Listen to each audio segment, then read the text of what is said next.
That's Babbel.com. BABBEL.com. Tickets for less. Best seats, best prices, no service fees. Shop ticketsforless.com. KOZN Bellevue, Omaha, Council Bluffs. This is 1620 The Zone. Crossover. Oh, killer crossover. Just crossover. It just crossed him over. Danced another victim to the crossovers. Cross him up and sit him down. Time for the crossover powered by Everlevel Concrete Repair in Omaha at everlevelconcrete.com. John and Josh are at the baseball field. Hello, gentlemen. Howdy. Hey. How we doing today? Oh, you guys are in the tiny baby booth. Sad.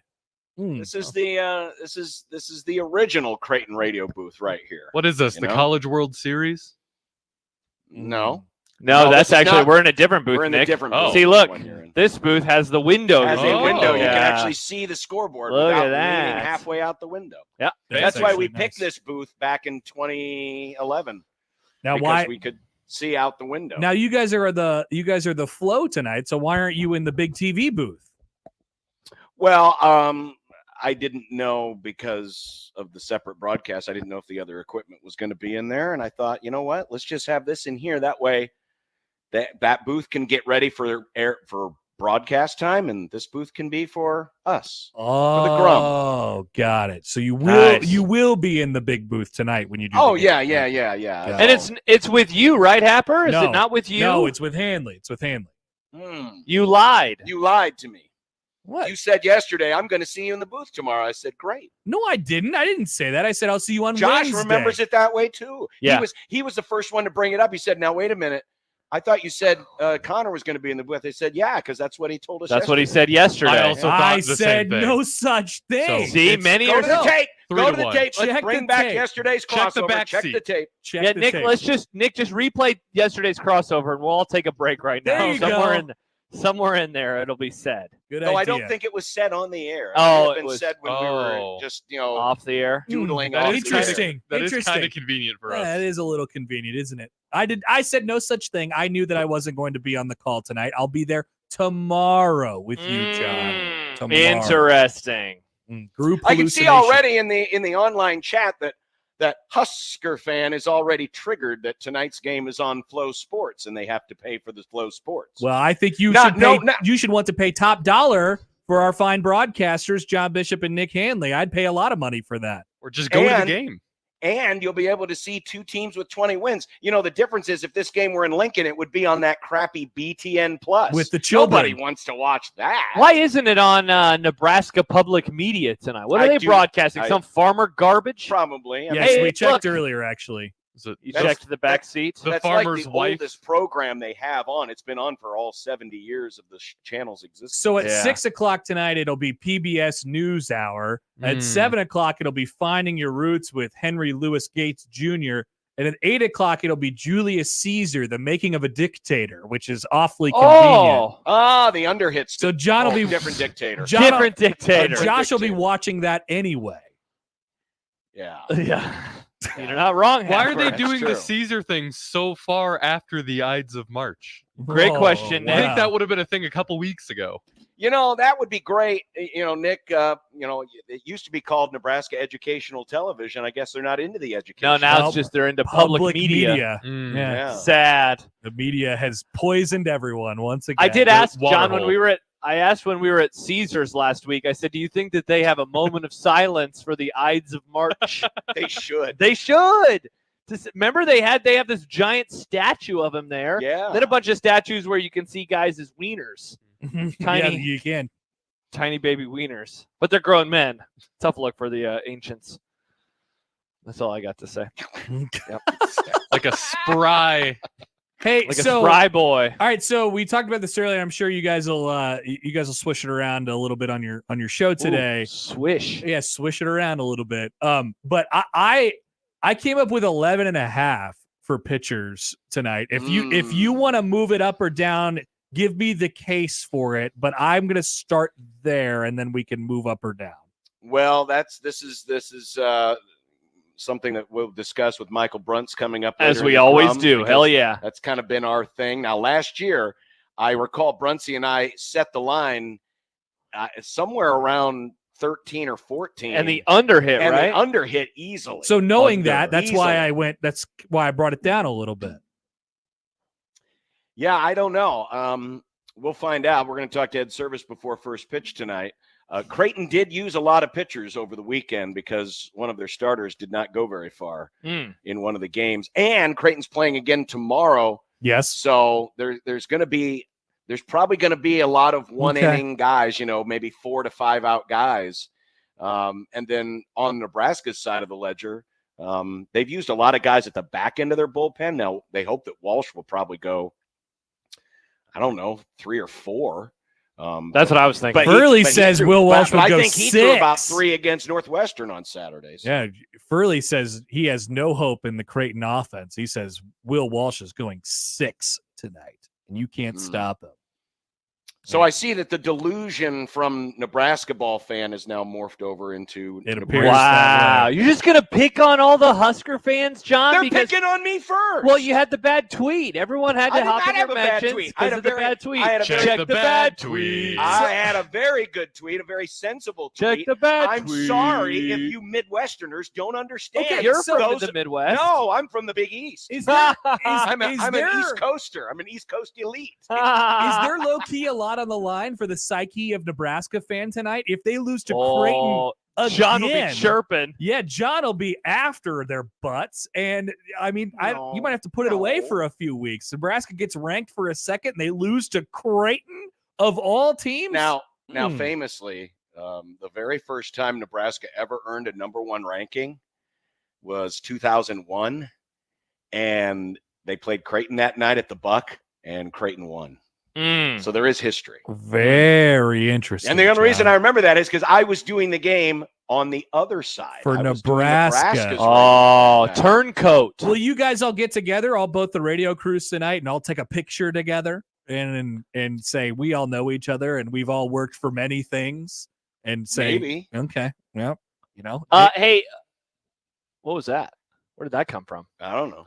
By the way, Happer, we got a text message from Yes. Cody who says it was said on the radio that Connor would be in the booth tonight. Oh, No, it was not. I said I'd be in Interesting. the Thank you, building. Cody. I said I might make my way down there to go to the game. I am of baseball. I watch baseball. I will not be making my way to the booth. I have no authority, no access to the booth tonight. None whatsoever. Interesting. very interesting. They would Glenn Sisk would pop up at the top of the elevator and he'd say, "No, not tonight, my He friend." would say, "You will never get this." Yes. I think Connor did this on purpose, and then hoping that Handley would hear it, and then he wouldn't bother to show up. Yep. He'd be like, "Oh, well, Connor must have taken." Yeah, my sorry. place." Yeah. Does Nick know that he's on the broadcast I hope tonight? Nick knows. I'm going to tweet at him. Nick would never not do a Nebraska Creighton baseball game. He requested this game specifically. What is wrong with you guys? Are you? Is the building going to fall down, or Oh, is what's No, everything the okay? building's not going to fall down. They just the internal PA was turned up. Happy that we weren't going crazy. No, we couldn't I hear thought I any was of hearing things. Yeah. I thought I was hearing things. But Chance says fake news Happer strikes again. Mm-hmm. mm. I never Yeah, said such yeah. a thing. Oh, no, Happer's right. Oh, what did he What play it, do you Nick? mean? Let's What see do you what mean? it says. What do you mean? Go ahead, Let's see play what- it, what do Nick. you mean? Why don't you say it? Why don't you play it? No. John, are we going to be at the ballpark on Wednesday? Yeah. We are. Yeah. Well, yeah. Yeah. Because Yeah. me and you were doing that game Yeah. on Wednesday. Oh, fun. I mean, you don't have to. Huh. No. John, There it is. that's pretty interesting. Whoa, Nick, keep going. There probably could have been more after that. Like, Oh, what yeah. about Tuesday? Play the rest of it, Nick. Go ahead. No, I played the whole thing. It just restarted. That's fine. You want to hear the here? No, not no. doing no. I like how you guys just said yes. No, and You no, don't no. have to be no. there that early. I will not be there. I'm very excited I'll be to there use my during new your show. Connor Happer approved Oh. scorebook. It was a whole lot of nothing. That's why I stopped it where I stopped it. Go ahead. Happer was right. You go ahead and apologize. Thanks. Rats. Damn. We were All right, wrong. well- I thought we caught him. We had him. Yeah. Real We news had him, Happer. and then we let him Real off the news hook. Happer. April Fool's, Happer. We April- were just April kidding. We were Fool's, kidding the whole Happer. time. Yeah, Yeah, we were tough kidding. look for you, April Happer. Fools. So look, if at the end of today's show, if I make a reference that you're behind us in the booth, maybe that's true. Maybe it's not. You never know, though. You never know. But I if will- I make that reference later on in the show, just know that I'm making a tee-hee. Yep, it's a tee-hee. It's a joke. It's all a It's joke. all fake. It's all pretend, everybody. Okay, See, interesting. the real smart people wait for April 2nd for April Fools. That's the better day to do That's it. I the just- better day because I would nobody just- expects it. Let me just say live on the air right now that I Yeah? will not at any point tonight be in the broadcast booth. None at no points. Maybe, though. Maybe you stop by to say hi to your friends, John and Nick. Well, that's good. Now I'm going to hold you to that. Mm. So if Nick and I are sitting there and all of a sudden here comes Connor hum walking in with his Yeah. basket of chicken fingers and his ice cold soda, And his ice Coca-Cola, cream. I'll be and his hammered. ice I'll drop cream a for beer Nick. bottle. I'm Clink, gonna clink. Tell John that you jump up, respect I'm gonna him. take off my cans. I'm gonna look back and I'm gonna say, "Get out of here!" because you promised you wouldn't come. Yeah, I might be down in the crowd and I might request a wave from you guys or something like that. But that's the best I could offer. Okay. But that's all, Happer's meme. even that's sorry. 50-50 because the weather, well, we'll see. I don't know. Happer's meme guy texts in. First Big East delusion syndrome, and now defamation of Connor Happer's good name. Hope Happer has the same defamation lawyers Kim Mulkey hired. Yes, that's right. You guys try to say bad stuff about me in the Washington Post, and I throw everything at you in the kitchen sink. Oh, Stupid WAPO. Whoa. whoa! Can you say that? That's what they said. Oh, Washington Post. It did WAPO. sound like a Whoa. slur. It does, doesn't it? It does. Which reading the Washington Post is like a slur. Oh, by the way, I did want to also read Says this Kim comment. Mulkey. Says Kim Mulkey. I want to read this comment from Why Not Hoiberg. We were talking about the tiny members that the Romans had. He says, in ancient Rome, the stereotype was that people with large wieners were stupid. I think it was a coping mechanism. In an unrelated matter, I consider myself to be of slightly below average intelligence. I was gonna say, how do we make that a thing in our society right now? That sounds like a great idea Sounds for like a a lot win. of people. Congrats to John. He's the smartest one we know.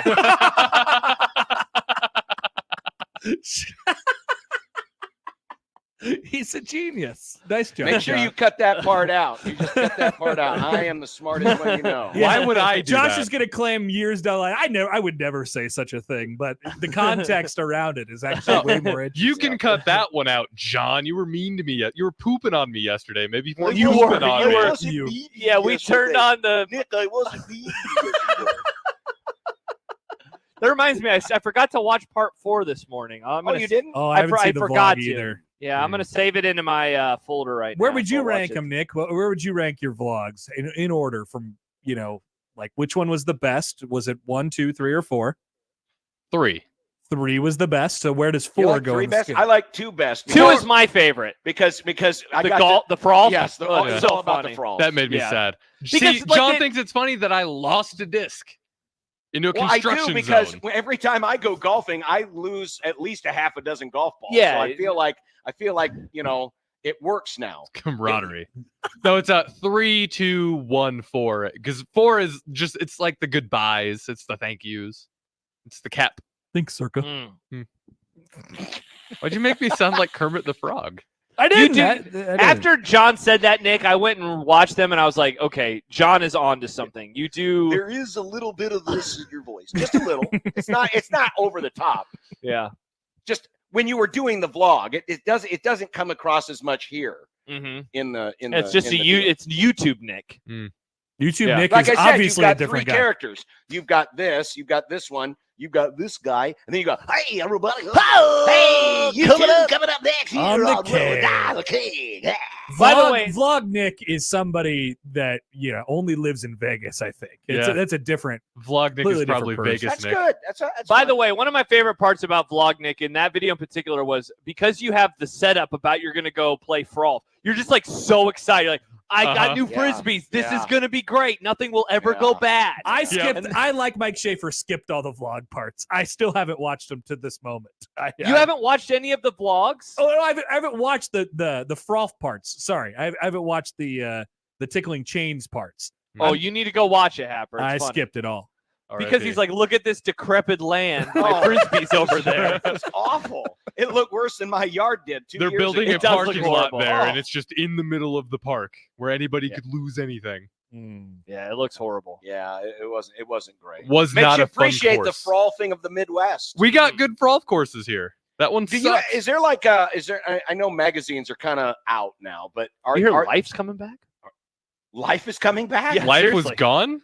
Oh gosh. Yeah, it's basically just been picture magazines for a while, but life is coming back. Wow. Is there like a Frolfer's Paradise magazine? There's of gotta some be. kind? I'm Been pretty sure there is. If spending you sign up most for the of life. PDGA for a membership for the professional disc golfers You get a thing, magazine, they send you a magazine every month that nobody wants. free subscription. Why Nick, don't you they should- want it? You should sign up. I don't want to spend $50 to do that. A month? No, But why it's a don't they year. want I the just don't want magazine? to. Okay, I was going to say $50 a month. That's more John, than Flow it's Sports. 2024. Who wants a magazine? Well, but what if there's stuff in it that's interest to Frolfers? What if There it helps you get better as a frolfer? It Yeah, won't. people used to get the Golf Digest. What was My the other dad big- would get Yeah. Golf Digest, and there was yeah. like tips Yeah, in there right. and How to everything. shoot under par. We have the internet Hole now. 18. Everything you need is on YouTube. You don't need a Mm. magazine that'll tell you the Classic same thing these videos disc will tell you. golfer, classic chain tickler. Why would they ever make a magazine for me? It's all on YouTube, he says. Yeah, it Producer looks like Josh has the most important question though about the Frolf. Is there a page? How do you say her last name? Sporonic. Spironic or Sporonic? Who is that? She is. She's she a boobs is- girl. She's got Odd boobs? Very. Yes, she's got boobs, and she plays golf. Yeah, that's pretty much the story. Oh, there's is there like a- there's a whole subculture of that on if you guys are interested. There's like girls with boobs who play golf. Oh. Like there's like 100 people who I mean, made their living off. of There this. are women who play disc golf and they are wearing athletic clothing because they're playing disc golf. Nice. So But women have boobs, so yes. but you don't notice anything about them, Well, Nick? they're not purposely exposing them. They're not. Well, are they 'cause like? they're professional athletes? I'm sure that you Are can they find Frolf, some of that. Are they Frolf influencers? Because that would be what she is, right? She's Yeah. a golf influencer. Definitely. Is there Definitely. Frolf influencers? Her job with is to big be a breasts? hot golfer. Yes. There's no shame in that. No, that's okay. No. Yeah. Oh, by the way, John, you missed it. One of Nick's questions last week was, is it problematic for dads to walk their daughters down the I aisle? was just Oh, asking that the was question. amazing. I was just asking the question. I don't believe it. I was just asking the question. Well, yeah, and you were If I ask the question, would it be okay if I cut Josh's foot off? There would be an implication Yeah, there that John's there's, about that to there's cut something my foot right about cutting off Josh's foot. Yeah. I mean, it's obvious. No, it wouldn't be right to cut off unless Josh had gangrene or something. off. That's true. you were quickly turned away, by the way. Yes. But it felt like you were maybe fighting for it at a certain point. No, I was You just kept asking the asking. question. I was just asking the question. That's all. Just By asking the way, questions here. Chance just tweeted, okay, guys, we're going to tickle some chains today, and it's Kermit the Frog with a camera. Okay. yeah. Does he have his tongue out though? He does. Kind of. It's can Kermit see, the Frog. Of course, he has his tongue out. you can see it a little bit. Speaking of that, Nick, when you frolf, you know how Michael Jordan, when MJ would go into traffic and that tongue would be hanging out. Uh huh. Do you have like? I mean, when you're like really, putting something into a drive, do you have like a? Really ripping the Oh. disc. Are you like? I don't know. I've never seen. Is he like a picture. tennis player who moans? Oh yeah. Are you like Monica Seles? I've never seen a picture of my face. when Well, I've- you have to videotape No, yourself. I know you have to film yourself for forum reasons. I just haven't yet. Well, you got to. How are you going to get better? I don't know. And then we could all zoom in on your face once we see the vlog of it. Then we could dissect that. That could be fun for You all of us. guys do a very good job of making me not want to do things like this. Yeah, we pre-shame you. Nick, Yeah. no, the vlog was awesome. No, the vlog was awesome. In fact, I'm about to ask. I think maybe for your next vlog, you should take us frolfing. Oh, I brought Nick that up, and teaches us everyone is Frol. like, "No, it's a dumb idea. I don't want to do it." there's the voice. There that was. That was it. There That was the voice. That was the vlog voice. But Hi, what's up, everybody? but now that we found that you're like the Spielberg of vloggers, I think it might be a good bit It would be very funny. that we go frolfing. Yeah, we just didn't want to do it, Nick, for just to do it. But if there's video components, we're in. I would go vlogging. I And would then go imagine vlogging, all the golfing new this summer. emails we would get because Yeah, of it, we'll do because anything for people would- content and emails. It's true. Yes, I love emails. and we could go to a real frolf course, not the abandoned warehouse. Yeah, let's go to Site Lake that you were Cunningham, Nick. You guys would lose my discs in Cunningham. What? We'll Yeah. buy our We own. could Why get our would- own discs. First of all, how can you lose a disc? I get how you lost a disc in Vegas because it went into, a fenced-in area, and the guard dogs were going to eat you if you went and got it. It was like the sand like in an open park where there's no borders. Well, Cunningham isn't open. There's a lot of trees. But aren't there stuff. places? I know that there's a Frol course right there along the Interstate 180 going into downtown Lincoln. There's one on Seymour Smith. That's usually the one I go to. I like that one. That's a good one. So we can't lose any of your frolfing discs there, can we? You could, but what makes a Frolf course good? well, I mean, skill level. So I'm bad. So I Grass. just go to easy ones. Grass helps. No construction zones in the middle of the park. No helps. piles of dirt and things Mhm. of that nature. Okay. Yeah, there's a park kind of near my house in Lincoln where they do frolfing. Yeah. Sometimes when I'm going on my longer walks, I sit on the park bench and watch them. I think there's one near where I live. I think there's a Frolf course very close by to where I live. All right, you find us a Frolf course, and we'll find some time. Nick doesn't seem interested in and this let's anymore. do a vlog. I'm interested. I just feel like I'm the butt of the joke here. But are you worried about losing to us? No. You worried Well, we'd beat you? No, you'll probably will How beat me. I'm bad bad. would that be? That'd be pretty bad. Wait, you think we'll beat you? I've You never play played. all Not the time. good. Yeah, but we don't play. Yeah. It comes Yeah. naturally to some people. Dion is triggered. I heard this at the beginning of Yeah. Happer Show today, too. Dion left a My comment over our morning crossover that said, why are these guys talking about themselves? And we weren't at all. Now, admittedly, Yeah. we are talking about ourselves here. This Mhm. chit-chat talking about themselves is boring. I'm always curious as to what Dion's angle is, because Dion has listened to the show essentially since Here- we have had YouTube. Here's Dion's angle. This is what we Lefty? What do you think? What do you think we should talk about, Dion? I'm curious. Spring football. Yeah. What would be exciting right now? Because honestly, we'll wait and we'll just sit in silence, and then whatever Dion says Oh. back to us, we'll talk about, and we'll make it real good. To hell with Props. Dion. I like EC's idea. A Frolf tournament. Oh, that's 16-20 a the great Frolf. idea. 16-20 the Frolf. We can What get do you 16, think, 20 Nick? Frolf discs. Again, I just feel like I'm the butt of the joke here. All of this sounds like What's a joke the that I'm on the butt? outside of. Why are you on? No, you're not on the butt. We're literally we're like embracing your sport Who's here. making fun of you right now? No, this all feels It would be in not support of you. sincere. This all feels very not sincere. It would be in support of you.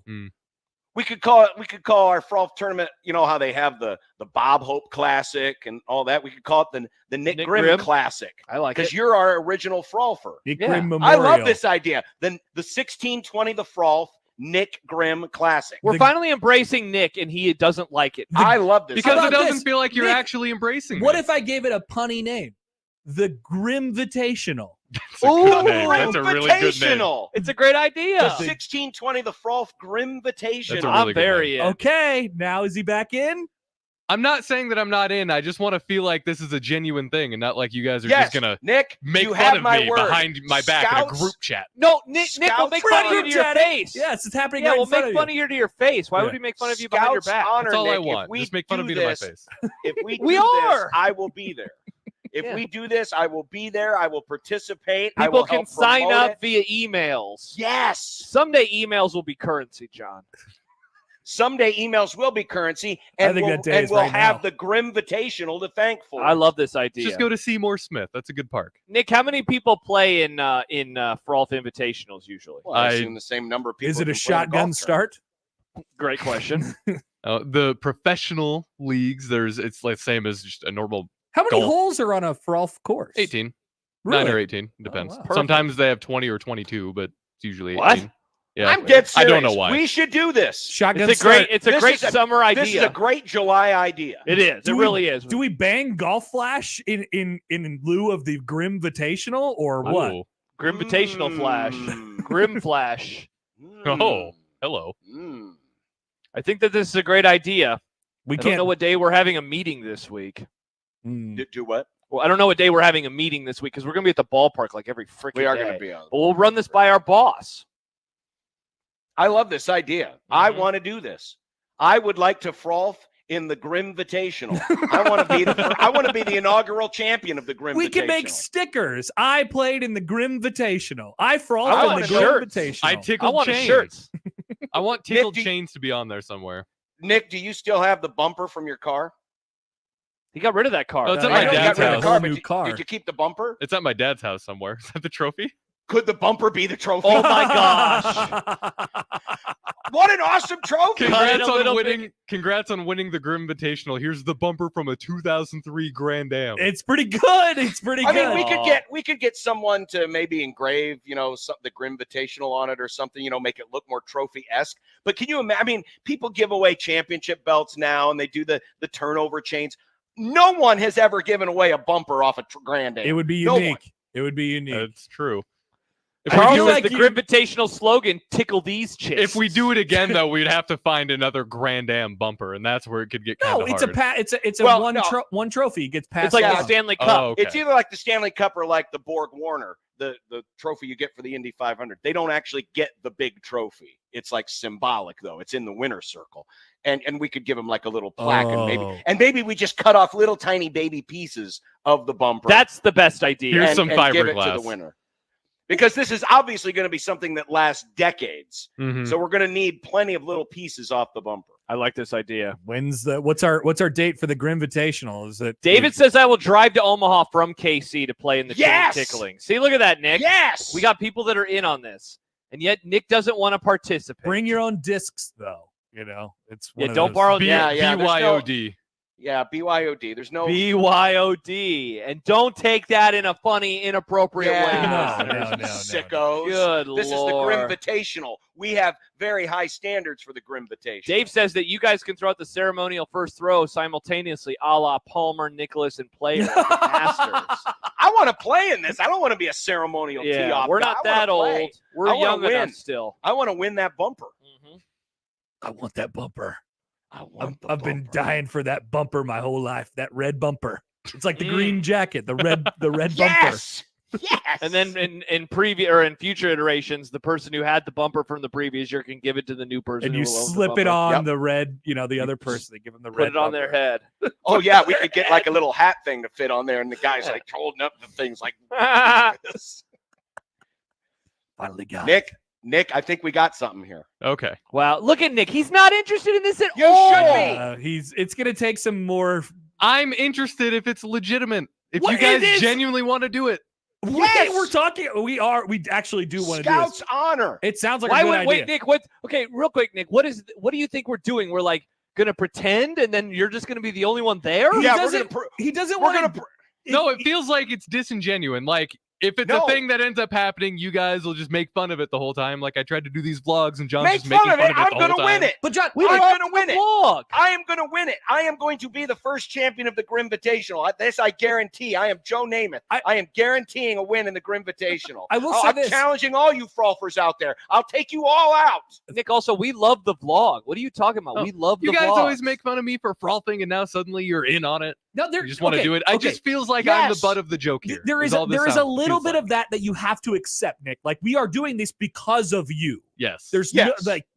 so you have to understand that. Yes. Yes. But we do want to do it. Yes. Okay. So like wherever you come out on that, you have to accept a little bit of the response. Like this does not happen without you. But we're not Yes. making fun of you. We want to Yes. play. Okay. Yes. Good. Yes.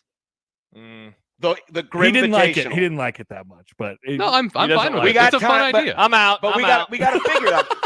I'm You're out. I'm out. Nick doesn't want to do it. I'm out. I don't want to do it. I didn't say Fine, I don't want to do fine. it. I'll take it No, over. no. I'm taking it over, and we're calling it the Big East Invitation. Look at what you did, Nick. now we're just circle guilting each other into not doing it or doing it. Mm. It's very sad. John will give out a trophy with UConn on it. It's the Huskies. I love I'm gonna Dan get Dan Hurley to come here and give us the trophy. That'd be pretty amazing. We're gonna have celebrities. It'll be great.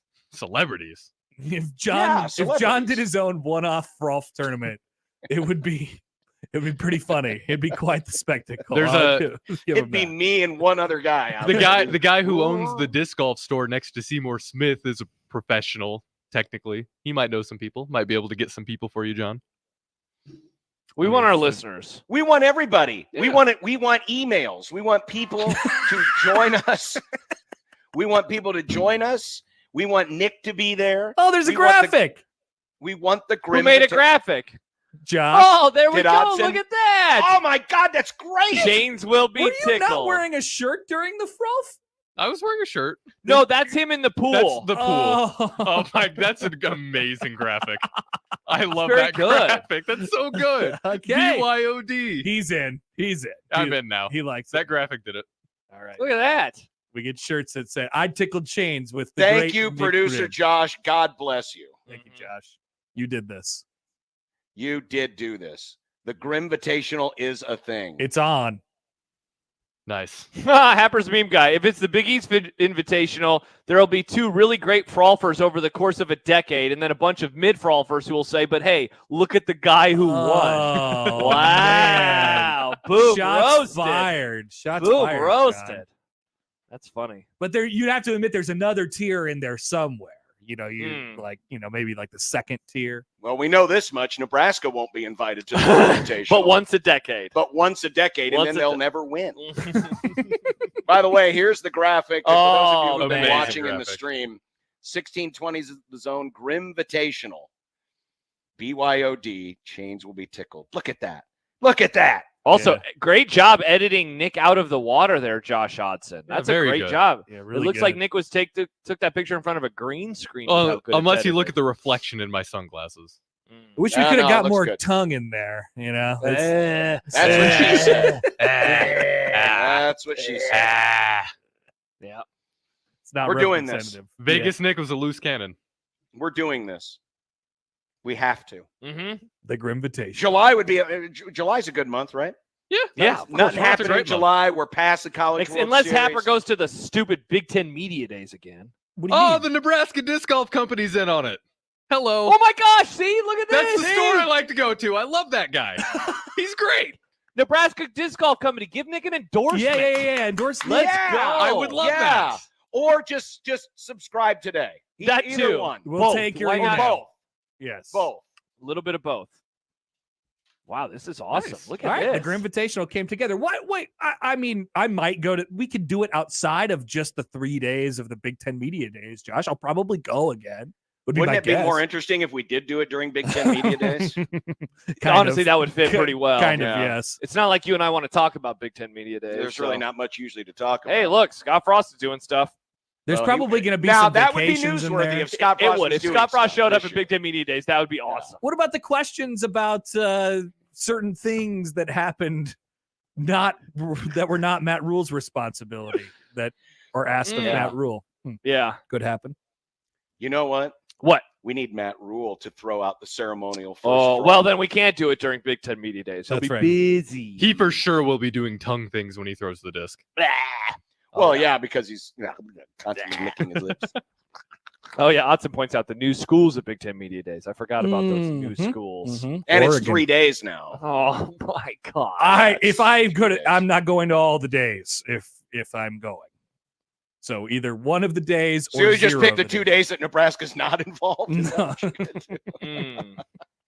I hear enough from you guys. I Yeah. want to hear more about Washington. I think I'd rather go to the Grimvitational, actually. Let's do it.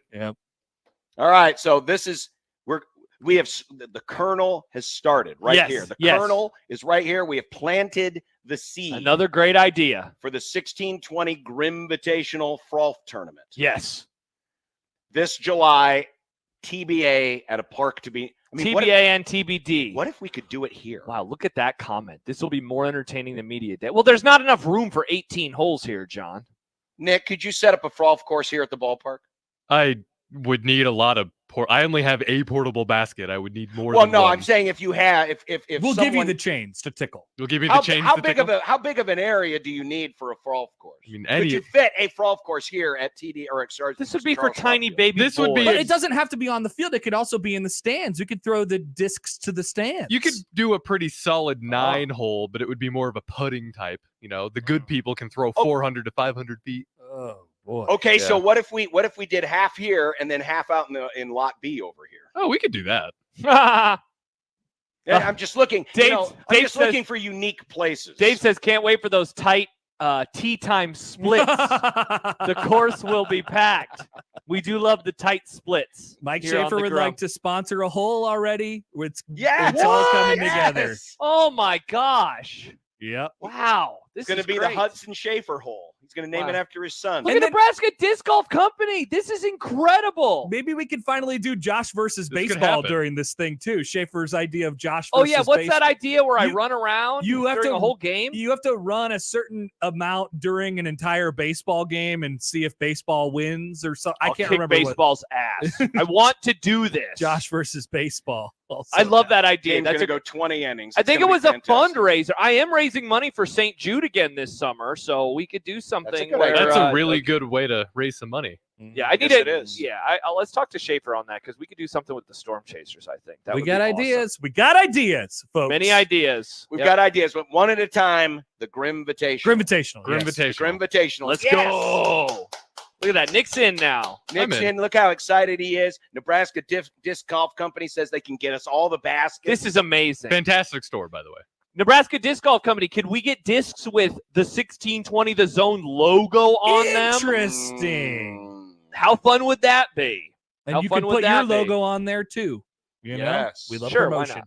not? Many people are saying Happy New Year. Happy, Happy New Year. Happy New Year. This is going to sound so good in December when none of this Oh. actually happens. We forgot about it instantly. Yes. We will forget about it very quickly.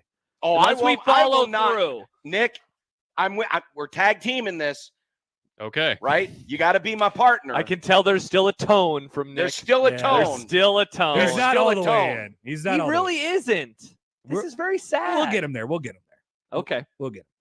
This needs to be like the end of role. We've all seen role models, correct? Have you seen role models before, John? No, I don't think remember so. it. Oh. It sucked. What? That movie wasn't very Okay. good. All right. Well, I was going to make a reference. That's a horrible take, first of all. What, But I was going to make a reference that I Never can't saw make it. anymore now. Never saw it. Oh, we Which need to movie? do that for Movie Club. Role models. or am I thinking of I haven't seen that Grown Ups? forever. What's the difference? Are those the same movies? Grown Ups is the No. one with Adam Grown-Ups, Sandler Role and David Models, Spade. there's- I mean, they should be the same. Role models has Paul Rudd and the guy from American Oh, Pie. yeah, that movie's good. That movie's Okay, good. I was thinking thank of the you. Adam Good Sandler Lord. Grown Ups thing. That Yeah, movie was I don't- bad. I've never watched that movie, Happer. Never seen it. Okay, what happened at the end? Well, they go and they do the little like Dungeons and Dragons. They you know- LARP. They LARP. Yes, they LARP. And so, like, Yes. that's what this would be, where we're all embracing Nick. We're all trying to embrace him, and yet he's not allowing us Nick, to let embrace us him. LARP with you. Yes, let us hug you, Nick. You sound like John right now. Let me hug you. I want to shake your hand. Let me I wanna shake your shake hand. your hand. Yeah, we want to shake your hand, Nick. Okay. But not your frolfing hand. We don't want to injure your frolfing hand. I appreciate Like that. Thank you. chumps. You're Yeah, welcome. good idea. Okay. Gator stole my hand when I was retrieving a disc. Jeff's asked, "Can I drive the beer cart?" Yes. Oh, we are definitely having a beer One cart. beer at the Friday, baby. Invitational. One beer Friday. In fact, I suggest if it's a 2-round event, one round is done sober, the other one not. Oh, I like that That would idea. be fun. Love that idea. And then we combine the scores to find a winner. Awesome. Sick. Charles says he is busy. Busy. I'm busy. Too busy. Hey, see that? I think that's where you got the Kermit the Frog is when you started doing that. Busy. We can put that on the shirt. I'm, I'm busy, busy. tickling chains. I'm too busy tickling chains with my friends at 1620 the Grimvitational. Star Wars Oh. Fiend wants to know if Popeyes can cater the Yes! food. Yes, they can cater the food for the 2037 Grimvitational. Put in the order right now, and hopefully we'll have it by then. Nice, John. Good one. Amazing. Well played, John. Well played. All right, Happy New Year, Happy everyone. New Happy Year. New Happy New Year. Year. We have Goodbye. given birth to the next great sporting tradition. Bye, Happer. Sugar Bowl out, Grimvitational in. I love it. 1620 the zone. Your Omaha area forecast from the Godfather's Pizza Weather Center and KETV News Watch 7 on 1620 The Zone. Breezy and cool for your Tuesday. Expect cloud cover to stick around the first half of the day. Can't rule out some early spotty drizzle. Expect more sunshine in the afternoon, though there is a slight chance of a late day shower. North winds will continue to gust up to 35 miles per hour with highs in the low to mid 50s. I'm meteorologist Sean Everson from KETV News Watch 7. 1620 The Zone's Unsportsmanlike Conduct, brought to you by a great friend of the program, Union Bank and Trust. Host is roasting every morning. Host is roasting every day. Put your coffee department in good hands with Host Coffee Service, providing direct delivery and loaned coffee equipment with service programs. If you're ready to change to a better coffee provider, it's time for Host Coffee. Omaha's best coffee since 1972. Host Coffee is always roasting something good for you. The world's largest sports book in Las Vegas is available right at your fingertips in Iowa. The Circa Sports Iowa app is sports betting the way it should be. Bet anywhere in Iowa and experience high betting limits, tight money line splits, and exceptional customer service. Download your new bookie today. Visit circasports.com and start betting like a pro from anywhere in Iowa. If you or someone you know may have a problem with gambling, call 1-800-238-7633. News Talk 1290 Coil is your radio home for Omaha Storm Chasers baseball, proud AAA affiliate of the Kansas City Royals. Tune in to hear every pitch, every hit, and every out as the Chasers play at Warner Park and across the International League in 2024. With the voice of the Omaha Storm Chasers, Nick Batters, on News Talk 1290 Coil. The Storm Chasers travel to Columbus to take on the Clippers. First pitch is scheduled at 5:15. Listen to the game on your home for Storm Chasers baseball. 1290 Coil. Welcome to this episode of RV Ready, brought to you by Leach Camper Sales in Council Bluffs by Lake Manawa. Looks like the open road is calling. Call me Rudy. Time's a-wasting, people. Mountains, lakes, rivers, campsites, all of it is waiting for you. Leach Camper Sales has the RV for you, and I am calling you out here. Sounds like people should head to leachcamper.com and check out the inventory, or just stop by Leach Camper Sales in Council Bluffs. And don't forget, the coffee's always on. Of course it is. Don't miss this week's Zone Deal. This week's deal is to Mexitilli Restaurant in downtown Omaha at 16th and Harney. Get $50 in gift certificates for only $25 to Mexitilli Restaurant. Mexitilli Restaurant offers authentic Mexican cuisine with the traditional flavors of your favorite Mexican dishes with an innovative touch. Mexitilli Restaurant in downtown Omaha. This week's half-off deal. Zone deals go fast. 9 a.m. Friday, 1620thezone.com. Hi, everybody. Gary Sharp from Lindley Clothing. People go, hey, Gary, what's your fit? And I usually say, not good. But then I go to Lindley Clothing, and they say, we can fit you in the best styles. They've been dressing men for over 88 years at Lindley Clothing. Service top-notch, and their selection from sportswear to tailored clothing. They have me and you covered. And right now, they have you covered with a new addition of the Lindley Clothing family. It's Well-Suited. You can find out how easy it is to shop for you and someone in your life at Well-Suited. Top-notch staff. They'll help you find exactly what you need for prom or any special event. At 132nd and Dodge in the Linden Market. 132nd and Dodge in the Linden Market. You'll find Lindley Clothing. When you get nachos, tacos, empanadas, spicy queso with jalapenos, Pepto-Bismol's there. Pepto-Bismol provides fast, effective relief from nausea, heartburn, indigestion, upset stomach, and diarrhea. All the things that can happen unexpectedly on vacation. So before you travel, pack the Pepto. Pepto-Bismol. When you have nausea, heartburn, indigestion, upset stomach, diarrhea. Use as directed. Keep out of reach of children. This edition of Unsportsmanlike Conduct on 1620 The Zone is proudly presented by Union Bank and Trust. The program starts now. KOZN. Unsportsmanlike Conduct on 1620 The Zone. Husker Athletics, Creighton, and yes, UNO. Don't miss a moment, they'll give you your fix. They're on every day from 2 until 6. Spend your afternoons with John, Josh, and Nick.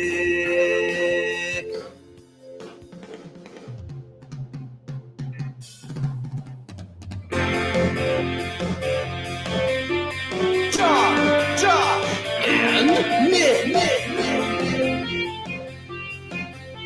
They'll show you what sports talk really is. Oh, we're talking baseball. 20 wins apiece. We're talking baseball. Wow. I-80 Rivalry, right? Oh, I-80 I don't know. I'm streaks. trying to think of something that kind of rhymes. And it's sunny. Sportsmanlike Conduct on 1620 The Zone. Husker Athletics, Creighton, and yes, UNO. I just noted my friend Curtis Self, the head trainer, just took the bucket of Gatorade or water down to the Nebraska bullpen, so they'll be hydrated tonight. What common great courtesy shown by Creighton in the Big East Conference to provide them with complimentary substance. I definitely water, think it was liquid. the Big East that told them to do it. Probably, because the Big East, very nice conference. Welcome, everyone.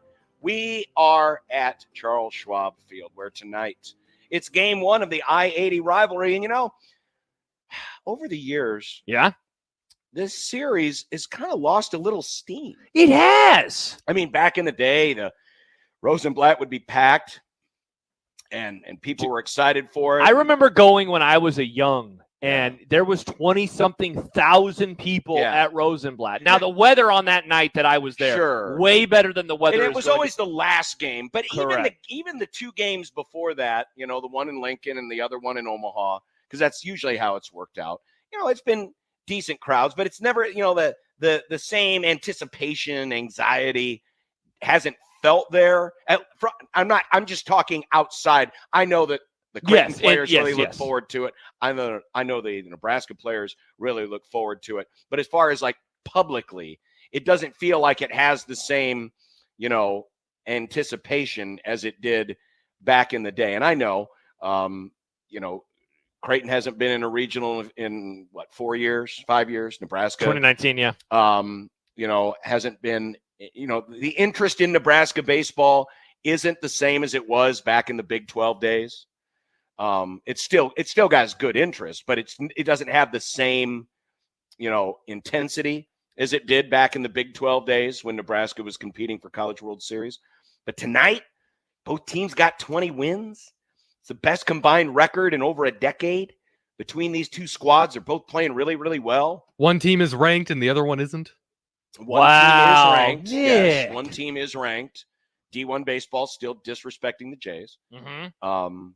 But I'm looking forward to tonight. I think it should be an excellent matchup. And the wind is blowing out. Oh, it is. It's going to feel like old Rosenblatt again in May. Oh, this will be great. It'll be 15-14. And it's a Tuesday, Dinger Tuesday. Well, no, it doesn't count for this. How many fans are there expected to be here at the old ballpark? I have no idea. Man, they are both good teams. You're right. Like, has the Big Ten just sucked out of the interest in Nebraska baseball over the years, or is it the lack of true dominant teams? Well, it's both. Yeah. It's both. Because when I was growing up and when Nebraska baseball had that run, it seemed like the ballpark was always packed, always crazy, whether it was here or in Lincoln, and it's just not that way anymore. So maybe it just takes them getting really great again, make Nebraska baseball great. Oh, it certainly does. But the same intensity is not there for the Iowa rivalry that it was for the Texas rivalry, or for even a team like Baylor that would come in that was really good. I mean, it does hurt. It certainly did hurt. That Nebraska, there was one sport when Nebraska moved conferences, there was one sport that was going to take it on the chin, and it was baseball. Yep. We identified it in the moment. And while Big Ten baseball has gotten a little bit better over the last 13 years, it's still, 33% of what the Big 12 was when Nebraska was in the Big 12. Which honestly makes it all the more curious as to why Nebraska baseball has not been able to be better. Because you'd figure, well, the conference stinks and you actually care about it. Why aren't you as good? Now, that said, there have been multiple teams who have made it to Omaha. Yes. Indiana, Michigan. Am I forgetting anybody? They've made it to Omaha since Nebraska joined the league. So it's not like Michigan it's been and Indiana the last two. Yeah, it's not like it's been this tire fire of a league. But it just, certainly the level of interest and care. It shows itself, I think, in other ways. Sure. Instead of bad teams, I think it shows itself in television and how many games are on TV a year. Well, actually, more games are on TV today than there used to be because of Big Ten Network. That's true. But it doesn't quite have the same interest. And let's face it, Creighton, since joining the Big East, it hasn't been as great. I know the Big East, greatest basketball conference in America, not the greatest baseball conference. No, definitely not. Not the greatest baseball conference. But we got a lot to come today on the Grum, and it's all brought to you by the referees at John Higgins Weather Guard. 40 wins, 2 teams, 1 game of 3. It's the first of 3 games this season between these two squads.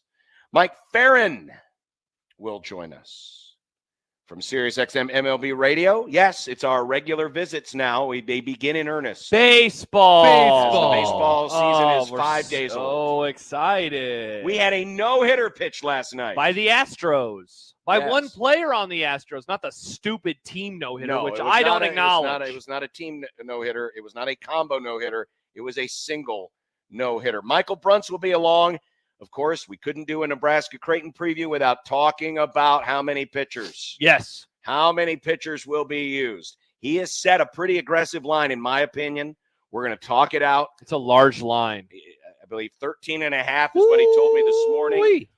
We won't lock it in until we talk to Bruns. We might adjust. We'll see. Yeah.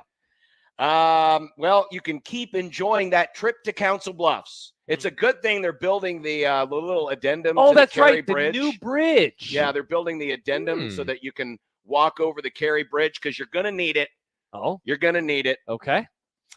Stadium upgrades. Is there a mutual exclusivity between that and winning? Great question. Question for you. Stephen M. Sipple. Yes. Husker Online. Yes. He also wrote about regents and governors begging for athletic He directors. did. Man, he hates Trev now. Ooh, Sipple is way out on Trev. Way out on Trev. Did you enjoy the basketball last night? Mm-hmm. We will have a pregame chat with Creighton head baseball coach Ed Service. That'll be coming up in the 5 o'clock hour, just ahead of first pitch. Wow, I can't believe he's joining us that close to the game. That's baseball. It's a little more loosey-goosey. He must really like us. To join us at 5:30. No, I think he likes me. I don't think he likes you. Yeah, I don't think he's still ever said my name in an interview. We'll see if we can get that to change today. He Oh. always says John, but I don't think he's ever said Josh. Has he ever said the word Josh out loud before? Does he ever have a player name? Does Ed Service hate Joshes? Trying to remember if Creighton has had a baseball player named Josh. I think that must have been his Someone- least favorite book of the Bible. There has to. What, the book of Josh? The book of Joshua, John. The book of Joshua. It's in the Old Testament. Maybe he's a fan that's of. why, because it's the Old Testament. Yeah, he's more That's of the a more New Testament. violent. That's the more violent parts of the Bible. It definitely is. Except well, for Revelations. yeah. Don't forget about Revelation. Revelations That's like is pretty that's- gnarly. Well, yeah, but it's like the first, 3 seasons of The Sopranos. That's where true. It seemed a lot more violent and a lot more, Does he have Matthew on? Does he have a lot of Matthews that play on his team? Maybe he He's got a likes few the book of Matts. Matthew. There's a few Matts. Yeah. And some flaming hot talk. Oh, No. two hot flamings. Too hot. What? Two hot coffees. There you go. 402-951-1620 is the way to get in touch with us on the 42 Degrees The Source hotline. If you would like Marquez to Red. pledge early on, Yeah. your commitment to the Grimvitational, you can do so in the JTech Construction Zone Twitter page at USC 1620. Though there will be an email component. Marcus Red. We need to figure out, the Masters has the pimento sandwiches. What's our food? The signature Rice. food? Rice. Yeah, Nick, Rice. this is in honor of you. Yeah. We are celebrating Seriously, Nick. that should be the food truck. It's just rice. Just rice? Just white rice. No, nothing. Nick, you put other things on your rice, don't you? Sometimes. Sometimes. Huh, interesting. I'm busy. It takes time to You put are things on rice. busy. Also, you can email the Grum, John at 1620thezone.com or Josh at 1620thezone.com. It's the Equitable Bank inbox at Equitable. We take banking personal. Answer the phone on the first ring. Mike Ferrin to join us next Hell yes. as we celebrate baseball at a ballpark. Baseball. Are we celebrating today, or are we Hell saying, yes. is the Yeah. season almost We're gonna have a over, great- Mike? It's been going on for so long. We got a great rivalry game tonight. We got gorgeous weather. The wind is Gorgeous. blowing out. I mean, If is- it wasn't so damn late, I would say let's play 2. There's going Let's to be play two. dingers, Josh. Dingers. Dingers on a Tuesday. We love dingers on a Tuesday. On 1620 The Zone. Live from the Host Coffee Studio, this is 1620 The Zone. Are you the decision maker in your company? Consider this. For the first time in decades, there's a better option for a corporate card and spend management platform. Meet Ramp, the only corporate card and spend management system designed to help you spend less money so you can make more. Most corporate credit cards offer points as incentives, but those points amount to less than their worth in real cash value. Ramp's corporate cards offer you cash back, real money in your pocket. Plus, you control who spends what with each vendor, and Ramp software collects and verifies receipts automatically, which means you'll stop wasteful spending and close your books in hours instead of days. Businesses that use Ramp add up to 5% to their bottom line the first year. If you're a decision maker, adding Ramp could be one of the best decisions you've ever made. And now, get $250 when you join Ramp. Just go to ramp.com/sports. Ramp.com/sports. RAMP.com/sports. Cards issued by Sutton Bank and Celtic Bank, members FDIC. Terms and conditions apply. Queso with jalapenos. Pepto-Bismol's there. Pepto-Bismol provides fast, effective relief from nausea, heartburn, indigestion, upset stomach, and diarrhea. All the things that can happen unexpectedly on vacation. So before you travel, pack the Pepto. Pepto-Bismol. When you have nausea, heartburn, indigestion, upset stomach, diarrhea. Use as directed. Keep out of reach of children. A Nebraska craft beers and ciders important to you? Whether you just love Nebraska brewed beers and ciders or you're a full-fledged craft brewery, there are benefits to membership for anyone with the Nebraska Craft Brewers Guild. Their sole mission is to foster and help grow the Nebraska-centric brewing community. Become a member today at nebraska.beer and help advance the craft beer and cider industry in the state of Nebraska. Find out more about the Nebraska Craft Brewers Guild at nebraska.beer. Getting quality employees to fill positions in your company is essential, but finding those people can be a major hassle, unless you use ZipRecruiter. ZipRecruiter makes finding quality people a breeze. And right now you can try it for free at ziprecruiter.com/radio. With ZipRecruiter, one click sends your job to hundreds of top job sites. But more than that, ZipRecruiter's advanced technology identifies the candidates with the skills you need, sends you a list of great matches to review, then actively invites them to apply for your job. And the results speak for themselves. 4 out of 5 employers who post on ZipRecruiter get a quality candidate within the first day. That's right, the first day. Now you can focus on your business and let ZipRecruiter do the work finding the best people for you. See for yourself. Experience the ease, efficiency, and power of ZipRecruiter for free. Just go to ziprecruiter.com/radio. That's ziprecruiter.com/radio. ziprecruiter.com/radio. A team succeeds when they work together. Banking's no different. At UBT, we're in your corner for every financial move you want to make. Your money's backed by a roster of experts who put in the work to know you and your community. So whether you're opening a savings account, buying a home, or planning your future, you always know who to turn to. Working together toward your financial goals. That's a win in our playbook. Union Bank and Trust. Equal housing lender, member FDIC. If you have a large amount of gold or precious metals and want the best price with no waiting, Saul's makes it easy and fast. Any amount of gold, silver, or jewelry, no limit, immediate payment. Saul's Jewelry and Loan. Progressive presents good news, bad news, dumb news, then great news. Good news. A letter in your mailbox says you could save money bundling your home and auto insurance with Progressive. Bad news. You saw it after your teenager backed the car into the mailbox. Dumb news. A new mailbox, basically a box on a stick, costs up to $400. Great news. You decide to see if you could save money bundling at progressive.com and go with paperless mail instead. Progressive Casualty Insurance Company affiliates and other insurers not available in all states. Got the happy hour blues? Get to Cops for happy hour relief with 2 happy hours from 3 to 6 p.m. and 8:30 p.m. till close Sunday through Friday. Cops serves 24-ounce domestic drafts for just $3 and 24-ounce craft drafts for only $4, plus $2 off appetizers. The restaurant that offers great pizza, burgers, and tasty charred wings now offers 2 great happy hours. Visit Cops today at 180th and Center, the Shadow Lake Town Center, and 72nd and Jones, or click copspizza.com. Cops, pizza, and so much more. We're going abroad for the first time in years, to Spain. But we don't speak Spanish. So we started using Babbel. And started learning Spanish fast. With Babbel, you can start having conversations in another language in just 3 weeks. Babbel's conversational method teaches you real-life words and phrases. And with Babbel's interactive bite-sized lessons, you'll remember what you learned. ¿Cómo te llamas? ¿Cómo te llamas? ¿De dónde eres? ¿De dónde eres? When you learn a language, you want to actually use it. Babbel is designed with that goal in mind. In just 3 weeks, we're starting to have conversations in Spanish. Estoy muy emocionado para ir a España contigo. Aw, he just said, I'm very excited to go to Spain with you. Nos vamos a divertir mucho. And that means we're going to have a lot of fun. Sí. Gracias, Babbel. Babbel, language for life. Celebrating 10 million subscriptions sold. Now try Babbel for free at Babbel.com. Just go to Babbel.com and start learning a new language today. That's Babbel.com. BABBEL.com. The Zone Hotline is powered by 42 Degrees, The Source, by your mom's house. Tickets for less. Best seats, best prices, no service fees. Shop ticketsforless.com. KOZN Bellevue, Omaha, Council Bluffs. This is 1620 The Zone. Mike Ferrin, Sirius XM MLB Network Radio. Ladies and gentlemen, now singing the Mike Ferrin Open, it's Mike Stibbs. Just make sure it sounds sexy, Stibbs. Lord Almighty, how can you stand Arizona? Your fair skin must be burning down into your absent soul. Mike, Mike, Mike, Mike, we can barely hear you.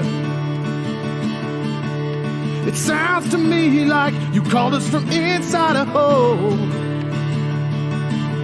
But your phone calls lift me higher, like the ERA of Mark Pryor.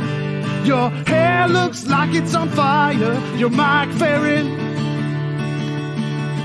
You're just a hunk of burning love. You're just a hunk of burning love.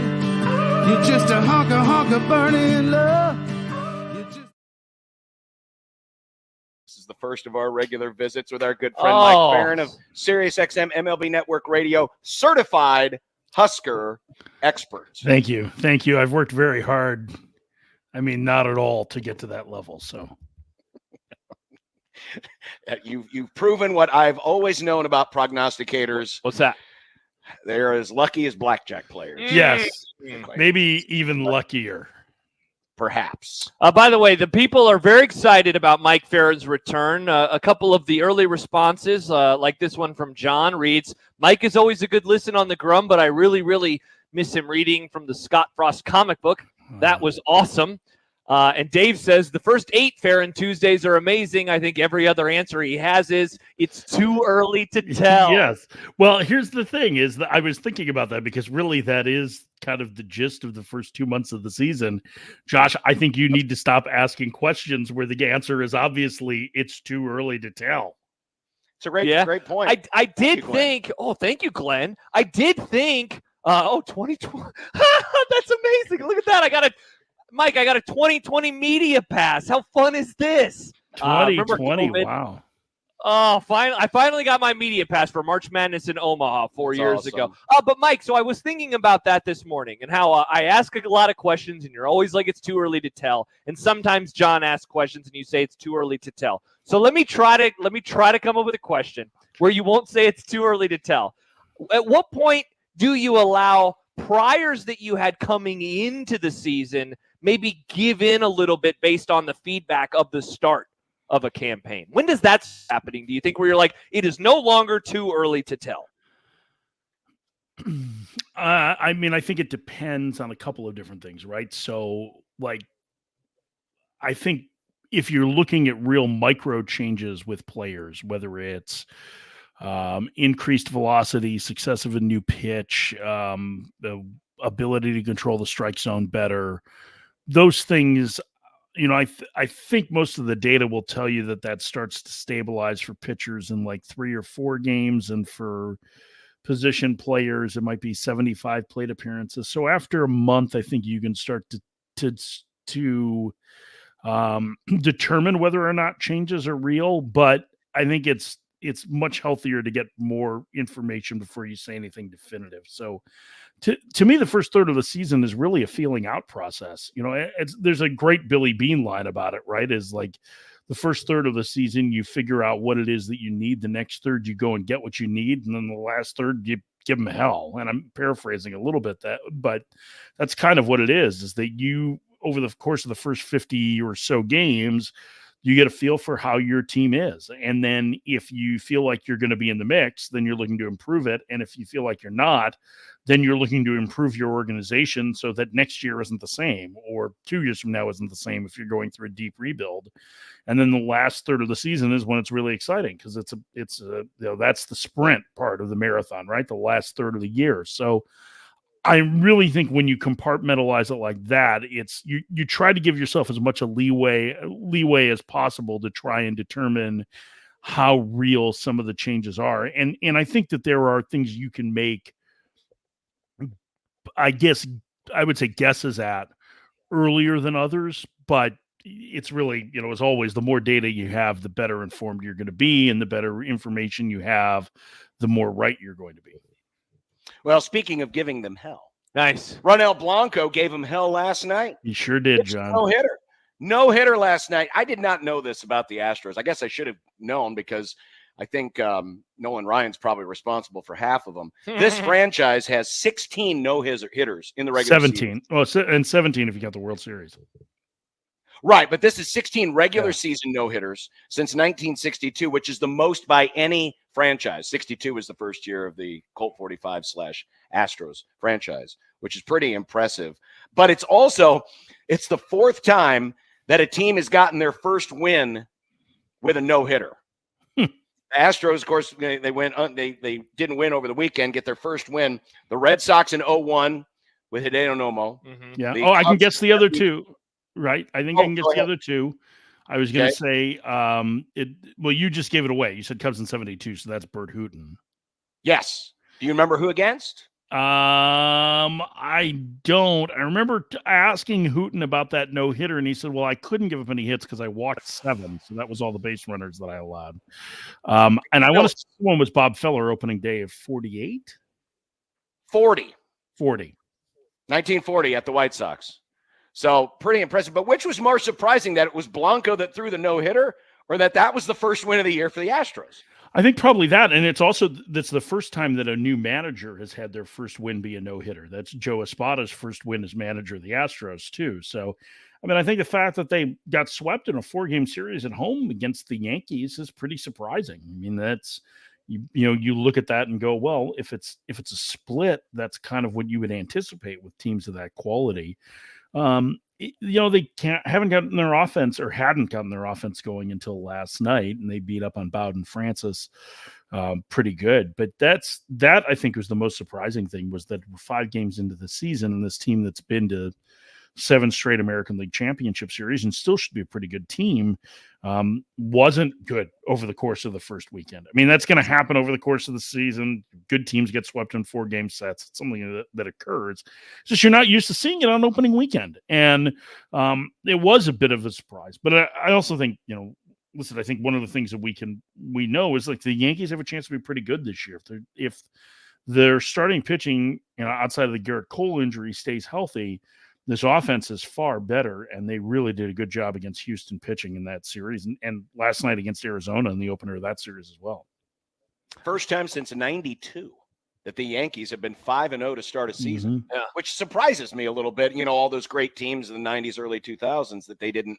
Yeah, they won 114 games in 98. Yeah. So that means they had at least one loss in their first. I've got a little Astros no-hitter trivia for you. You mentioned Nolan Ryan. How many no-hitters do you think Nolan Ryan threw in an Astros uniform?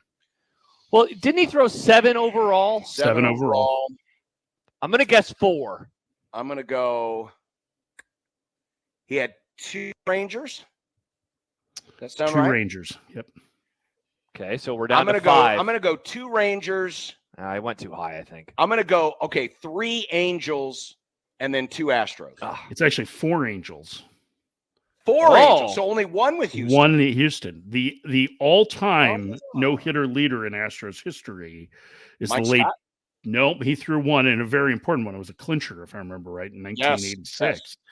Yes. Don Wilson, who is kind of one of the great forgotten pitchers from the late 60s and early 70s, big fireballing right-hander with them.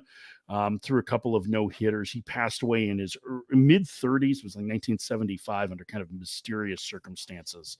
I'll save that for a Wikipedia search for you. But Don Wilson was a really great pitcher early on in Astros history, and he's the one who has the most. Christian Javier has started a pair of no-hitters, one of them in the World Series, another regular season one, but did not finish those games. Did Clemens have one when he was in Houston for a spell? No, I don't he think did so, not. right? Oh, well, he started one, I believe, that was a combined no-hitter at Yankee Stadium. Okay. If I remember right, Clemens was the starting pitcher. Oh, no, I'm sorry. It was Oswald who started that one. It was Oswald who started that. So, yeah, no, he did not. So I would guess that Sandy Koufax probably has the single career record, right? Most with the same team. But did he have 5? Is that right? Was it 4 or 5? I mean, if it's 4, it's tied with the yeah. Angels. So Yeah. I mean, Ryan. Oh had yeah, 4 with the Angels and too. Nolan Ryan, yeah. And the crazy thing is, Nolan Ryan, how many years was he in Anaheim? 6? He was there for a while because he was traded there in 71, I think. So it was almost 10 years. Did they have the cool Halo hats back when he was an Angel? Oh yeah, he had the A. So well, yeah, the 4 A, no hitters for Koufax. Okay, 4. Okay.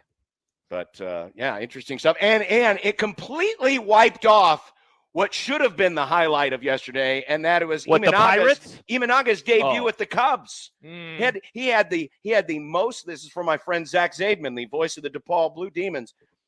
First Cub since at least 1901 with 6 innings, 9 strikeouts in his debut. And he took a no-hitter into the 6th And you did it against the Rockies. Good job, John. Yeah, against the Rockies. We should count that. I did it against the Rockies. Yeah, I don't think we should count that. If you play the Rockies and do something good, it's like playing the A's and doing something good. We just don't really count it very It's a tough look, John. Yeah. The Rockies aren't very good. No. That's... Yeah, the Little League home run that Christopher Morel hit yesterday was pretty proof positive. How scared of... Oh, sorry. Oh, I was going to say, Mike, how scared of the Pirates should John be? He's quaking in his boots right now about the undefeated Pittsburgh Pirates. I mean, you have to go back to 1983 to have a Pirates team that started 5-0. The great Johnny Ray, Jason Thompson, Mike Easler, Bill Madlock Pirates of that era. Tony Pena, back when Tony Pena was the one-knee catcher before one-knee catching was cool. Yes, right? and I remember all the time, Harry and Steve would be like, he's got to get racked. He's got to get hit in the soft spot there if he's not careful. Because he couldn't move. He was down there on a knee, and if the ball went in the dirt and it hit him in the junk. And now everybody does it. So they do. I think Pittsburgh's an interesting team. I mean, they have Jared Jones was really, really good in his opening start, and his stuff is exceptional. And they are going to have Paul Skeens coming at some point here, probably in the not too distant future. His AAA debut went very well, albeit only for 3 innings. So it might be another 6 weeks or so before we see Skeens in the big leagues. But I actually think they're kind of a fun team. O'Neal Cruz is exciting to watch. Now he's fanned in nearly half his plate appearances right now, so that's a lot, right? And it's not all that dissimilar from what Ellie De La Cruz has done in terms of fanning in about half of his plate appearances with Cincinnati too. So I think there are some things about both of those teams that are really exciting. I think Cincy is in better position to win than Pittsburgh, but Pittsburgh is not going to be a team that is one that rolls over anymore in that division. I think last year proved that they were moving in the right direction. I'm still skeptical that they have enough either offense or starting pitching to really compete in the division, but they're going to be far more competitive. And, if you told me that they finished around 500, I wouldn't be surprised. I also wouldn't be surprised. I think I may have said this last week, if top to bottom in that Central that you're looking at, fewer than 10 games separating first from 5th place. I think it's going to be that close a race. I just want it known for the record, with the Pirates' best start since '83 and the Tigers' best start since 2015, that I was in both cities in the last 2 weeks. You were. My Creighton Big East Conference pixie dust landed on America Park and PNC Park. There's another way to look at this. Those two teams are combined 9-0 on the road right now, so there's a good chance that they come home and the stench from Bishopdom is still wafting. Great point, Mike. I never got into the ballpark. I was just around. Yeah, but you're sent wafts everywhere. Yeah. It's like a cloud of John. There's cloudy suddenly in Omaha. This is amazing. We start talking about baseball all week. and the clouds roll in. What are you talking about? Blake Snell's going to make his debut for the Giants next week. Yes. He extended his spring training to get ready for the season. Can the Giants give him better run support than the Padres did last year? Answer hazy, reply again. I don't know. Yeah, I mean, like if we pull out the magic 8 ball of life, too early to tell. I don't like the Padres team was certainly a more talented offense than what the Giants have right now. It just didn't perform well last year, right? So, I don't I mean, on paper, I don't think the Giants are going to be better than what the Padres were last year. I mean, I would think that they're still kind of like back of the middle third, right? You know, like 18th, 19th, 20th in the league, in the major leagues in runs scored or in offense. But, you know, you never know how it turns out, right? Like it could be one of those situations where they're a bad offense, but they support Blake Snell well. I mean, I think the biggest thing for them, for Snell, is trying to figure out if he can do the things that he did well in 23 in combination with the things that he did well in 22 when the walk rate was just a little bit closer to the league average and she struck out more hitters, but was able to do it last year for 180 innings. Like if he can do that, then watch out, because he and Logan Webb will be a heck of a tandem at the top of that rotation. I think the biggest thing, though, in that division, like you have really patient teams in the Dodgers and Diamondbacks, and teams that don't go outside the strike zone very often. And the Diamondbacks really, and now granted, they played the Rockies opening weekend, but they don't strike out very much. They're not going to be one of the higher strikeout teams in the league anyway, even with Eugenio Suarez in their lineup. So I think to me, it's not certain. I think that the Giants offense will be better. In fact, I would say on paper, they're not going to be as good as what the Padres ran out there yesterday. Nick. Ferrin. Yeah. Esteury Ruiz. What the hell are Ruiz doing? Why are the A's sending him down? Because Forced claims it was because of him not getting on base, but in that series with the Guardians, he went 3 for 7 and was a big part of them actually winning their one game that they won. Yeah, I mean, I think a lot of it, I mean, there's a number of different things that could be at play here. Esteury Ruiz has not been a very good defensive player, and the A's defense was on full display last night against the Red Sox. I think it was 5 errors over the first 3 innings. And so I would assume that some of what they saw, I haven't gone back and watched his at bats, but if we're going to take David Forst at his word, and I tend to, I like David. I think I've never seen him, lead me astray, let's say. I think what you have is a guy that probably was a bit overly aggressive and, got some good results based on his speed, and also like making an adjustment or making an evaluation on 7 at bats is fool's errand. Like if you tell me that the first 8 weeks of the season, everything it's too early to tell, then what is 7 at bats, right? And for a guy who kind of struggled offensively last year, I mean, I think it's, yes, it is way too early to tell on Esteury Ruiz what he's going to be. But it's like from an optics standpoint, for a team whose optics are not good anyway from their ownership level, it doesn't sit well. It happened on the same day that Brent Rooker was out of the lineup, and there were a bunch of conspiracy theories floating around the internet on it. But like Brent Rooker is 0 for 11 with 9 strikeouts. Like, you want to know why Brent Rooker sat? He needed a day. Like, I just think that there's probably, the way that they're constructing that outfield, with Lawrence Butler, they want to get playing time. There's a chance for Lawrence Butler to be pretty impactful. I really like Lawrence Butler. I think he's got a chance to be a good player.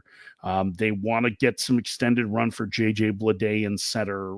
I'm not sure how that's going to work out, but they want to get him a chance. There are probably some decisions that they have to make on guys like Bleday that are closer to their sell-by date than Ruiz is. And if there are significant adjustments that Ruiz needs to make, and really he's only had 1 strong season in the minor leagues in his career, then I can understand it, even though, at this point, he's hitting 429 with a double and a triple, right? Like you don't see those guys get sent down very often, but there has to be a reason for it. Speaking of the A's, 1 hour ago, as we speak, they have a lot of errors this year. The Tropicana closed its doors for the final time in Las Vegas. And this will, of course, be making way for what we believe to be the A's new ballpark. Do you think it's getting juiced? Is that what we can call the demolition there? Probably. Well played. Very, very well played. They should get a one giant, of those big giant juicer and just pull the leverage and crush. My favorite was, have you been, John, you have to spend time in Vegas on occasion, I know.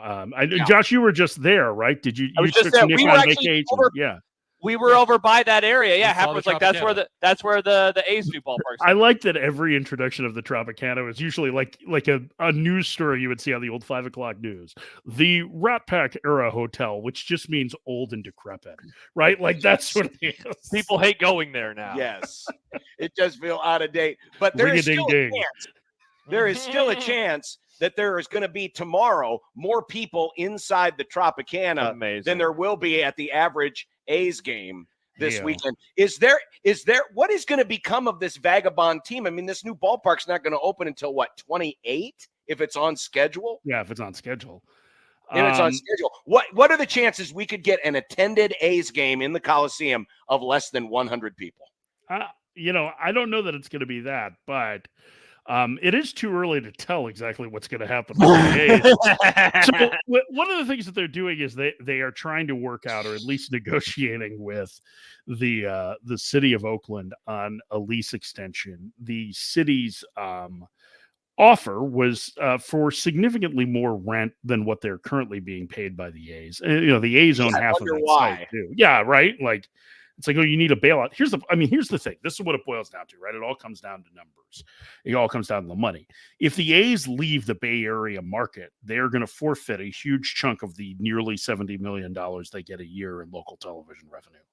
Well, seeing as they have an owner that's actively shunned one of the 10 biggest markets in the U.S. for the smallest in Major League Baseball so that he can continue to get revenue sharing, I would say the odds are overwhelming he's going to do whatever he can to stay in that market. Now, that price is probably negotiable. By the way, I don't know if you saw this, but in a perfect, chef's kiss moment, the entire compensation packet for the city of Oakland for the extension of the lease was going to be $97 million, which is the amount of money they said that they were apart from the A's on finishing the Howard Terminal ballpark. So if you are rooting for the city in this, that's a huge fist bump moment and really very funny. So I mean, there's a chance that they could go to Sacramento, which might be able to get them most of their TV money. Salt Lake City would really like them to come there because Salt Lake City views itself as a viable expansion city. And when you start to, and I realize how weird that sounds, but Salt Lake City is actually a bigger market, I think, than it's a bigger market than Vegas. It's a bigger market than Milwaukee. It's a bigger market than Cincinnati, and it might be a bigger market than Pittsburgh too. It's like in the low 30s. Or high 20s in terms of market size, and they'd like to prove that they can do it. And I mean, Salt Lake City's beautiful; like that would be kind of a cool place to go. But that's a lot of white people, so they love baseball. Could I make a suggestion? Oh yeah, what about Omaha, Mike? Look at Omaha. We got a ball. I haven't heard the city of Omaha get into the bidding as a temporary home. We're in on hockey. Yeah, because we're all in on moving a hockey team to Gretna. Yeah. Gretna. And Gretna is west of Omaha. Is it like west of Sarpy County? It's like 204th Street. It basically is Sarpy County. It is Sarpy County. Okay. Well, then you get out there by the Storm Chasers ballpark and everything will be fine. But correct. I just I think in the end they probably get something done with the city of Oakland, but I don't know if you remember the old pictures of the Dodgers last year at Ebbets Field and how depressing those were with how few fans there were there. It has a chance to be that. Yeah, it's probably not going to be good. Well, I've actually never seen any pictures of the Dodgers in there last year at Ebbets Field. I'm going to Google this now. Yeah, it's pretty depressing. And then they had the ceremony where they started tearing down the ballpark, and that was sad too. Yeah, they actually painted a wrecking ball like a baseball and crushed the dugout. Good Lord! And the still frame of that, which is one of the most famous photos of the destruction of Ebbets Field, just has all the vibes of a Looney Tunes cartoon. You mean the one where all the base runners are just doing the nice? I was thinking more about like the Roadrunner and Wile E. Coyote, which often involved wrecking balls.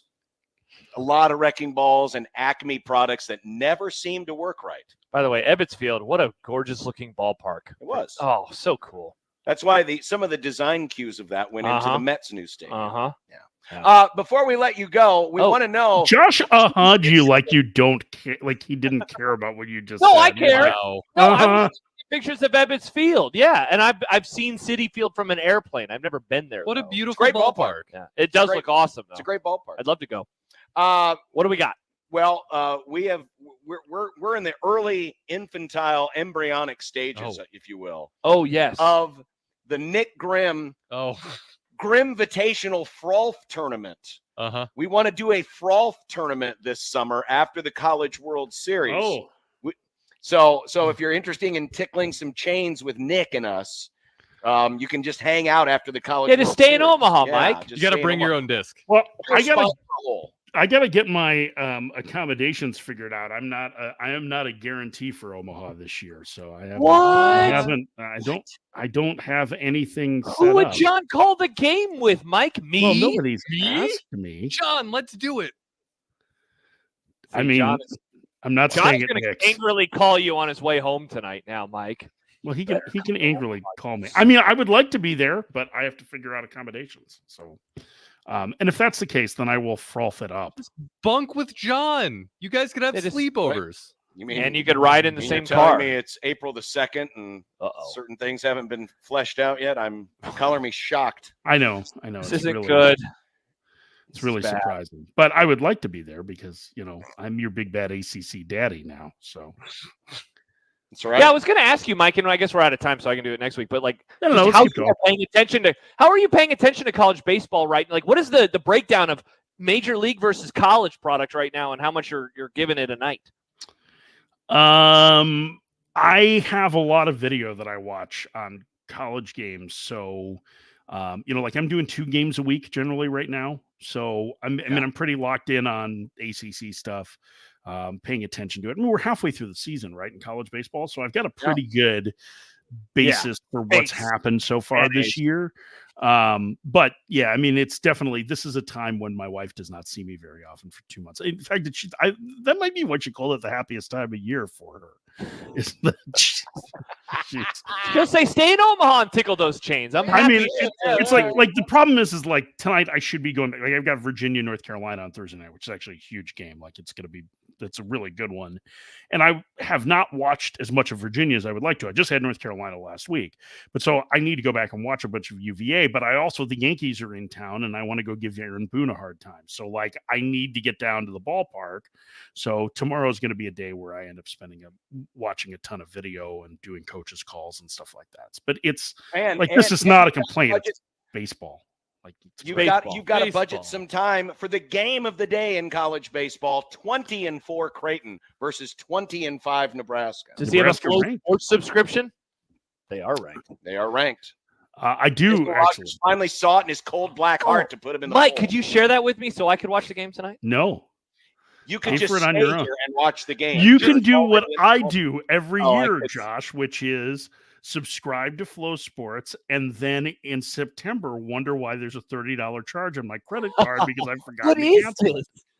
Hey, when you remember, Mike, in September, fire up Flow Sports and you can watch me call some soccer.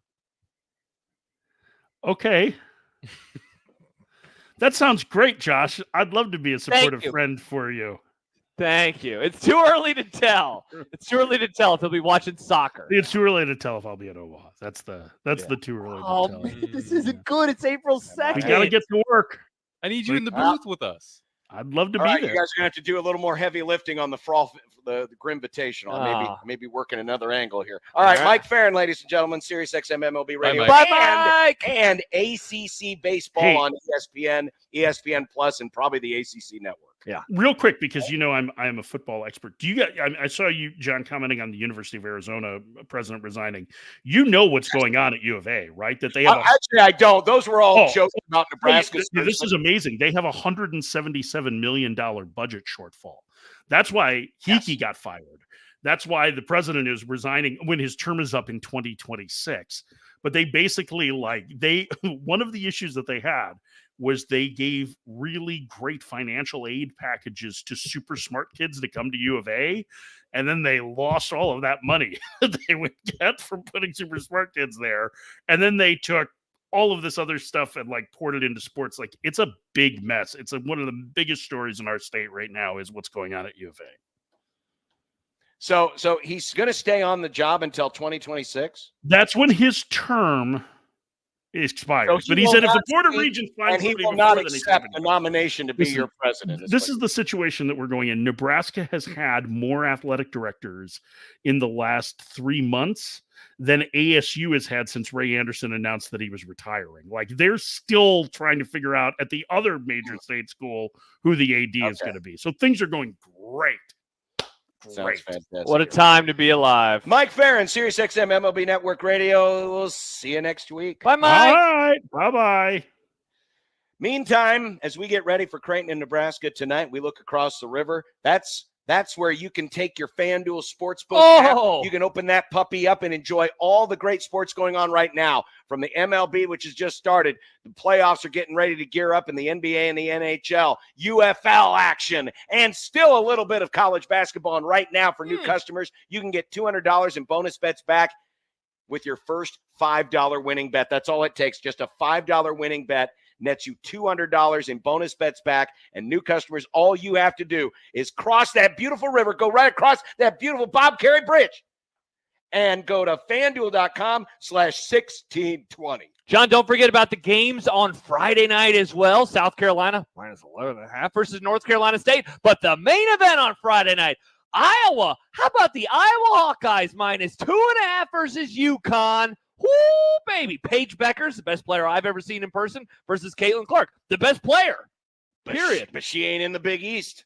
She is not in the Big East. We knew who John will be rooting for. You can pick whoever you want to root for. Just go to FanDuel.com/1620 and make your first bet a big win. 21 plus and present in Iowa. First online real money wager only. $10 first deposit required. Bonus issued is non-withdrawable bonus bets that expire 7 days after receipt.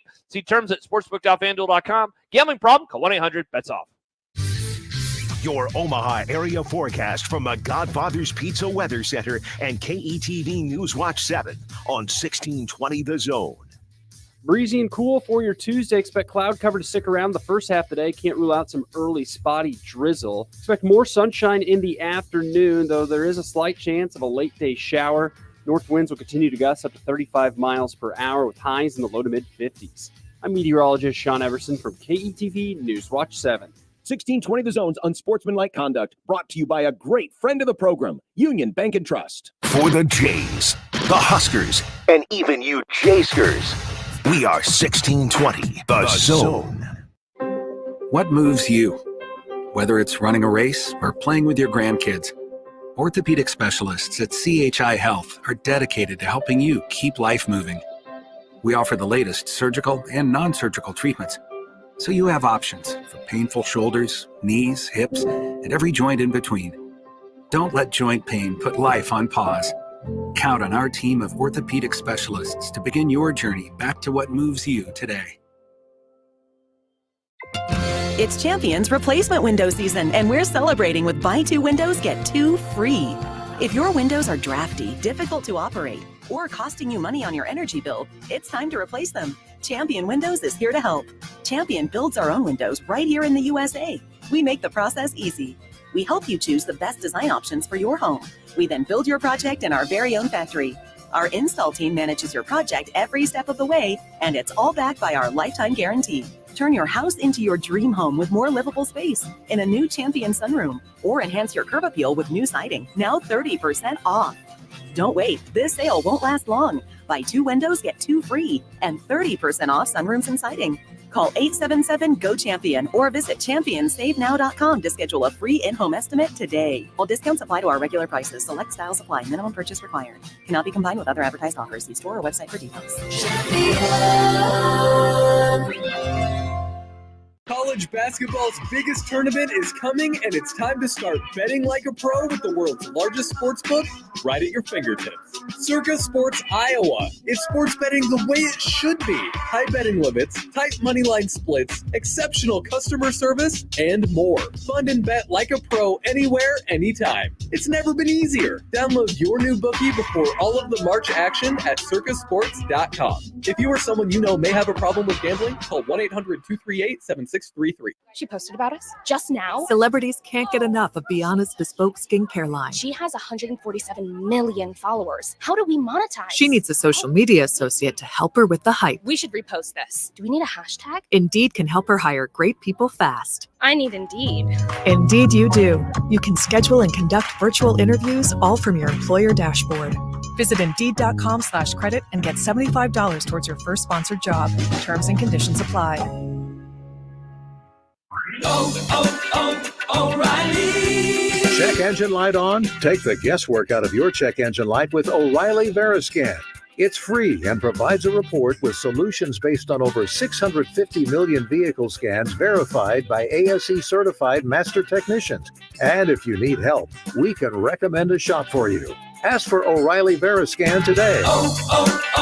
O'Reilly Auto Parts. Do you like to shoot fireworks? Would you like to get paid to shoot fireworks? J&M Displays wants you. Help shoot an Omaha Storm Chasers game, Memorial Park display, or any of the major shows in western Iowa and all of Nebraska. If you like to travel, J&M covers Nebraska, Kansas, and most of Missouri. They offer free training and great daily pay rates, which makes it a perfect part-time job. Visit jnmdisplays.com and click the Join Our Team tab to find out more. J&M Fireworks. At Cox Mobile, we know you're smart. You brush your teeth in the shower to save time, make coffee ice cubes for your cold brew, and wear goggles to cut onions. You also added Cox Mobile. So smart. Now you're running on the network with unbeatable 5G reliability and saving on your Cox internet. It's ingenious, just like you. Aw, thanks. Cox Mobile, the smart way to mobile. Cox postpaid internet required. Cox Mobile runs on the network with unbeatable 5G reliability as measured by Ookla LLC in the U.S. through H 2023. Other restrictions apply. Learn more at cox.com/mobile. Is this house a good price compared to others in the area? Are prices going up or down? If I don't make an offer right this very moment, will I miss my chance? These are just some of the questions a home buyer might ask. And these are the sorts of questions an agent who is a Realtor can help answer. Because Realtors have the expertise, data, and access to specialty training to help you navigate the process of buying a home. They provide support, guidance, and have your back every step of the way. That's what Realtors do, because that's who we are. Realtors are members of the National Association of Realtors. 1620 The Zone's Unsportsmanlike Conduct is brought to you by Union Bank and Trust. Now back to the program. Here's a story of a man named Brunsy who covers Husker sports, boys and girls, like football and basketball, even weightlifting, like front squats and curls. Then one day, good old Brunsy called a talk show, and acting on what they thought was a hunch, John and Josh wanted to start a family. And now we get to talk to Michael Bruns. It's Michael Bruns. Michael Bruns. Now we get to talk to Michael Bruns. There are baseball players on a baseball field in front of us here at Charles Schwab Field in Omaha. The Creighton Blue Jays are out stretching right now in left field, and a handful of Huskers are tossing the ball in front of the dugout and doing what baseball players tend to do before games, just a lot of hanging out. Spitting and swallowing. Spitting seeds and having a good old time. And Michael Bruns joins us on the 42 Degrees to the Source hotline. Brunsy, it's that wonderful time of year. It's Nebraska Creighton, round one. Yeah, getting a little pepper on the field right now. Little pepper? That at the Schwab. Yes. Hey, there's no signs. I never saw any signs. There used to be signs all the time behind home plate. It said no pepper? Had no pepper games. There's no signs that say no pepper games. So pepper away, boys. Nice. I like it. Little pepper. Nobody went wrong with a little pepper. Exactly. Do you like pepper or salt more, Bruns? Little pep, like peppa or here. I was watching the '94 Rock and Jock softball game on Why? the other night with Salt and Peppa and Spinderella. They were all three running the bases together. What got you down that YouTube rabbit hole? It's Jack Mitchell's fault. Oh, of course. Of course. Stuck in the 90s, Jack Mitchell. That's what we call him. Well, of course, the burning question is, where are we going to set this line? Now, earlier today, little back and forth, little communicating. It sounds like, Brunsy, you're kind of set on 13 and a half pitchers used tonight in this game between Creighton and Nebraska. And thinking it over, you've had a couple of hours to meditate on it. Or do we still like that number? Because I remember distinctly last year, we set a pretty high number for this first game. And unfortunately, the Unsportsmanlike Conduct Sportsbook and Casino in beautiful downtown Irvington. Took a big hit. Mm-hmm. Yeah, no, it was bad. It was a bloodbath. I think it's probably better to back it down a pitcher. So I think 12.5 is the line. Okay. I wouldn't disagree with that. I say that because I don't know that the key is Will Walsh. If Will Walsh goes like 5 or, gets a little depth into the game, the overs might be in trouble. But I think now you've got Rob Childress, who wasn't afraid to go play matchups late in the game. I think it's going to be a tight game, so you might have some situational type stuff there. I think Creighton, although I know they're going to go all out tonight to win, I think you just at least have to be moderately aware that they've got a game tomorrow. Yeah. And, I know that V-Talk turns into Justin Verlander when he plays Nebraska and has the last couple of years. But I think that's a concern, but I don't know that he's going to get much deeper than 3 or 4 innings. So I think 12.5 is the number. Hey, by the way, I did put out a poll question on my new scorebook that Connor. Oh yeah, where is this? I haven't seen this. It's in the bag, but I have 8 lines for each team for a number of pitchers. Yeah. And I asked the question on our JTech Construction Zone Twitter page, will I need all 8 for each team tonight? And right now, 35% say yes, but just for Creighton. 33% say yes for both teams. 18% say no, I will not need all 8 lines for both teams.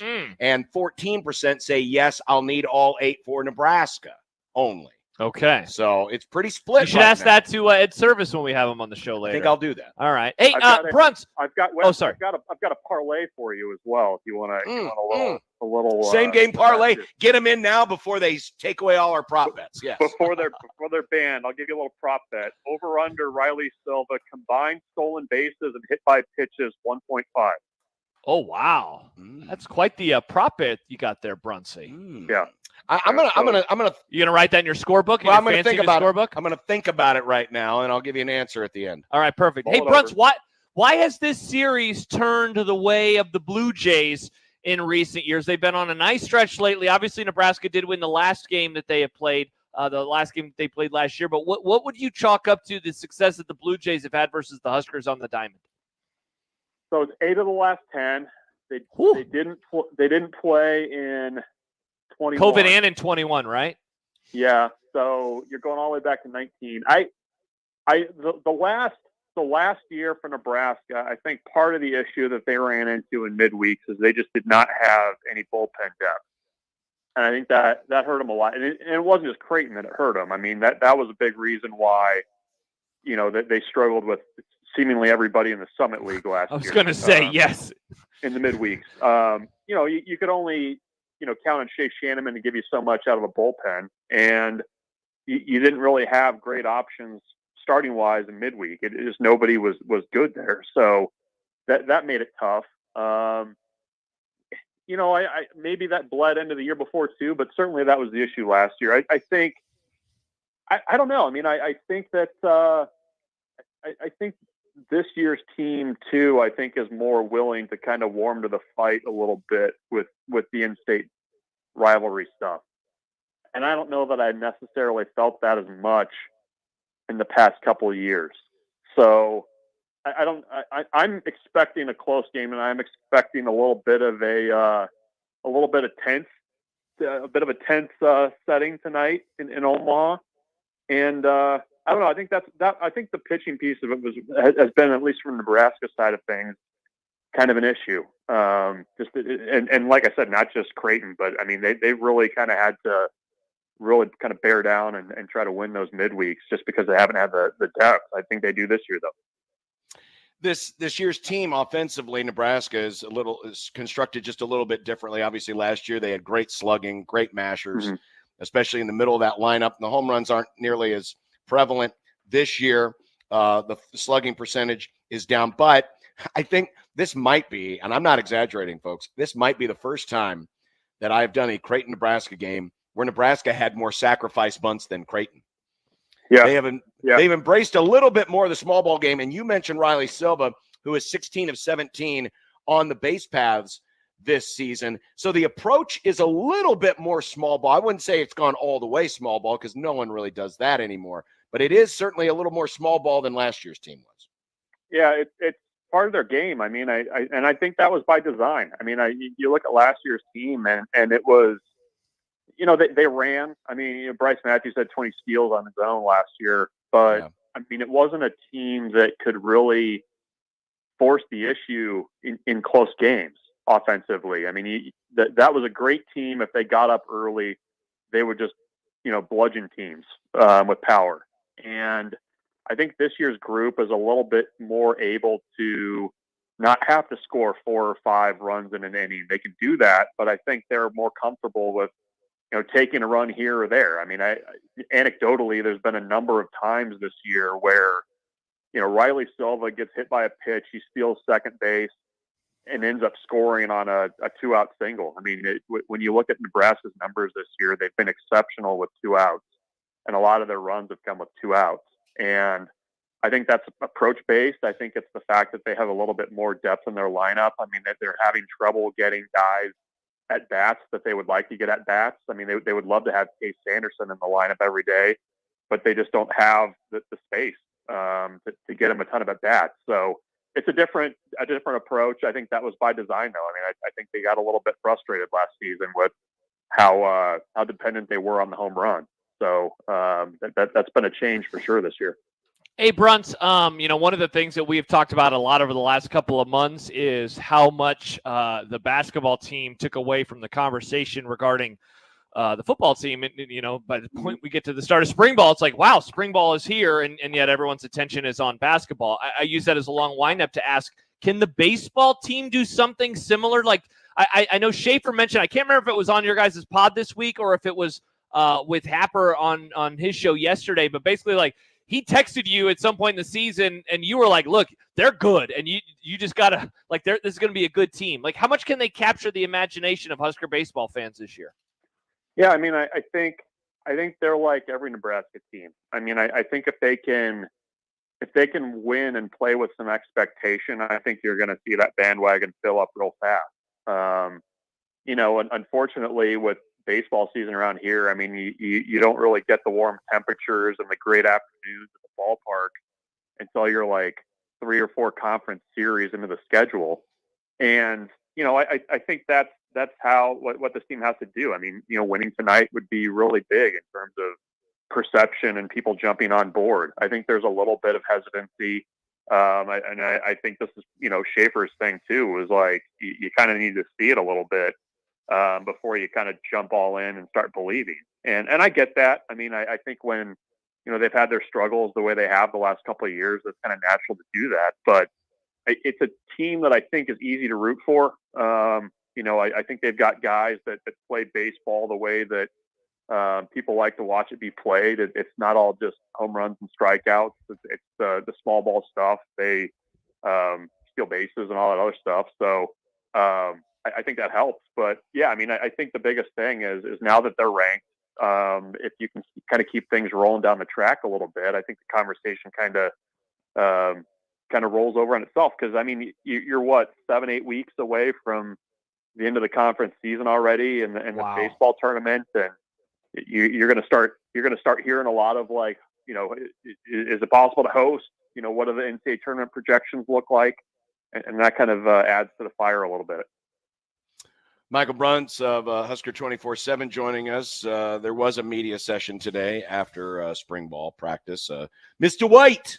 Yo, Mr. White. Mr. White in his defense. We really need to lean into that more. Oh, yeah, 100%. Given how successful they were last year and how they are expected to be successful this year. Let's cook. I asked the same question yesterday of Mitch Sherman, but I almost wonder if the offense in your opinion, might be a bit more conservative, especially to start this year, given how strong the defense is expected to be and knowing, hey, they really want to make sure they manage those turnovers and not jump in with both feet entirely with a freshman starting quarterback. Do you think there could be a chance the offense might be a bit more conservative, at least to start the season? Yeah, I do. I mean, I don't know that bombing the ball all over the field with the freshman quarterback is a good recipe for winning games right out of the gate. And, the thing that's nice, though, is when you have a defense like I think Nebraska's defense is going to be this year, it buys time for that offense to kind of find its footing a little bit. And the big play and that kind of stuff has to be part of the offense. But, I mean, you've heard Matt Rule talk a lot, and certainly last year, about complementary football. And, I mean, if you've got a good defense, if you can get special teams a little bit better, you can win games with an offense that kind of takes care of its business. I mean, it's a conversation every year, right? It's turnover margin, and Nebraska's been on the bad side of that for way, way, way too long. Certainly the defense could do more in terms of takeaways, but I think the offense is going to have time to kind of find its footing with, whatever the quarterback picture looks like, just based on this defense. I mean, when you kind of start going down, returning snap counts, looking at true depth and who can help you, I mean, it's really remarkable. And I can't recall a position group at Nebraska flipping as much in a calendar year as that defensive line has. It's really pretty impressive. Michael Bruns, Husker 24/7. They closed the Tropicana today to make room for the A's new ballpark. Yeah. It's now, well, it's not really official yet. I still think, they're going to have at least 4 years where they're going to be a vagabond franchise if they don't re-up with Oakland. I say we bring them here to Charles Schwab Field. I like it. They would have working plumbing and open concourses. They would know what to do with themselves. Great point. Now there would still be critters in the ceiling because we had a critter in the ceiling a couple of College World Series ago. Yeah, I mean, it's like being at home. It's like, oh well, there's a possum in the ceiling. Right. That feels nice. That feels good. Right. So yeah, let's bring them here. If not, it's basically Sacramento or 3 more really embarrassing years in Oakland. So really embarrassing years. I don't see Omaha as a bad option. Let's start that rumor. What would you set the line at for the over/under on the smallest home attendance this year? What was it last year? They had announced for opening day was 13,000, and they had about 20,000 out in the parking lot at protesting, counter protest. Tell you what, we would have to trust the A's not to lie about it, but last year they had 2,064 fans at a game in May. It was the smallest crowd in 44 years. It gets really cold in Oakland in July, which I know is counterintuitive, but it gets cold there in July. You'll have a Monday night game against like a really bad team coming in there. Like, I don't know if they play them, but like somebody like the Rockies comes in there for a Monday, Tuesday, Wednesday series. Let's go. I bet you get like 1,700 on Monday night. Oh boy. They should. I would really like to see him get below 4 digits. I think that would be fascinating. That would be worth going for. 9 something. Yeah, it'd be like 805. Oh my gosh. If they're counting everybody like hot dog vendors and stuff, I mean, that's going to be tough to do. But yeah, if you got close to that, you'd have to be really careful with the mics doing the broadcast because you'd be like picking up conversations. Oh yeah. Oh my. Michael Bruns, ladies and gentlemen, always a good spirit. And always. 12.5. Oh, by the way, to answer your question, so Silva this year has been hit by 14 pitches. He has stolen 16 bases. Michael has set the line at these 1.5. are the combined stolen bases and hit by pitches. Now, Creighton has been better at controlling their hit by pitches this year. So it's going to happen with steals then, is what you're saying? Well, he's got to get on base to get steals. Uh-huh. I might take the under tonight. I'm going to take the under as well. I might take the under, but that's a really good line because he is a really good ball magnet. Yep. The ball finds him. Yep. I mean, 14 times in 25 games, pretty good. Brunsy, take care. Bye, Bruns. You guys. Yep. The official line is 12.5. 12.5 pitchers used tonight. I'm going to have to ponder this for a little bit. I'm not, I ponder, man. I'm going to say the under hits like it did last year. You think the under hits like it did last year? Yep. I mean, I wish we had our conversation with Ed Service right now. I could just flat out. He's ask not. him. Nick booked him for 5:30. Yeah, you're gonna have to wait, John. Chill out. I get. Well, Take yeah. a chill pill, John. Where is he? They're doing BP right now. Where is he at? Is he? That means hanging out batting practice. He's over there. He's with the look at jugs Nick. machine. Okay. He's with the jugs machine. That's inappropriate, John. Horny John. It's what it is. Wow. You can't call her that. I'm not calling her anything. We've gotten the crotch cam from John he's twice today. By the way. He's just John, it's a firing crotch balls cam. into a net right now. It's Horny John, and you've got the crotch cam. Oh, I hate this. I am so tired of these damn Just cameras. look over it. I Like, can't. why do you always go? Oh, look at Because my it's easier to balls." see when I turn it like this. Yeah, that's better. There you go. There's this. Look at the stats. You can look at the stats Oh, upside stat down. cam. No, flip it upside down. No, they had the jugs like gun this. out there, and they were shooting balls into a net. Nice. Congrats. Hopefully it doesn't go through the net like that webbing of the glove. Apparently, they're testing the net for its structural integrity to Hey. make sure that nothing gets through it. They're worried that Fanatics made it. Yeah, that's probably a good idea. Mm-hmm. All right, we are live here at Charles Schwab Field. Game time at 6:00. All the coverage can be heard right here with me and Nick Handley. Which we all knew. Nobody said anything otherwise, and nobody will say anything otherwise at the end of today's show. Nobody misled us in any way yesterday. And if we say something different in the last half hour of the show, just, No, it's a we joke. didn't. It's a bit. It's a joke. It's a joke. It's a bit. It's just a bit. It's a hilarious, funny bit. I don't want Nick to be driving here and hear someone else's name and just turn around and go back home. Yeah, me neither. Nick Hanley, you have to come to the stadium today. You have to. Because we might need to huddle up for body warmth tonight. Oh, yeah, that's true. Yeah, get your coats out. That's why I brought my coat. Yeah, that's why I brought the heavy coat. Uh-huh.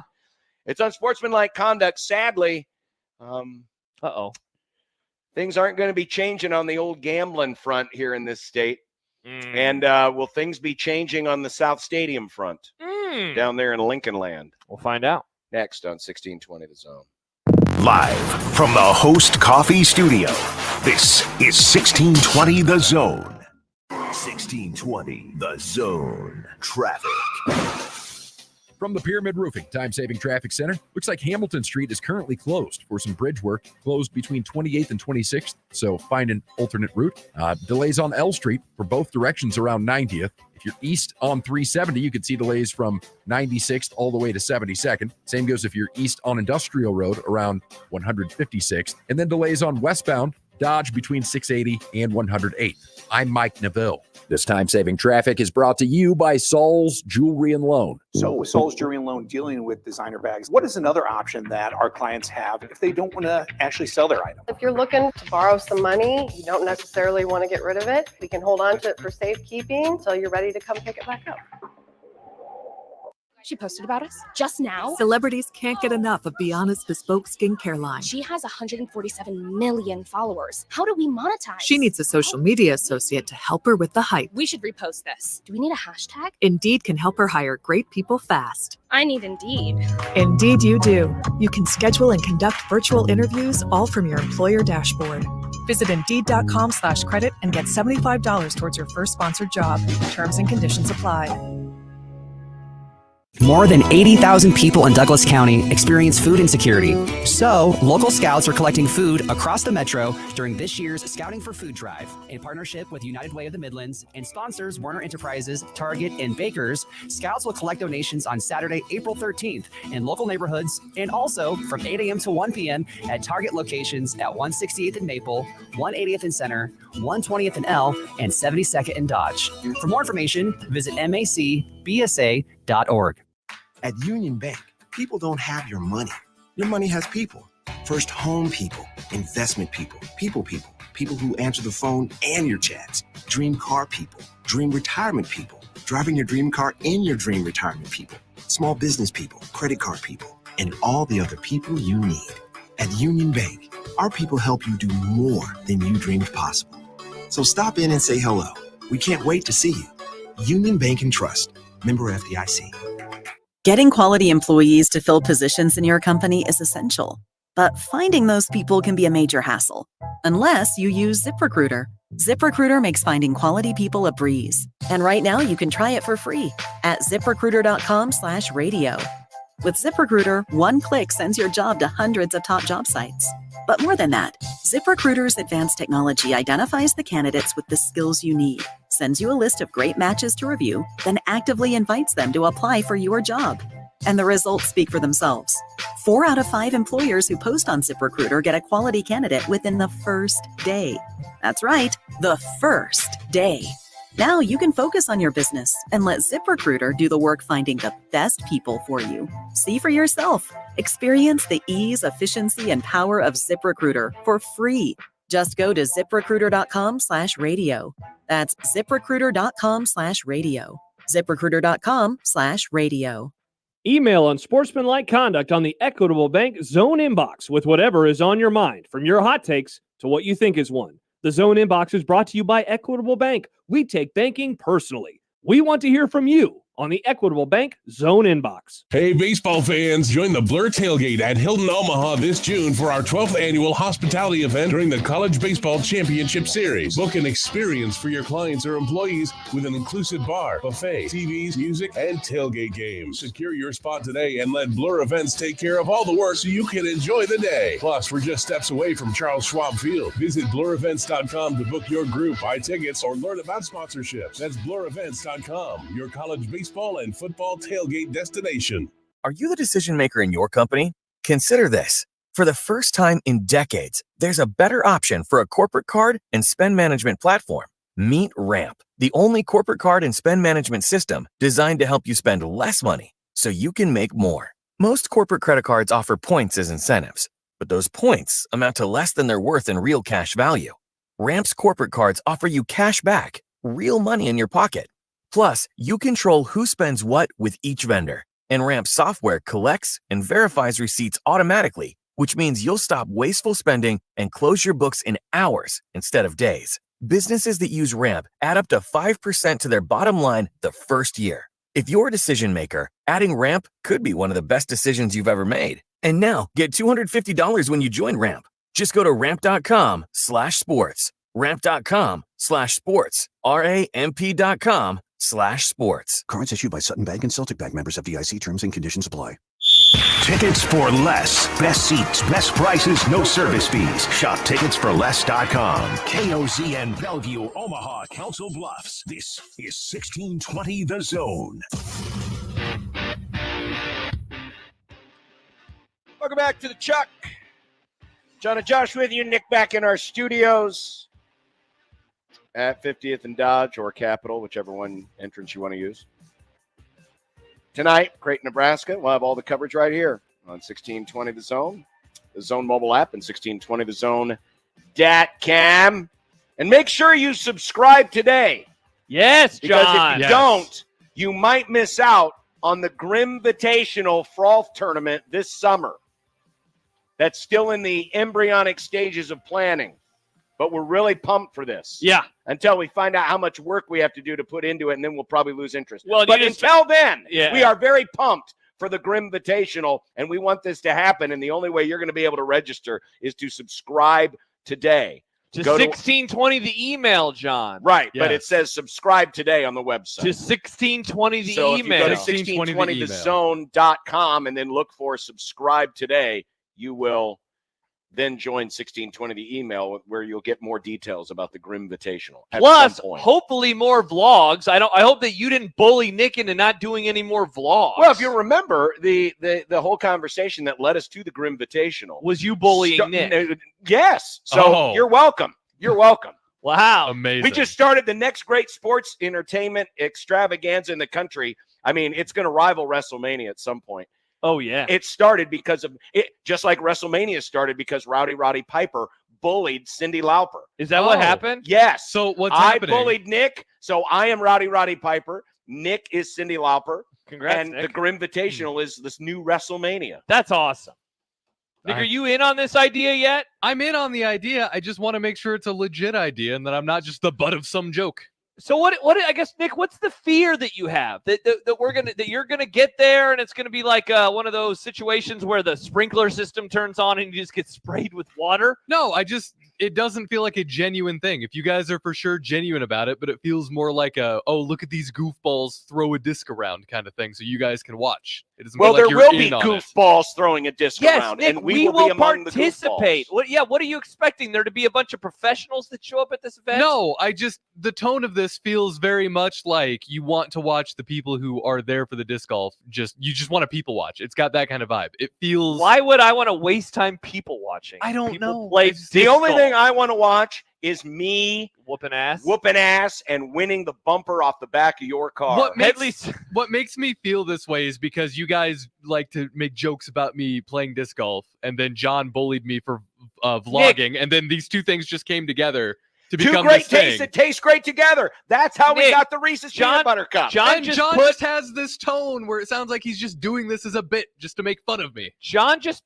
turned his everything camera. we do is a bit. Yes, Nick. John just turned his camera towards his balls, and we made fun of him. We make fun of each other. We need it. Where's Vegas, Nick? Vegas, Nick took everything in stride, and he was like, "I'm having a great time." And now Omaha Nick is back. I'm having a great time.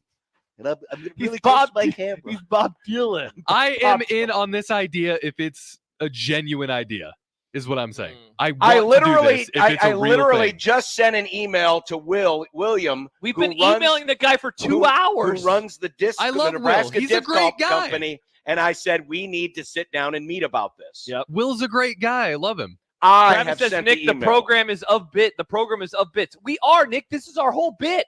We're about bits. And what an amazing bit it Nick's would be. not invited. Nick's not invited. This is about us now. Nick's not going to be invited to the Grimvitational. How bad is that going to look that the namesake? He's not excited for it. This would be like Mr. Super Bowl not being excited for the Super Bowl. Josh. To go back to the WrestleMania analogy, the guy who invented WrestleMania, Vince McMahon, no longer of WWE. Apparently, Bingo. Nick Grimm is Vince McMahon. Oh, no. For a variety of reasons. Josh, what do you want me to do to tell you that I'm in on this? Oh, Josh, thank you. Thank you so much, Josh. Tears in Thank your you. eyes. There's tears in my eyes. Thank you. Nick, Such a fun idea. Nick, I've heard you when you like ideas, and I've heard you when you don't like ideas. I just want you to be genuinely excited. I like the idea. I just want to make sure it's a genuine idea. That's it. I don't want to get emotionally invested if this is just a big joke on me. It is not a joke on you. It's a joke on all of you after I kick everybody's ass in the Grimvitational. I'll go down in history like the Green Bay Packers winning the first Super Bowl. Oh, that's a bummer. Yeah, I'll be the Vince Lombardi, and then after I die, they can name the trophy the Bishop Trophy. The Bishop Bumper. The Bishop Bumper. I like Even though it won't be my bumper. Alliteration. It'll be Nick's bumper. Jed says, why is Nick suddenly worried about being the butt of a joke? Isn't that his everyday life? Yes. That is and I just Nick's want bit. one time where it's not. Well, then beat me in the Grimvitational and you'll have bragging rights. Yeah. Sad. Well, I'm excited. I am really excited. I think this am, will be the again, next- excited. I want this to happen if you guys are genuine about it. Oh, we're I don't just want this to be another excuse for John to dog on me for my hobbies. Headley says, this sounds better than a breakfast runza. Yeah, have you seen that picture? That thing looked like garbage. They finally deliver us a breakfast runza, and it's more bread than anything else. There's not any egg in there. There's barely any cheese. I couldn't see any meat. It looked horrible. Well, I'm not waiting in line for 2 hours for that piece of trash. Well, but no offense, Runza. Well, they get it for charity. I love your. That's a tough look, Josh. Put an effort into it. No, that's not a tough look. I've been involved in charities, and you know what? When we say you get a prize, it's a good prize. It's not some random crap. We gave away courtside seats to a Creighton game one time as a prize. You get a prize. Exactly. I just want a little more egg and bacon and cheese in there. Is all. Well, maybe it was just a bad picture. Well, it's a small bread. You can only fit so much in a breadstick. I do. Nick, you stop it. This is so mean, Nick. This is so mean. Oh, breadstick. Well, sadly, and I only say sadly not because I have anything against the people over in Iowa. I love Iowa. I vacation there every year. They're great people. Go Hawks. I wouldn't go that far. In fact, I'm watching right now, and there's a group of folks who are currently walking across the Cary Bridge, probably holding their phones in their hands, waiting. When do we hit the geofence? When do we hit the geofence? When do we hit the geofence? There it is. Now I can put some money on something. It sounds like that is that great tradition that has now been an Omaha tradition for 3 years. How long have we had? We were in Iowa in 2019 doing the it's program 5 over years? there. Yeah, and I think the apps came along pretty closely after. Okay, so it's been 5 years. It looks like that tradition will continue because there will not be a ballot initiative in the state this year. The folks who run the largest online betting services, our good friends at FanDuel and others, had partnered with the Ho-Chunk Incorporated, which are the folks that run the casinos here in Nebraska, including Horseman's Park. Ho-Chunk sounds like food. When I hear Ho-Chunk, I'm like, oh, what do they have? Chicken fingers? I'm sorry. But they did a public opinion poll to gauge the appetite in this state, speaking of food, for legalized online gambling. And according to Lance Morgan, the CEO of Ho-Chunk, which is the parent company of Warhorse Gaming, which runs the casinos, the poll showed that 57% of respondents signaled support for the constitutional amendment. Yeah. And the online betting firms who would have poured some of their money into the campaign to get the ballot initiative out there. Because remember, 2 ways you can get this in. You can ask the legislature to do it, which means you got to go to the politicians. Or you can do as we did when we expanded gambling and allowed casinos at horse tracks, and that is you can create a ballot initiative where you have to get so many signatures and it has to be so many representative. counties. Yes, it's got to be representative of the entire state. Yeah. And then submit that to the Secretary of State. And if you have enough valid signatures from the right places across the state, you can get the initiative on the ballot, and then we get to vote for it. Well, the FanDuel, DraftKings, and others have decided they're going to pour their resources into larger states, more populated states, because the 57% probably not a high enough number. It's not a high enough threshold because remember, that's just taking a poll. You got to do 2 things. First, you got to get the signatures. Then you got to get them validated, and then you got to get enough people to vote for it. And if I'm thinking if you would have turned those numbers around, let's say it would have been 75%, I think there's probably a good chance that they put their money that into they would have put some money in the campaign, because not only do you need the money to pay the petitioners and organize the petition effort, but then you need advertising money. And Ho-Chunk is not going to bankroll the entire thing themselves. They were looking for help from the online gambling services. Unfortunately, it's not going to come this year.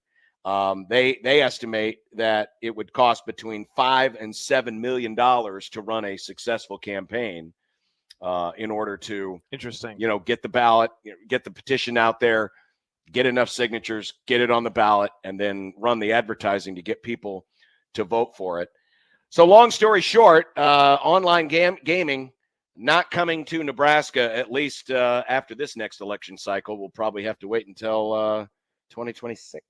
Man, I guess I don't really know if I'm surprised by this. I guess I thought that there would be more support for it, but I mean, it's just a really interesting time in all of this. I actually was going to ask Ferrin about it, but we just didn't have enough time left to do so. But, given, of course, Shohei, the Shohei story, I feel like kind of kicked off this weird month of discussion points around sports gambling. You have that. Obviously, you have the Porter situation in the NBA. And I think that is kind of like the scariest one that is happening right now if you are in sports. But, how is Major League Baseball watching, what's happening in the NBA, Charlie Baker and what he had to say about prop bets? How are all these leagues and I guess the college institutions, how are they keeping an eye on all of these news items in terms of maybe what could be next for them or what could be next for their sport? Well, so I know that's an offshoot of this. But let me ask you this. To the common layperson, the person who would sign the petition or the person that would go to the ballot box to vote yay or nay. Yeah. How much do any of those stories factor into their decision whether or not they like online gambling or not? Do you think it has that big of an impact on the voter? Right?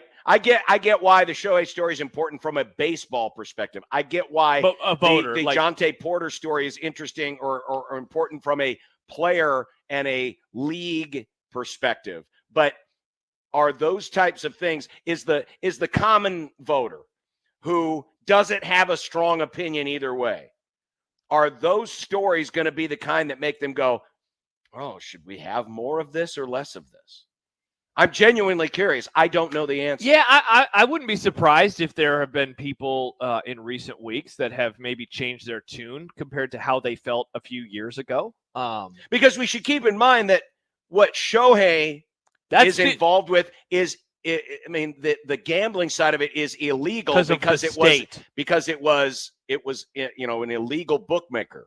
Right, it was an illegal online book service in California. As of now, it had nothing to do with FanDuel. It had nothing to do with any legal operation. And he has not been accused of anything. It just obviously it's a situation that seems like there is still more out there that we don't know about. Now the Porter situation is the one I think, and we always mention this when we discuss sports gambling, but the reason that we watch sports, in my opinion, there are two reasons above all else. And I know that some will say it's because of our local ties and because I went to the university. That's fine. That's all pomp and circumstance. The reason you watch sports are, one, you want to be entertained. I think that is the biggest reason that you watch sports. But with that entertainment comes the other reason, and that is you believe that this game is on the up and up, to the point where you don't think about if a game is on the up and up. I watch a game. I watch Creighton and Nebraska play tonight. I do not ever think at any point in time, I wonder if something fishy is going on. If you start thinking that way, I think that really your fandom, I think, could dissipate. And I know that I've kind of made fun of people who over the last few years are like NFL rigged. Like when one call goes against them or Patrick Mahomes gets a 15-yard penalty or whatever it is, NFL rigged.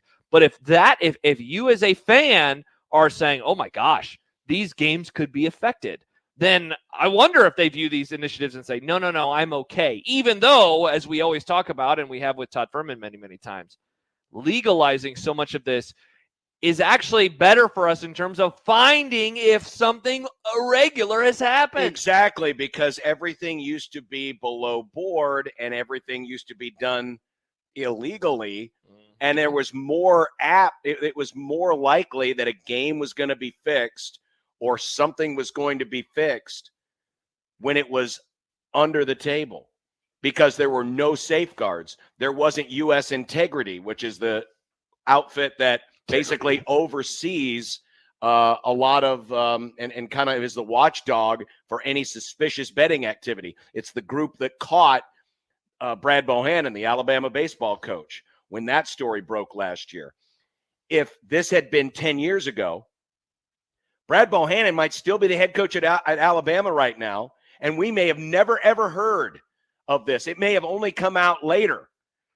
But because there is legal gambling and all of that was done above board in terms of going to a legal casino in a state where it was legit, we found out about where they were able to find out. And, of course, the guy at the table. Yeah, he's a complete moron by saying, no, but I've got inside information. It's the coach's phone number. But seriously, it's more likely that the bad stuff's going to happen when it's under the table because it's already operating under the table. Correct. And they already know how to avoid all of this. But if it's going through legal means, if it's going through a legal online service or a legal casino sports book, and they can spot these things and identify it and go after it. I just think right now, Josh, we're still very much in the infantile stages 100%, man. of American coast-to-coast sports betting, and we don't even have it officially coast-to-coast. Nebraska only has it in the actual I think it's casinos. 37 states now. Right. We only have it in those casinos here in Nebraska. There's no online component. There are other states that don't have it at all. European countries have had this for a long time, and I think we're going through kind of the growing pains that you tend to go through anytime that something that used to be illegal now becomes legal. There's going to be elements where you're going to have to work through some things. Which is, I guess, good because it's a learning experience. Sure it is. But Everything's a learning experience. But it also sucks in the moment. You know, Sure. when the automobile was invented, they went through a lot of processes, right? Of like, maybe we should have a belt that covers our lap. Maybe it's not the best idea to drink while you drive. Maybe we should actually have roads instead of horse trails. Exactly. And so, like, you know, we get the benefits of that because we live in 2024. Mm-hmm. You know, we don't live in 1924 when these things are coming online. You know, that said, you know, a few comments are saying it, better to be legal than to be illegal. Like, that's the crazy part about the Porter story is that the only reason we know about this is because DraftKings mentioned it. Hey, look at this. These are the biggest winners. All these under bets with this guy who played in 4 minutes. Like, that, in my opinion, is a positive. Yeah. The reason it started is a negative, but yes, you did indeed catch him in the act. And so I know that that's a long way of getting back to your original question, but I think you ask a very good question. And I don't know. I know that, you know, when you think back to, remember when those websites started doing the daily fantasy and fans were just inundated with all those commercials and people were like, this is really, really tiring. And I don't like seeing these. I know that there are non-gambling, you know, sports fans out there who are like, it's just so pervasive. You know, inside the NBA is doing all sorts of stuff. You know, like everybody is doing. I mean, we've been talking about it for years. So I'm not going to try to be obtuse about this situation. But yeah, I do wonder what a month like this one does for the want of people to have, whether it's apps or whatever it is, go online. Well, if there is a bright light to all of this, according to the folks over at Ho Chunk, and this was a story from the Omaha World Herald. I don't want to get the gentleman's name right again, Lance Morgan. He did say later that I think it's almost guaranteed that online sports betting would be on the ballot in 26. But I feel bad because this is something everybody wants.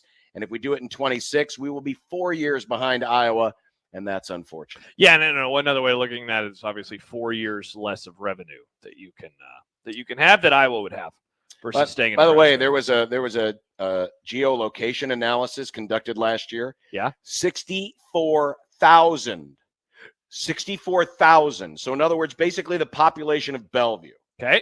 Mobile sports betting user accounts in Nebraska belonging to at least some users who are crossing the state's eastern border into Iowa. Interesting. We have and this was last year, 64,000 who have mobile sports betting accounts who take them across the river so that the geofence comes down and they can actually bet in the state of Iowa. So there is an appetite. The analysis identified 7,804 border crossings between September 7th, when the NFL season kicked off, and October 30th last year.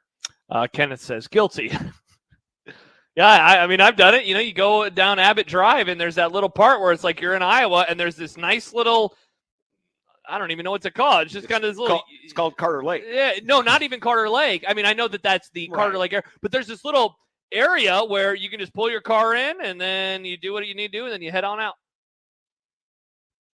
Like, there's room for like 6 cars. Online bets in Iowa in 2022, $2.1 billion. Whoa. Which is 9 times greater than in-person gambling in Iowa. Iowa had $232 million in in-person betting in 2022. Online bets, $2.1 billion. Wow. It shows you how much more people use the online component than the in-person. It fits in with us as a society, right? So, like you order food online. So last year, according to the World Herald, Nebraska casinos brought in $89 million. Only 1.3 came from sports betting. Wow. Yeah. Now, granted, it wasn't a full year because it didn't really come online in some places until midway through the year. But you know, I think there's definitely an area that it would grow. It would definitely grow. Imagine if, you know, that geofence was down and you would be able to do it right here at the ballpark or right there across the street or in your home. By the way, a text from the 402 says the difference between Vegas, Nick, and Omaha, Nick, is John. Oh. John wasn't in Las Vegas. He might be the problem. Nick, is that why you have a sour attitude? I don't know. I thought I liked John. Interesting. I thought I liked you. Oh. Nice. But now you're down on this great idea or a Frolf tournament. I'm down with this great idea. I just want you're it down, to be Nick? real. Is that what you're saying? I'm down. I just want it to be real. I don't know what we need to do to you to prove that it's real, Nick. You are attached to the emails that John is sending to this Stop bullying me. Then maybe I'll That's believe not you gonna- when you Nick, tell me that's- cool things. That will never happen. I know. You will never get this. You will never get this. But you know what Nick will get? No. Wooden bats and rubber hats, John. Done at a baseball park. This is perfect because this is a Tuesday where there segment. are many wooden bats, but I don't see any rubber hats. They're plastic hats. I'm pretty sure those hats the Nebraska players are wearing are still cloth. Isn't plastic a hard rubber? No. Poll question? No, plastic is a synthetic. Headley says, I am assuming 1620 has Nick and John at different locations to avoid physical conflict. I think that's what's going on. No, we don't Our get. boss Mark was we don't like, get "You guys got physically violent. You got to separate." I'll get physically violent if Nick poo-poos the idea of he's- the Grim Vitational. He's poo-pooing it all right. Oh, you can poo-poo on me, but I can't poo-poo on you?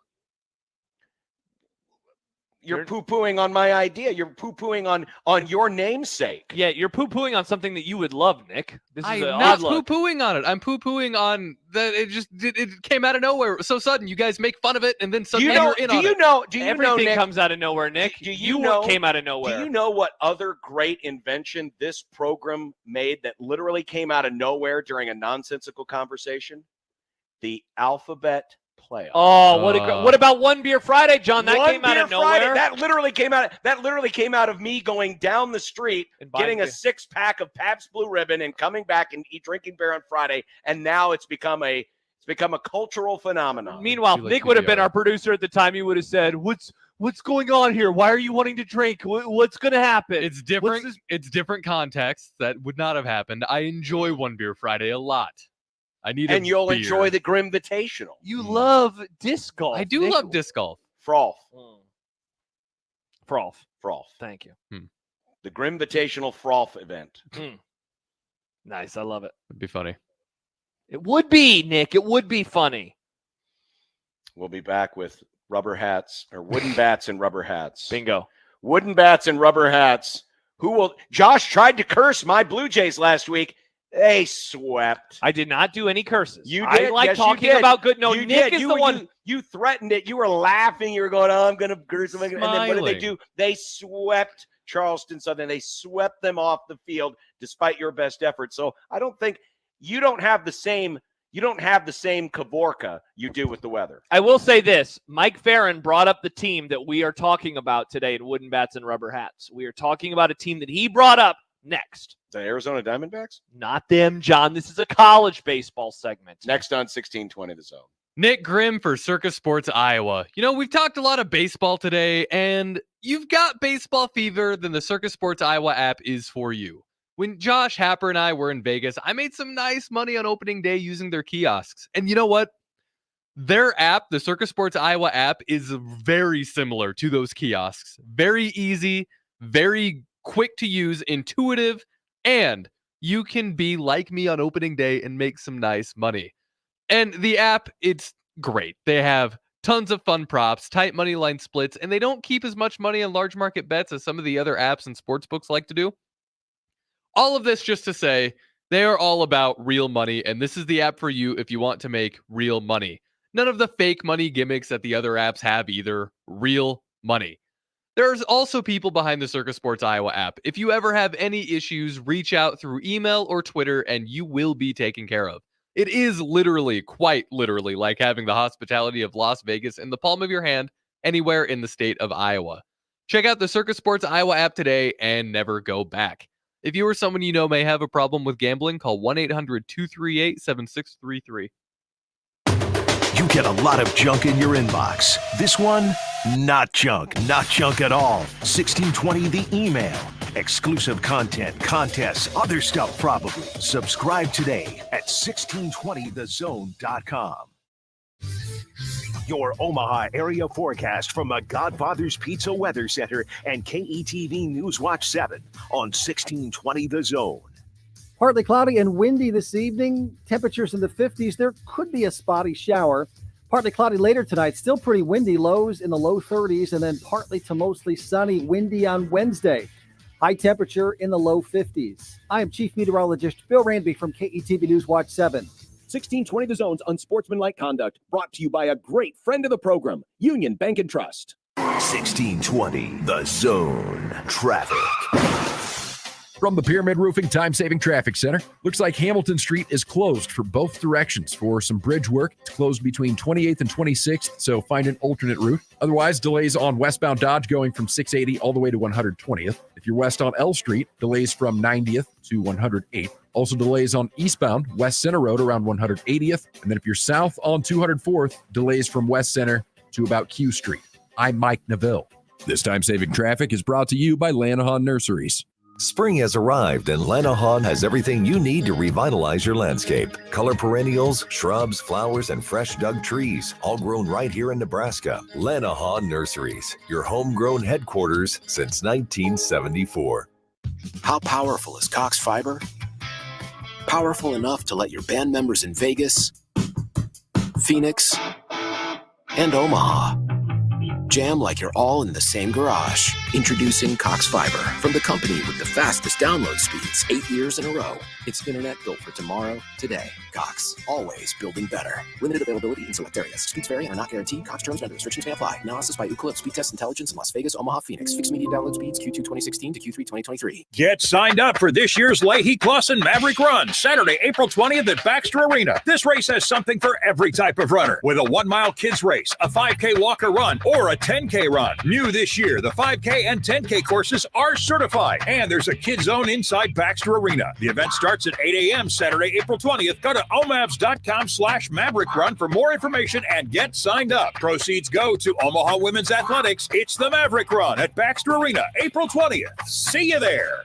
Prescriptions require an online consultation with a healthcare provider who will determine if appropriate. Restrictions apply. See website for details and important safety information. Subscription required. Price varies based on product and subscription plan. Hey guys, did you know there's a generic form of Viagra that works just the same but is 95% cheaper? And you can get it online at hims.com/radio. Through HIMS, you'll get a free medical consultation to determine the ED medication that's best for you, discreet shipping if prescribed, a 100% online process, and a range of treatment options, including trusted generic alternatives to the name brands, at up to 95% off. ED is personal, and at HIMS, so is treating it. Just go to hims.com/radio and get connected to a licensed medical provider online for free, with zero copay, no expensive appointments, and no awkward face-to-face conversations. To start your free online visit, you need to go to this exclusive address, hims.com/radio. That's hims.com/radio for your free online visit. hims.com/radio. Roofing, siding, and gutters. Make the right call with the rooferys at John Higgins Weather Guard. Unsportsmanlike Conduct with John Bishop and Josh Peters. I can only keep track of rednecks when they have a number on the side of their car. On 1620 The Zone. Baseball's almost too fun. You want be like ice cream. You couldn't eat it every day. Baseball. College baseball. 1-0 from Shanaski. High and deep to right. Wind is helping a little bit. Out of here. 3-run shot for the second time today for Stevenson. And the Tar Heels regain the lead here in the ninth inning. Wooden bats and rubber bats. Oh, whoa, was that cheering there at the end of that open there, Nick? Sounded like cheering to me. Wow, that is awesome. That a new highlight? It is. So you're committing to this now. Yes. You're committing a different highlight for each week. I like it. Does the highlight? I mean, are you just finding random college baseball highlights? Or is there like significance to it? Ideally, I'd want to find one from the team that Josh had covered the week before, but I couldn't find any recent Creighton ones. Oh, wow. Well, I mean, you could have pulled something from what Connor did and Nick and Nick hates Connor. After the time we spent in Vegas, Nick told me he is not of Happer Yeah, I anymore. said, Happer, you suck. I want to give you a swirly. Yep, exactly. All right, John. So last year there was a lot of criticism about the artist formerly known as baseball, which is now the artist known as wooden bats and rubber hats, mainly because I would talk about teams not being very good. That was the true. criticism. That was your thing. But I did celebrate Boston College. Boston College. I don't believe it. Oh, would you stop? You remember how much I talked about Boston College? Yes, because all you do is your Nick Grimm impersonating Brent Musburger. There were many such cases of positivity. Doesn't it sound a little bit like my impersonation of you? Boston College. I don't believe. Put the camera close to my face. Well, this year, John, I have supported good teams. I don't think I've talked once about That's right. bad You supported teams. Creighton last week. I did. Good I on you. supported Nebraska, Florida State. Today, John, I'm talking about a team that is also good, and it will not be one that is locking horns tonight here at this ballpark because I've already talked about those two teams. Instead, though, I'm talking about a team that has horns in their logo, even though it's always confused me. So I begin with this. John, what the hell is a Tar Heel? I still don't understand. You put tar on your heel, but you're also an animal? I believe it has something to do with the founding of the state. I Yeah, don't all right. remember for sure. I have Hopefully nothing problematic involved there. I hope not either. Well, now, there are probably some in our audience, John, that are saying North Carolina, you mean the team that lost in the national championship when you, Josh Peterson, were 17 and 18 years old? That North Carolina team? You know what I would say to those people, John? No. I would say you're a sicko. How do you know how old I was during the 2006 and 2007 College World Series? That's an odd thing to say. But only a sick pervert would know those things. But yes, jeez, I was 9 and 10. Yeah, I am indeed talking about that. Was not that. Do you want North the Carolina etymology for team. Tar Heels? We can get to that after I go through my spiel here, Nick. They're currly, John, It's a very long run up. on a well, it usually is in wooden bats and rubber hats. Good point. They're on a 9-game winning streak. They're 25-4 overall. John, they haven't lost at home this year in North Carolina. What do they call North Carolina as a state? You know, you have like the Sunshine I thought State. it was the Tar Heel State. Oh, is that what they call it? All right, well, that fits here. I thought. They're coming off of a sweep of Wake Forest. They had 14 home runs in that series, John. 14 home runs. You know what we call that in this segment? No. A lot. They've had a lot of home runs. You left your mic open to give him a laugh. Thank you, Dick. That was a great laugh. I mean, you could have left your mic off and not laughed. That's called a lot, and I know baseball. I know what I'm talking about. I guess so. It was really funny. Thank you, Nick. The last time, John, that North Carolina graced us with their presence here at the College World Series. Do you know what year it was? That who? North Carolina. The team we're talking about the whole Oh, segment. yeah, the team we're talking Yeah. about. What year do you think it was the last time that they were in Omaha? 19. 18. You 18. were almost there. I was Before almost that, it was when I was producing the College World Series back in 2013. They were a fixture in the mid-aughts to make it to Omaha, yet they've lost their directions. Well, I'm telling North Carolina, guys, you can use your GPS now. You don't even have to get out your atlas because I think they're going to find the directions this year, and I think they're going to come back to Omaha, John, and I think this might be the year that they win a national championship. Are you only doing this? I like North Carolina. To make Damon Benning happy? Damon, if you're out there and you're listening, thank you for your service, and go Tar Heels. Wooden bats and rubber hats. Wood bats and rubber hats. All right, Nick, let's learn about Tar Heels. Workers who distilled turpentine from the sticky sap of pine trees and burned pine boughs to produce tar and pitch often went barefoot during hot summer months and undoubtedly collected tar on their heels. To There call we go. someone a rosin heel or tar heel was to imply that they worked in a lowly trade. Wow, so they're basically called the North Carolina Poors? Mm. Are we allowed to say that about people these days, Poors? John? I mean, that's kind of what the etymology is. Because if you think about it, I mean, North Carolina, that's kind of the rich person's university. It really is. I mean, I know it's a public school, but it is a very hoity-toity public Yeah. school. The Poors go to North Carolina State. That's what people in North Carolina would say. I would never say that. North Carolina State people are men and women of the people. Not so much at North Carolina. People of the people. I would love it if North Carolina made it back to Omaha. Roy Williams, his old ass could come here again. His old ass. He is old. Really? Also, I love the baby blue. That's such a good It is blue. a great color. And it looks good in a ballpark. Everyone wears the does. colors. It does. I'm a little sad that Creighton's not going to wear their baby blues tonight, it appears. It looks like they're wearing their regular blues. Or those well, are the batting. those are BP. their BP Oh, say. tops, So but they'll they're have wearing white the on. white pants, so I'm guessing they're going with the traditional Looks like those are the pinstripes, and Nebraska's going with the red tops tonight. Mike says, I wish they'd do the baby blues. The pours go to App State. Appalachian State. Makes sense. I like North Carolina. Go Tar Heels. It's another edition of Wooden Bats and Rubber Hats. This game tonight, by the way, Nebraska's now taking their turn in BP. Yeah. Pretty important from an RPI standpoint. Why is that? Well, Nebraska's currently 10th. Yeah. And Creighton is 39th. If the tournament were to be selected today, I think both of these teams would probably make it. But as we know, the tournament's not selected today. It's April 2nd. And conference play really hasn't started yet. Big East play has not started yet. Nebraska just played their first series against Northwestern last week. Games like this, I think probably right now a little bit more for Creighton than Nebraska, but it's still very important because you're trying to build as strong a resume as possible. I'm not sure, once we get going in conference play, how it's all going to shake out. Big East looks a little bit stronger this year in terms of RPI. Big Ten might be a little bit down from where they were last year. But I think this one matters a little bit more than just the in-state bragging rights, continuing your momentum, etc. Yeah. I think from an RPI standpoint, this is a big one to get early on, just to, add another pelt to the wall, because Nebraska, I think I looked it up this morning, thanks to my Uncle Warren. What did he say with his drill? Nebraska is 7-4 against the RPI top 100. Nice.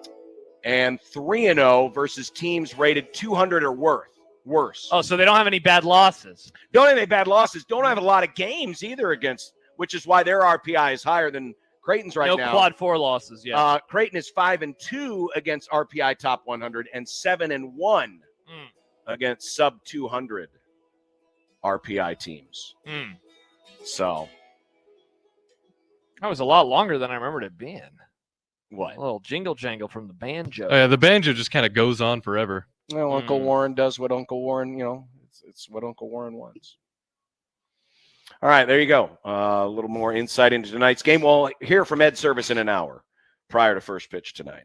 And I've just filled out the first page of my new clean. So you'll have a scorebook like this for the Men's College World Series? Yes, I got enough, I have enough pages in here to cover the Creighton, the rest of Creighton season and the College World Series. Did you print them all on legal paper, John? What do you mean legal paper? Well, the sizing of that, they had to go on the legal size paper.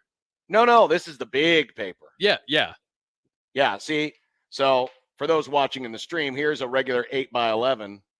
Here's my new scorebook. See how much longer it is? It's longer. I like the It's Longar, former Oklahoma Sooner.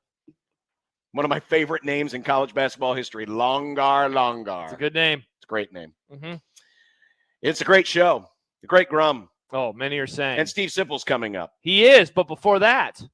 Aren't we doing content early today? Yes, we are. Because we have Ed Service at 5:30. Next on 1620 The Zone. Now live on Twitch, YouTube, and 1620thezone.com. What moves you? Whether it's running a race or playing with your grandkids, orthopedic specialists at CHI Health are dedicated to helping you keep life moving. We offer the latest surgical and non-surgical treatments, so you have options for painful shoulders, knees, hips, and every joint in between. Don't let joint pain put life on pause. Count on our team of orthopedic specialists to begin your journey back to what moves you today. The Zone Hotline is powered by 42 Degrees, The Source, by your mom's house. Hey, baseball fans, join the Blur Tailgate at Hilton Omaha this June for our 12th annual hospitality event during the College Baseball Championship Series. Book an experience for your clients or employees with an inclusive bar, buffet, TVs, music, and tailgate games. Secure your spot today and let Blur Events take care of all the work so you can enjoy the day. Plus, we're just steps away from Charles Schwab Field. Visit blurevents.com to book your group, buy tickets, or learn about sponsorships. That's blurevents.com, your college baseball and football tailgate destination. Hey, baseball fans, are you ready to win big this season with the Royals and tickets for less? Then sign up today for the MJ Melendez Home Run Sweepstakes. For every home run hit by MJ Melendez this season, one lucky fan, you're going to score big with a signed baseball and a $50 Tickets for Less gift card. Swing for the fences and sign up now at ticketsforless.com/contest for your chance to win. Winners will be announced the day following a home run, and a multi-home run game equals multiple winners. So don't miss out. Learn more and sign up today at ticketsforless.com/contest. The dangers of secondhand smoke are well known. But what about secondhand aerosol, which is created when using e-cigarettes? Science already shows a secondhand aerosol can contain nicotine, heavy metals, and cancer-causing agents. Eliminating exposure to secondhand aerosol is an important step to keeping everyone safe. Breathe easier knowing the facts. For help quitting, call the Nebraska Tobacco Quit Line, 1-800-QUIT-NOW, 1-800-784-8669. Paid for by Tobacco Free Nebraska. Aired with the Nebraska Broadcasters Association and this station. Is your concrete cracked or uneven? Hey everyone, Coach Greg McDermott here to explain why you should choose Everlevel Concrete Repair. Many people think they need to replace broken concrete, but repairing it provides durable protection and comes at a fraction of the cost. Everlevel provides permanent repair solutions to fix your concrete and protect it against future damage, and it all comes with a long-term transferable warranty. They offer free inspections to walk you through the entire process. Call Everlevel Concrete Repair today. A team succeeds when they work together. Banking's no different. At UBT, we're in your corner for every financial move you want to make.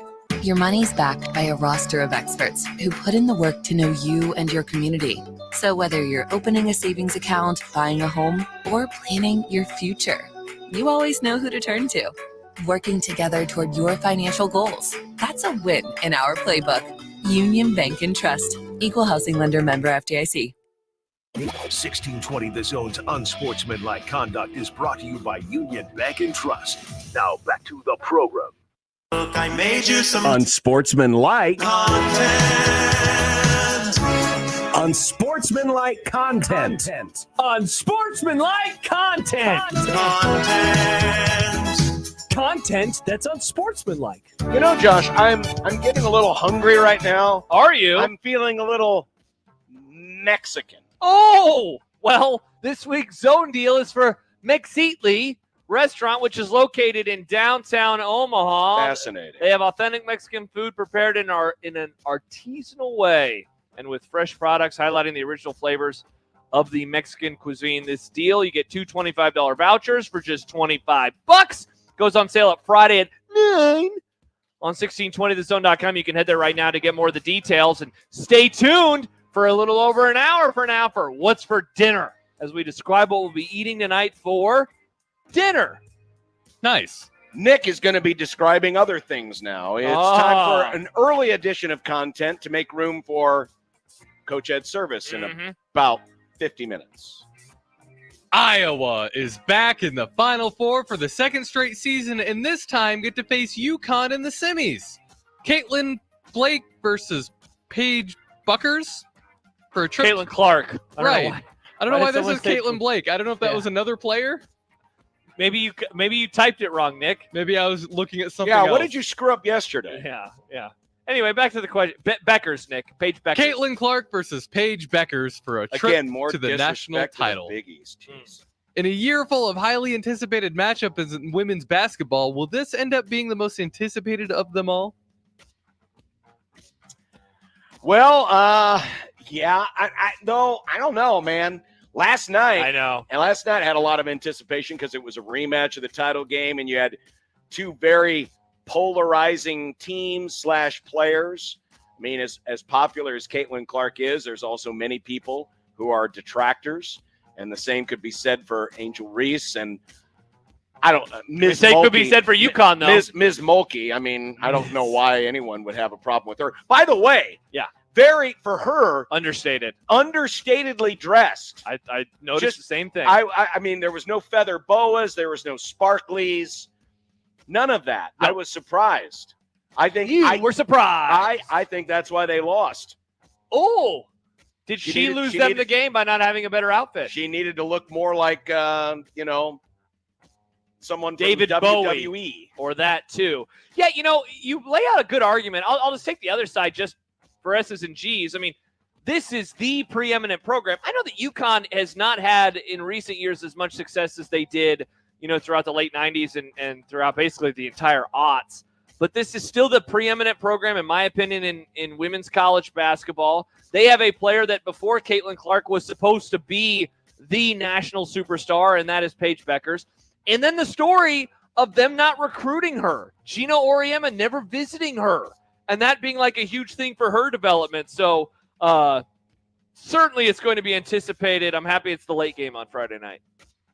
The best shot in the game was not from Caitlin Don't Call Me Blake Clark. It was from Rebecca Lobo on the ESPN broadcast. They've been reaching out to me, and I've told them, just go find something to do in Albany. I'm staying in my room and just waiting for the game. By the way, good luck finding something to do in Albany. Naturally, Albany residents took to X, formerly Twitter, to rage. Should Lobo regret saying that? I mean, regret...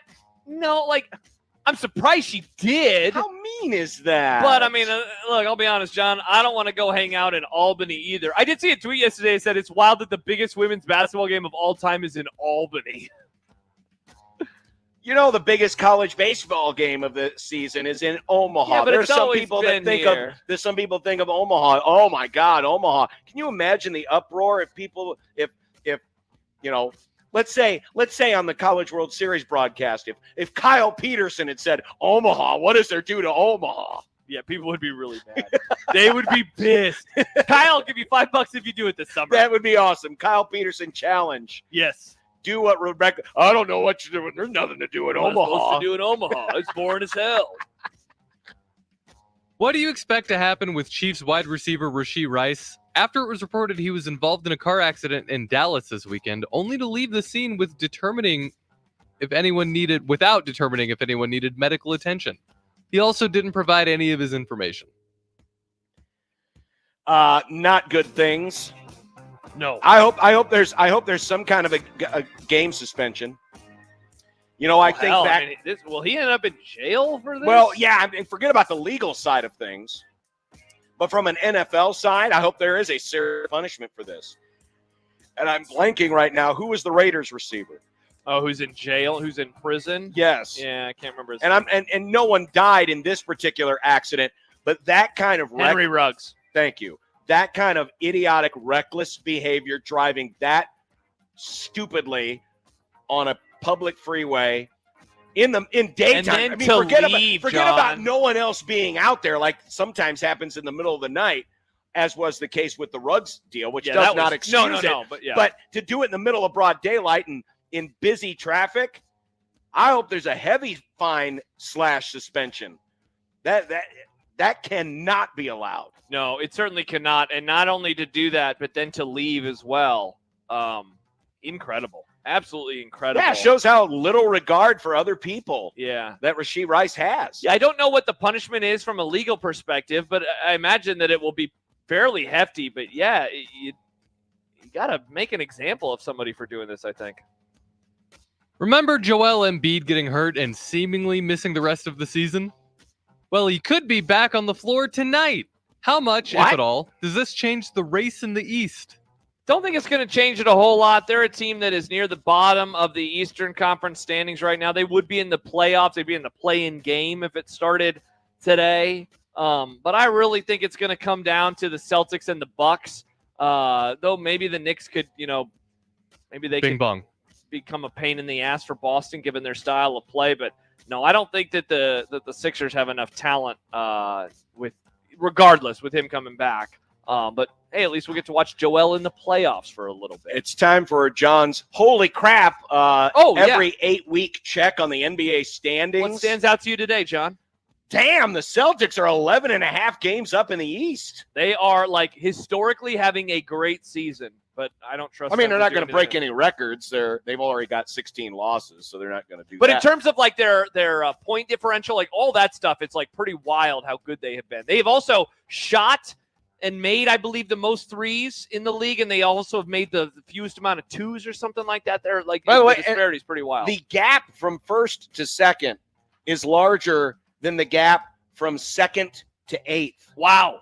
It's only 8.5 games separating Milwaukee in second from Philadelphia in eighth. Be a real shame if the Celtics fell apart in the playoffs like they always do. Meanwhile, in the West, the inferior conference because it's not named the East. Nice. Much closer. Nuggets only a half game back of. I didn't know Oklahoma City was that good. Yeah, a lot of young players. Did Russell Westbrook come back? No, he is on the Clippers now. What? Yep. There you go. John learns about the NBA. How are the Thunder any good? A lot of young players. Chet Holmgren is on the Thunder. Chet Holmgren is there. You remember Chet, tall guy for Gonzaga? A tall basketball player? The T-Wolves are really good. A tall basketball player. Yeah, it should be a fun the playoffs. T-Wolves are only a game back. We'll be breaking it down every night during the playoffs on the Grum. I can't wait.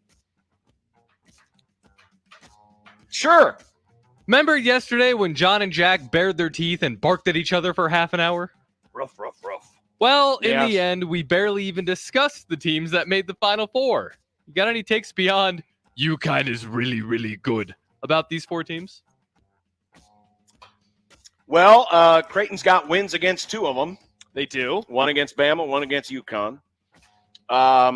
We've talked a lot about DJ Burns and NC State. What a fun story. I do think the potential Purdue-UConn matchup would be sexy television. It'd be the first time Purdue's ever been considered sexy television before. Also, I mean, no offense, Purdue, but I mean, when's the last time that the 2 teams that were considered throughout much of the year, at the very least, the top 3 teams in the country played for the Natty?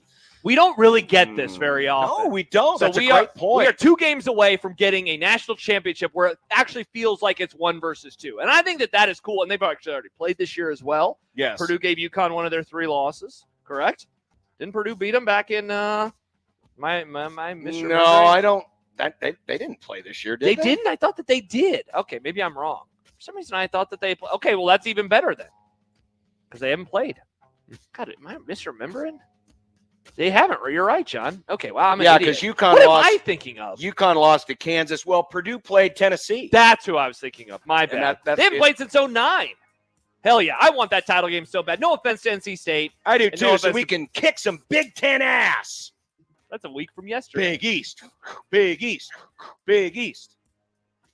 Both Albert Breer of SI and Peter Schrager of NFL Network think NC State center DJ Burns could make some money as a defensive tackle in the NFL. Burns hasn't played in football since middle school. Are these guys smoking something goofy? Yeah, we see, John, like basketball players go play football. Antonio Gates, in my opinion, is like the most famous example. But he also played in college. And he played a different position. Like, yes. Obviously, they're viewing him because of his size as a lineman. His size and his footwork, his athleticism. But, yeah. I mean, he hasn't played I don't since know enough middle about school. DJ Burns as an NBA prospect to know if there's that's out there for him in I mean, basketball. let's just go for argument's sake that there's no serious professional basketball prospects for him. Though I would say, he could probably go make some money in Europe, right? Sure. A guy who has not played football since junior high and would definitely need some work, especially playing a position like defensive tackle. You don't just throw a guy in there because he's big. Correct. I mean, certainly he's athletic, and I'm giving him that. But no, I don't see it. It's not happening. It's these football guys, oh my God, no one's paying attention to us, so they got to make up some story. I don't know. I don't see it. It's not happening. Big 12 Commissioner Brett Yormark, a.k.a. Larry Scott 2.0, has announced that their Big 12 Mexico initiative is being delayed until 2025. Thus, no football, basketball, or baseball games south of the border. For now. Are you surprised? No, because I didn't really see much coming of it anyway. Now, it may still end up happening, but will the Big 12 still be around in 2 more years? Who knows at this point in college sports, but expanding into the Mexican market, is there an appetite for Big 12 college football in Mexico? I would guess, college basketball or college baseball? I would guess no. So no, in a way, I'm not surprised. Obviously, because I just don't get what the interest would be. I get it with the NFL. Yeah. I get it with the NBA. Josh, you were oohing and awing over there a second ago. Why are you oohing and awing? Real quick, before Sipple, I'm not a TV ratings guy, but 12.3 million people watch. Oh, is that who was watching the Big East Media Days? Yes. They watched the LSU-Iowa game last night. That is now the Really? most watched women's basketball game, and that was not even in the Final Four. It was for a trip to the Final Four. 12.3 million. That was bigger than last year's title championship game. Yeah. What was the title game? Like 10? 9 or 10, yeah. Yeah. Wow. Yeah. Helps to be on, sometimes it helps to be on a standalone night. Seriously, they had it all by themselves. Wow. 12.3 million viewers. That is insane. That is a crazy number of people. I am surprised that ESPN hasn't tried to finagle some way to talk Caitlin Clark into coming back. Right? We'll pay you. Not Caitlin Blake. Well, not Caitlin Blake. Not Caitlin Blake. Yeah. Forget what FS1 is doing. We'll pay you. But they also own the rights to the WNBA. So they will just They will really try to lift up the viewership of that sport. And that will be the there'll be two How many people fascinating will follow? case studies will be how much will college women's basketball be hurt without her? Yep. And how much will the NBA rise because of her? Yeah, it's a great question. I'll be fascinated to watch that. Mm-hmm. But I'll be all more fascinated to talk to Steve Sipple next. I can't wait. Live from the ballpark, it's the happy hour. We're about an hour and 10 minutes away from Nebraska Creighton round 1. 2 teams, 20 wins apiece. What a game! Baseball. 16-20 the zone. Hey everyone, Josh and John here for the FanDuel Sportsbook. Baseball. Speaking of baseball, John, it's a Dinger Tuesday. You can call them a moonshot. You can call it a blast. Some people just call it a home run, but on FanDuel, they have Dinger Tuesdays, which means that you can love the long ball even more. FanDuel will give you $5 in bonus bets for every home run hit during the game. All you got to do is go to FanDuel.com/1620 to get in, John, on all of the Dinger Tuesday action. So you could pick anybody to hit a home run. Anybody to hit a home run. And you'll get $5 in bonus bets for every home run hit in that game. It doesn't even have to be your player that you picked, as long as the home run happened in the game that player is in. So if you need another reason to love the big home run, visit FanDuel.com/1620 for Dinger Tuesday. FanDuel.com/1620. 21 plus in present in Iowa. Bonus issued is non-withdrawable bonus bets that expire 7 days after receipt. Max bonus $25 per game. Restrictions apply. See terms at sportsbook.fanduel.com. Gambling problem, call 1-800-BETS-OFF. Live from the Host Coffee Studio, this is 1620 The Zone. 1620 The Zone. Traffic. From the Pyramid Roofing Time-Saving Traffic Center, currently no wrecks to avoid this afternoon. We are getting reports, though, of delays if you're west on I-80 between 60th and 72nd. A little bit of a delay if you're east on L Street around the JFK. Same goes down on eastbound 370 at Golden Boulevard. If you're west on 370, delays just before I-80, and then some delays on westbound Dodge from 680 to 120th. And a reminder that bridge work has Hamilton Street closed for both directions between 28th and 26th. I'm Mike Neville. This time-saving traffic is brought to you by Romeo's Mexican Food and Pizza. Enjoy Romeo's Grande Pizza and Taco Combo. 1 large 2-topping pizza, 4 soft-shell tacos, chips, and queso dip for only $29.99. Only at Romeo's. Carry out only. Romeo's Mexican Food and Pizza. Not your typical restaurant. When it comes to protecting your home, J. Stenick Contracting takes pride in ensuring every detail is handled. Roofing, siding, gutters. When it comes to the exterior of your home, J. Stenick Contracting has you covered. Have you noticed stains on your ceiling this winter? With storm season around the corner and the damage it can bring, let J. Stenick Contracting ensure that your roof is durable and holds up against the weather this spring and summer. When you need an honest assessment, J. Stenick Contracting has you covered. JSCRestoration.com. Are you over 30 and putting off life insurance? It's time to get a quick quote from Ethos, a better, easier way to get term life insurance, all online with no medical exam. Answer a few health questions and you could be approved for up to $2 million. Isn't it worth 10 minutes to help protect your family's financial security? Ethos, up to $2 million in coverage with no medical exam. Some policies as low as $1 a day. Answer a few health questions and get your free quote at checkethos.com. That's checkethos.com. Your child was embarrassed when you arrived at their basketball game. 75% of parents or guardians report current alcohol use. Drinking alcohol can cause harm to children and loved ones. By drinking less, your child will be excited to see you at their basketball game. If you or a loved one is looking for help, find a treatment facility near you at findtreatment.gov for immediate support, Call, text, or chat 988. Brought to you by Nebraska DHHS in partnership with SAMHSA. Car repair is car repair. Most places you go can change your oil or fix your brakes. The difference is the experience you'll get at Omaha Car Care. We're part of the community. We were born here, and we believe that our relationship with you should be built to last. We're going to consult you, not sell you.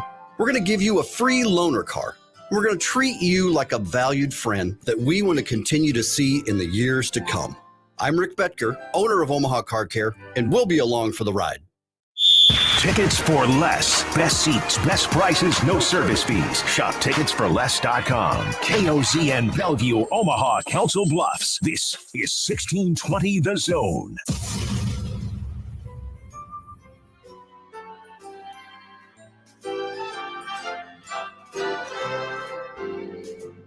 Sipple the snowflake is one old triggered soul with reading glasses sitting on his nose and takes that really blow. Sipple the snowflake deserves a mouthpiece to the face. He says LeBron's the GOAT and Steph will choke. Then he runs to his safe space.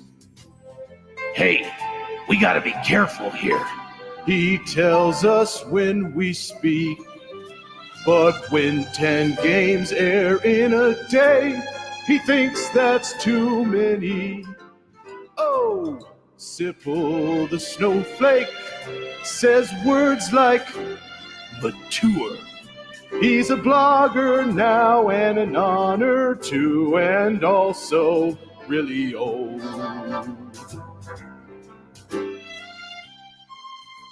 It's a happy hour on a Tuesday, which means Stephen M. Sipple. Hi, Sip. Is that John? Yeah, I'm back. It's wild, isn't it? It feels like I've been gone forever. I don't even recognize your voice anymore. Well, that's because I'm not using my natural voice. Welcome back. And Thank Josh you. is back, too. He's back in the Midwest. He is. He's back from Las Vegas. Did you get your postcard? I have not yet.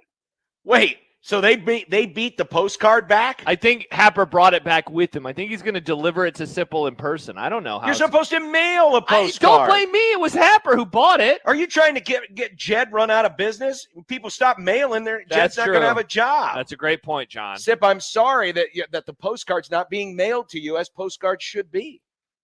Oh, I don't think there's any reason for apologies at this point because for all I know, it's in the mailbox today, and I just haven't checked. Yeah, you're probably right. Mm-hmm. You're probably right. Yeah.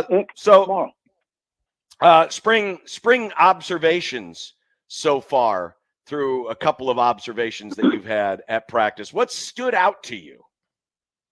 Well, hardly anything. So I only saw about 20 minutes of a practice. Great answer.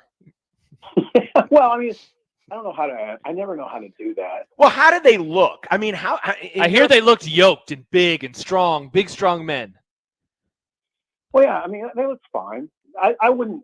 If you really, if we're having a real conversation, they don't look like. I hope so. I don't want to go overboard with that because they don't. They don't look like. A playoff team right now. They've got a long ways to go in that regard. They're good looking Big Ten team, but they're not. Again, they don't. When Michigan lined up in Lincoln last year, it looked different. I don't know how close you pay attention to that kind of stuff, but I do, and it didn't look. Nebraska didn't look like that. They don't right now, so. They have ways to go. They're good. It looks like a good team. Sip, this is kind of an off the beaten path question for my first one of the day, but I did want to ask you this. Why in 2024 do you still reference total defense? You love referencing total defense. I don't know. I don't know because it's yards per game. So you want some sort of analytic? No, scoring defense. Okay. I do. Listen, I'm I'm down with scoring defense. It's probably a default that started in 1986 or so for me, just to go to total defense. But I am an advocate. I'm actually probably more interested in scoring defense in some ways, but I don't want to overdo the discussion because I fundamentally agree with you. I think total defense is a metric though. Points per possession, yards per point. I've seen some of those. That's the one the Sipple would stuff, hate. Yeah, he would hate that. Now, stuff. I'll admit, when I like look at total defense, I look at yards per play. Yes. Yards per play. I mean, I don't get into the whole defense thing too much. Of course, total defense is a metric. I mean, yes. I'm sure people are making fun of me right now, but I don't get too far down into any of that. I learned a long time ago that you can manipulate statistics any way you want. I mean, so much of it is misleading that I try not to overthink that stuff. Steve Sipple joining us on the 42 Degrees The Source hotline.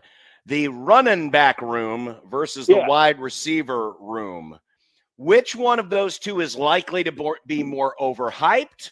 Which one is likely to actually perform adequate to the hype? I'd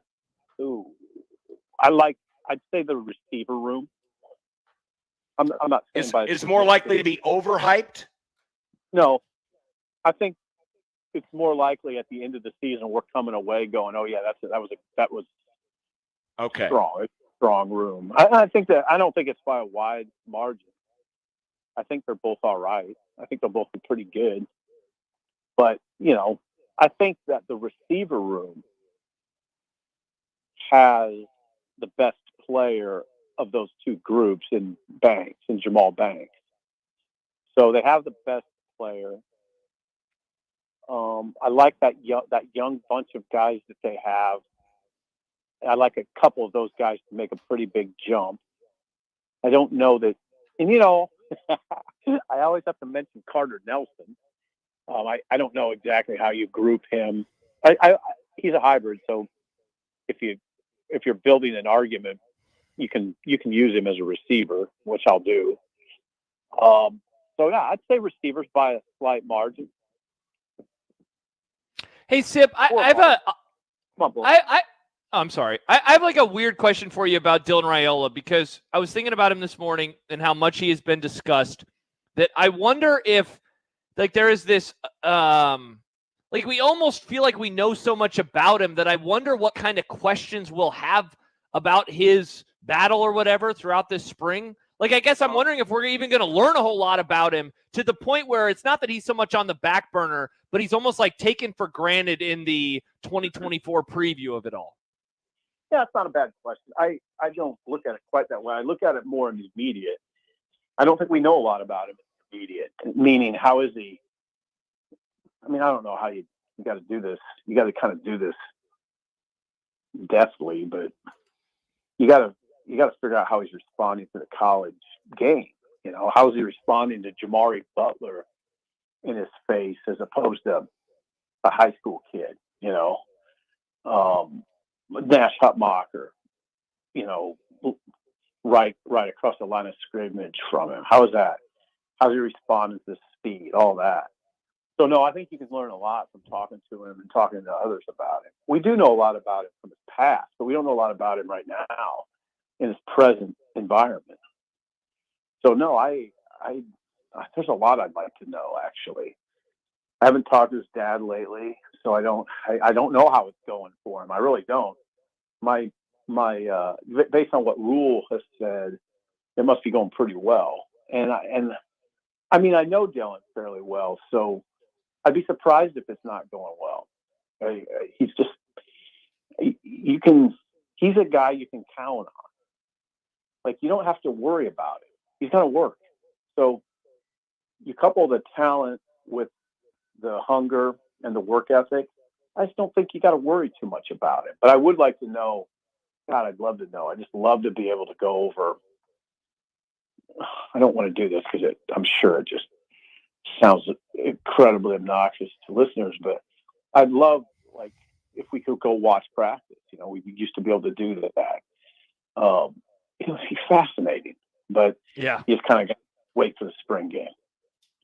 Steve Sipple joining us on the 42 Degrees of Source hotline. Changing gears here. You wrote in your column today about the text messages that were unveiled through the Freedom of Information Act. KTV got a hold of them last week from some of the regents, from the governor to Trev Alberts, trying to coax him into staying. I sensed by reading your column your opinion on the nature of those messages, or just kind of the tone of those messages.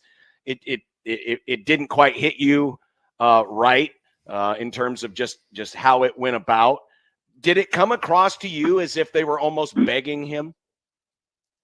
Well, I thought one of the regents, definitely came across that way. I don't know that all the regents were that way. I think there's one of them that they used. And then I know another one of them well enough that I imagine his tone was similar. Tim Clare was the one that was used, that KTV used his text messages. Yeah, he definitely came across that way. And I wasn't altogether comfortable with it. Like I wrote, I mean, I almost would have liked to see a region. I don't mean all of the regions, but it'd be nice to see one region just say, well, we appreciated your service. We'll start to search for your replacement. And just go on. It doesn't have it.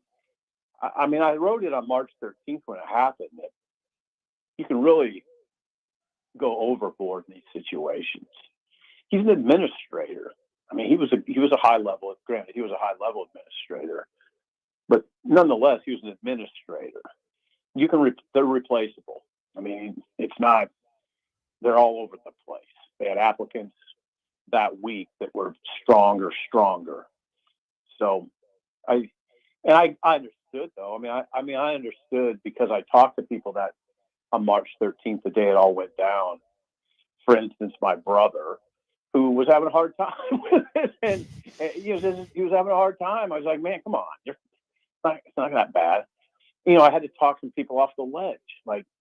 So there was, as Tillin, our governor, he referred to a level of devastation, which I thought was overstating things, even given a few examples of people that were probably a little bit shaken. But with the state devastated, come on. I mean, maybe you guys felt that way. If our state's devastated by Trev Alberts leaving, then our priorities are so bad, I don't even know where to start. Well, I mean, I would agree that terms like that can be a bit over the top, but to play, somewhat devil's advocate to what you said, we have seen in this state the power that a bad athletic director can have on switching a tenor of a program and causing things to go really south really quick. And we saw it. That's right. And I think a lot of people, I think a reason why some might use the word devastated is they thought, hey, if there is anybody who gets us, anybody who wants to make this work, anybody who wants to be here for a while and do the right things, it would be Trev Alberts, a guy who played here and all. So I understand that part. But then I would also remind folks that 2 times ago that Nebraska hired an in-state guy who got this place, we got the vision, Steve Peterson. So sometimes it can go south, even if it's one of your own. You make a great point. If you want to go in that direction, that sort of negative direction, that we've had a couple really bad ones, ADs, and they did. It really was harmful. So that is a point well taken. I don't think like that. I'm probably guilty of being a Pollyanna a little bit and probably being a little too trustworthy of people. But my immediate thought was, you can get better. I mean, I thought Trev was good. I did think he was good, but I didn't think he was. He didn't awe me in any way. He was definitely fine, but they'll I don't know. We do a thing here that's sort of, and I didn't really pick up on it until my 50s. We kind of make these ADs and coaches out to be sort of kings. Like, then we have this coronation that seems a little bit overwrought. I kind of wish we would steer away from that. I think there's some fatigue that way. I sense there was some fatigue for Dannon's coronation, which included a governor, a regent chairman, and the interim president. It all seems a little much to me for sports. I first of all, I'd agree with that. Let me play devil's advocate, because while I do think that the text messages were a bit much, if you have like Sip, and I know you don't like always talking about yourself personally, but like I have to imagine that when you were leaving the Journal-Star, that there were people that were like, please stay at the Journal-Star. We really value what you do here at the Journal-Star. Now, maybe this is a different situation because the governor of the state of Nebraska was involved. And so it's like, damn, don't you have other things to care about right now? Yeah. But like, I get it. If you view someone, and look, nobody truly is irreplaceable, but if you view someone as integral to the future of an organization, I do understand it. So they also probably never thought that these messages would get out, right? It's like, I get it from that, but like, hey, you're really valuable. Please don't leave. That makes sense to me. Oh yeah, that's a good. No, you're right. And now I was there for 30 years, so there's a little different. There was at the Journal-Star. Sure. So it was the situations are different, but I get what you're saying. Josh, I would just go to the tone of the Regent's text. It just struck me as desperate, and so I don't think it has to come off that way. Now, how much of that tone, Sip, sorry to interrupt, but how much of that tone is because some of these same leaders were probably responsible for Trev not feeling comfortable enough in the position to stay, and so they're trying to save their own face because they know, hey, some of the policies maybe we've done or some of the ways we've handled things are part of the reason why Trev wanted out in the first place. Or those regents felt pressure, from the governor and perhaps others to have a president in place. They didn't. They knew that Trev at least was sending out some signals that one of the reasons he was leaving because he kept citing leadership at the top, like the president, and that they could be blamed for him leaving. So, I never even thought about that until right this minute. But that's an excellent point. They could have had themselves in mind too. It sounds to me like you're a little queasy, as I am, of how much the governor seemed to be involved in all this. Not just the text messages, but the press conference last week.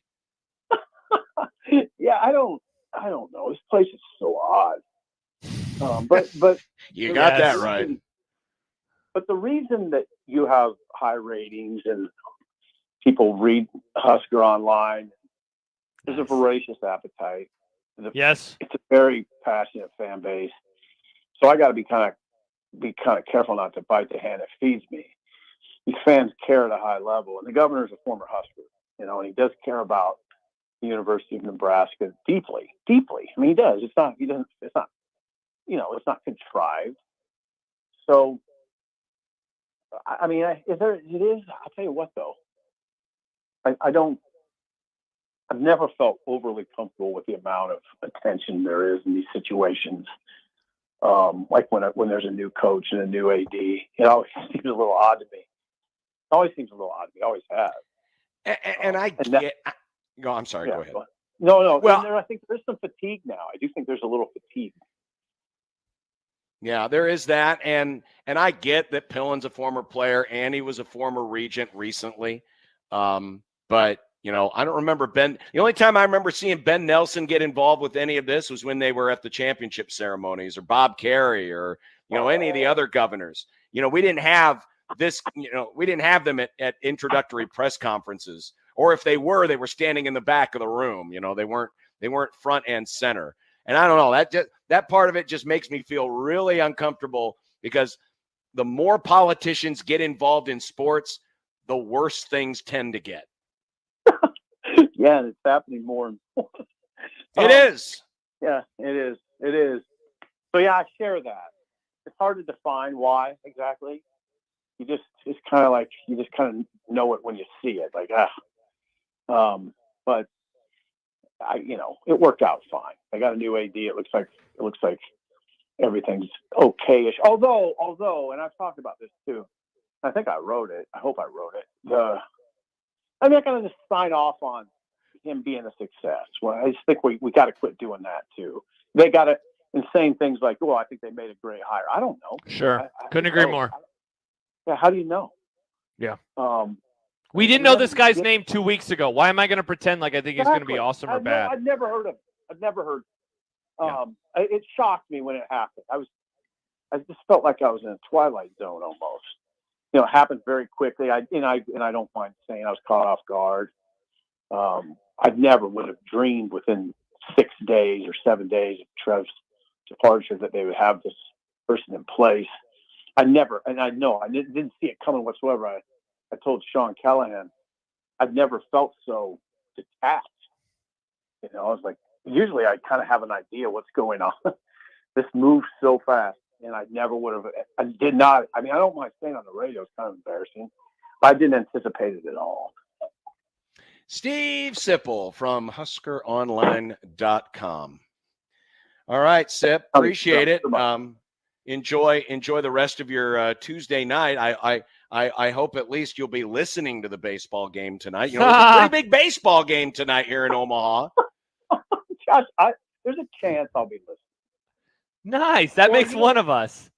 Yeah. I have our movie to watch for Movie Club. You got 3 more days to watch that thing. I'm busy. You're not busy. I got things going on the rest of the week. Nothing going on. Wow. Sip, we'll see you next week. Bye, Sipple. Love you. Bye.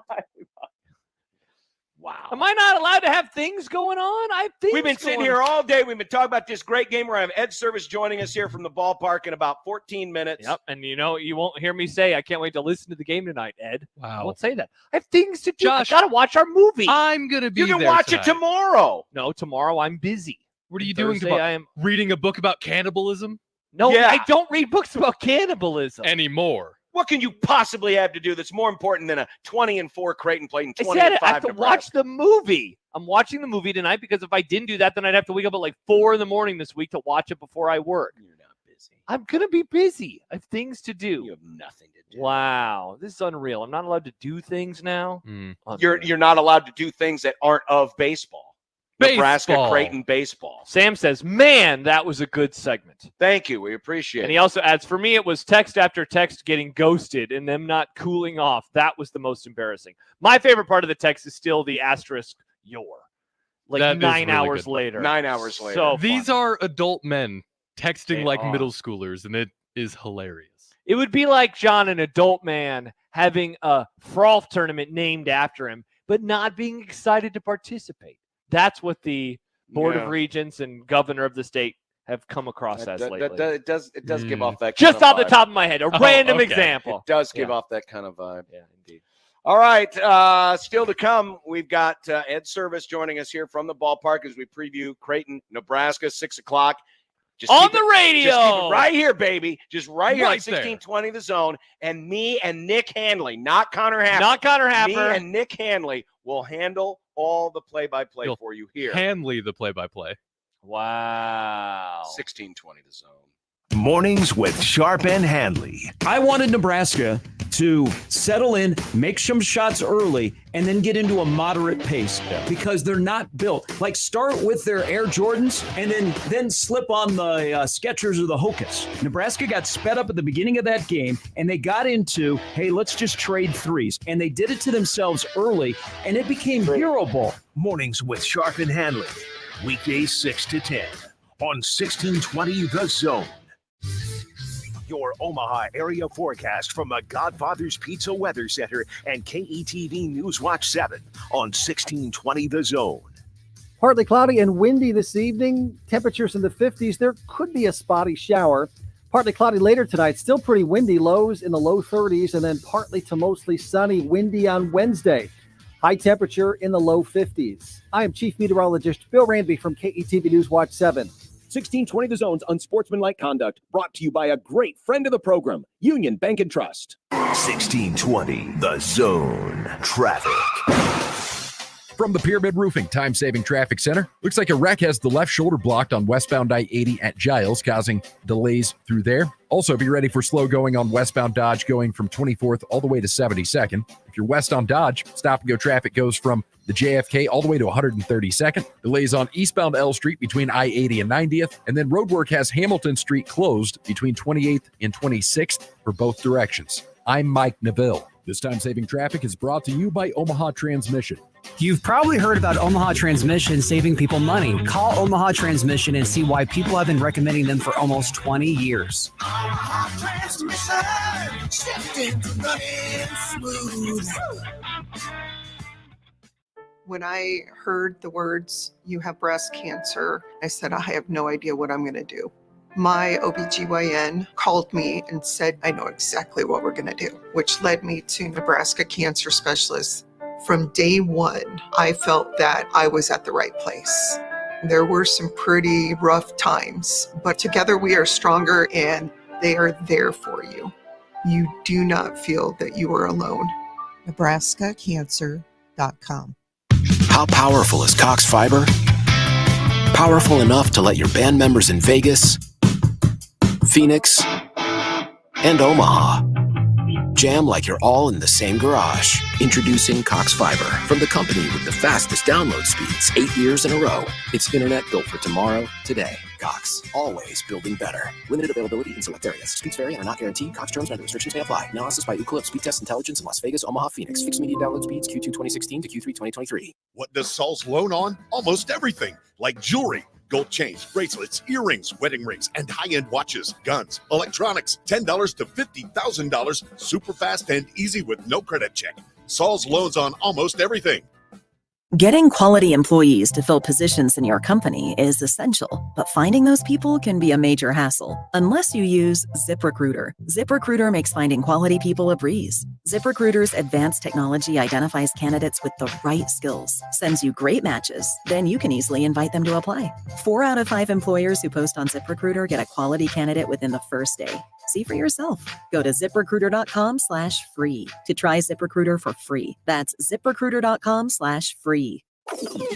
This is Unsportsmanlike Conduct. Old creepy guy.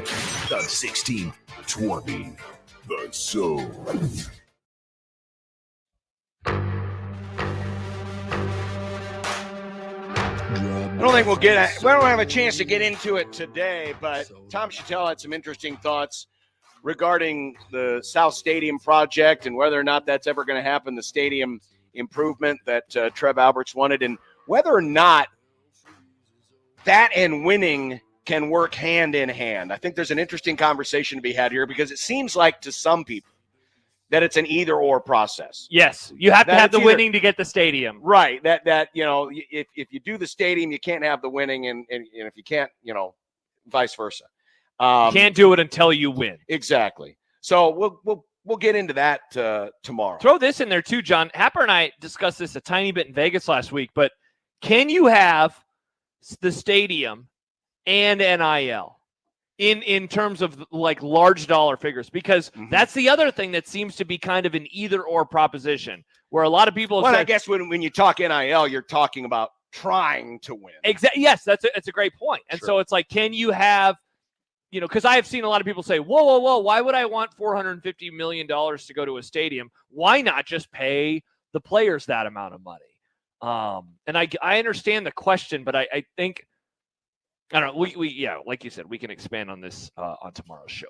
Yeah, we'll have time to get into that tomorrow. We'll also have Mike Schaefer's tomorrow. back. Mike Schaefer will be back tomorrow. God, that's going to be so great. Schaefer will be back for the spring before he goes back to the rest of his paternity. Yeah, so I believe his wife, I believe that she is still at home right now, and then when she goes back to work, then he'll be doing the second stint of his paternity leave. John, do you remember when you became a dad back in the day? Yeah, like, go to work the next day. You know how much paternity leave I took? I think it was 2 days. Yeah. Hey, daddy's home. Lick, lick, And lick. there really wasn't. Times are changing. They didn't even call it paternity leave. I don't think. I mean, I don't remember. Are you one of those types of doing it. olds that disrespects Shay for doing this? That you say, get back to work, punk? Or are you like, I like the evolution in society. It's nice to see things change, and also maybe college debt should be paid off. No, okay. that's ridiculous because I didn't take out that loan. Interesting. But no, I don't have a problem if the dad wants to stay home, lick for a while. Hey, daddy's home. Especially when it comes to taking care of certain things of the child you sired.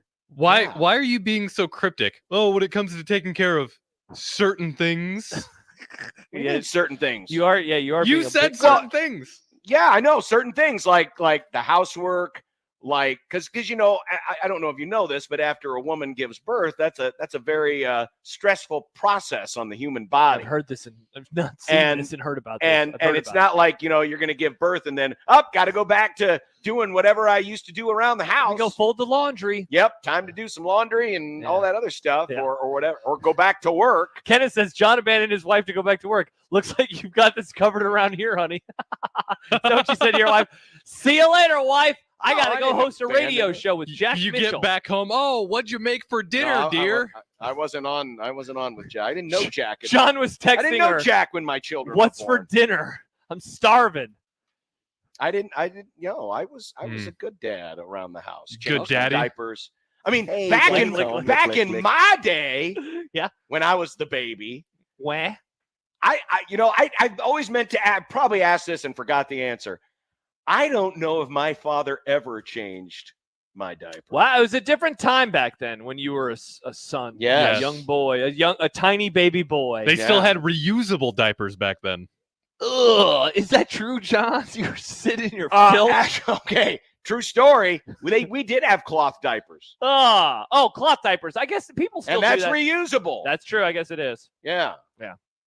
So let's talk to Ed. More on that tomorrow because Ed Service is waiting. He's standing by. Oh, there he is. He's going to finish up this round of infield and join us. Let's talk to him next as we preview Creighton, Nebraska, round 1, live from Charles Schwab Field with me and Nick Handley, and only Nick Handley on 1620 The Zone.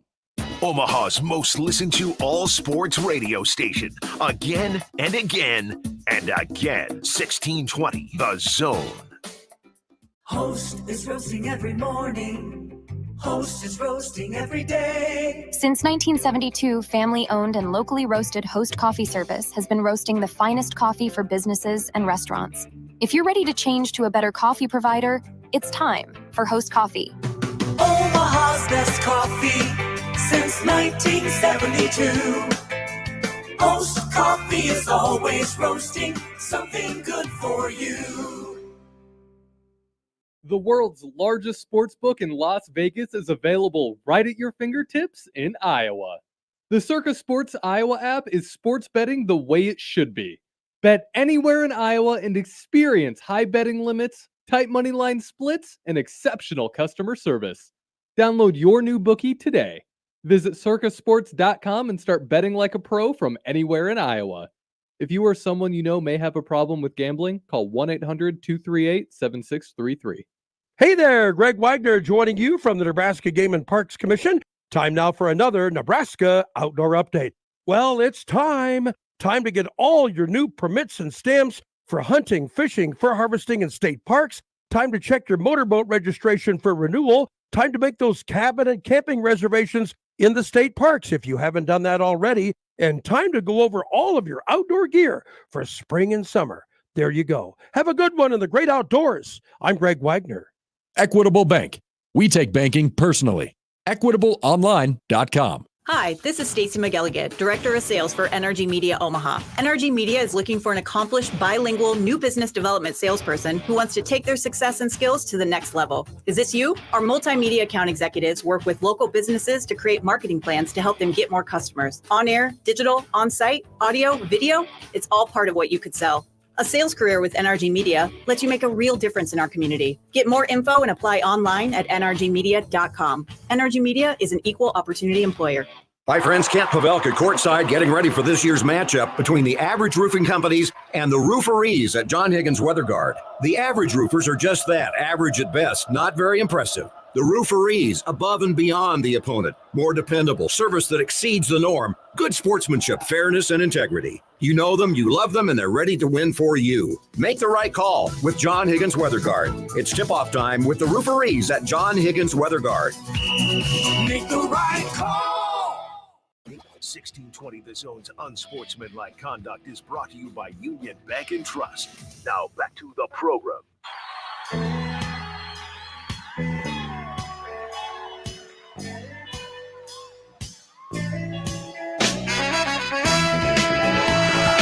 40 wins between two teams, and both looking for their first win over the other this season. It's the I-80 rivalry, and it's been a while since we've had both teams come in with such sterling records. Looking forward to the call here at the top of the hour as Creighton and Nebraska do battle in game one of the I-80 rivalry. And the head coach of the Blue Jays, Ed Service, joins us on the 42 Degrees The Source hotline. Coach, congratulations on a great start so far. My question for you is this. I've got a brand new scorebook that Connor Happer helped me design. I've got 8 spots for pitchers. Am I going to need all 8 tonight for either team? You'll need 6 to 8 for our guys. Okay.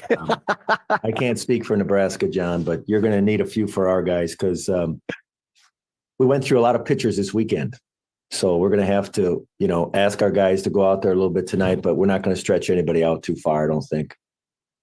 Coach, along those lines, you had a quote yesterday where you said that the guys are a little tired, but a big week obviously coming up. Where could fatigue show itself on a night like this versus an opponent like this? I think, hopefully the adrenaline rush that these guys get tonight will kick in. I'm sure it will. But on the mound, we went through a little bit more. We had a rough start to our second game this weekend where our starter only got us 1 out. And we were hoping to get 12 outs out of him, which means we had to go to our bullpen much, much earlier and extend some guys that we were hoping not to be able to do that. So, and then we have to play a game tomorrow as well. So this will be an interesting 2 days here. I think you'll see a little bit of it on the mound.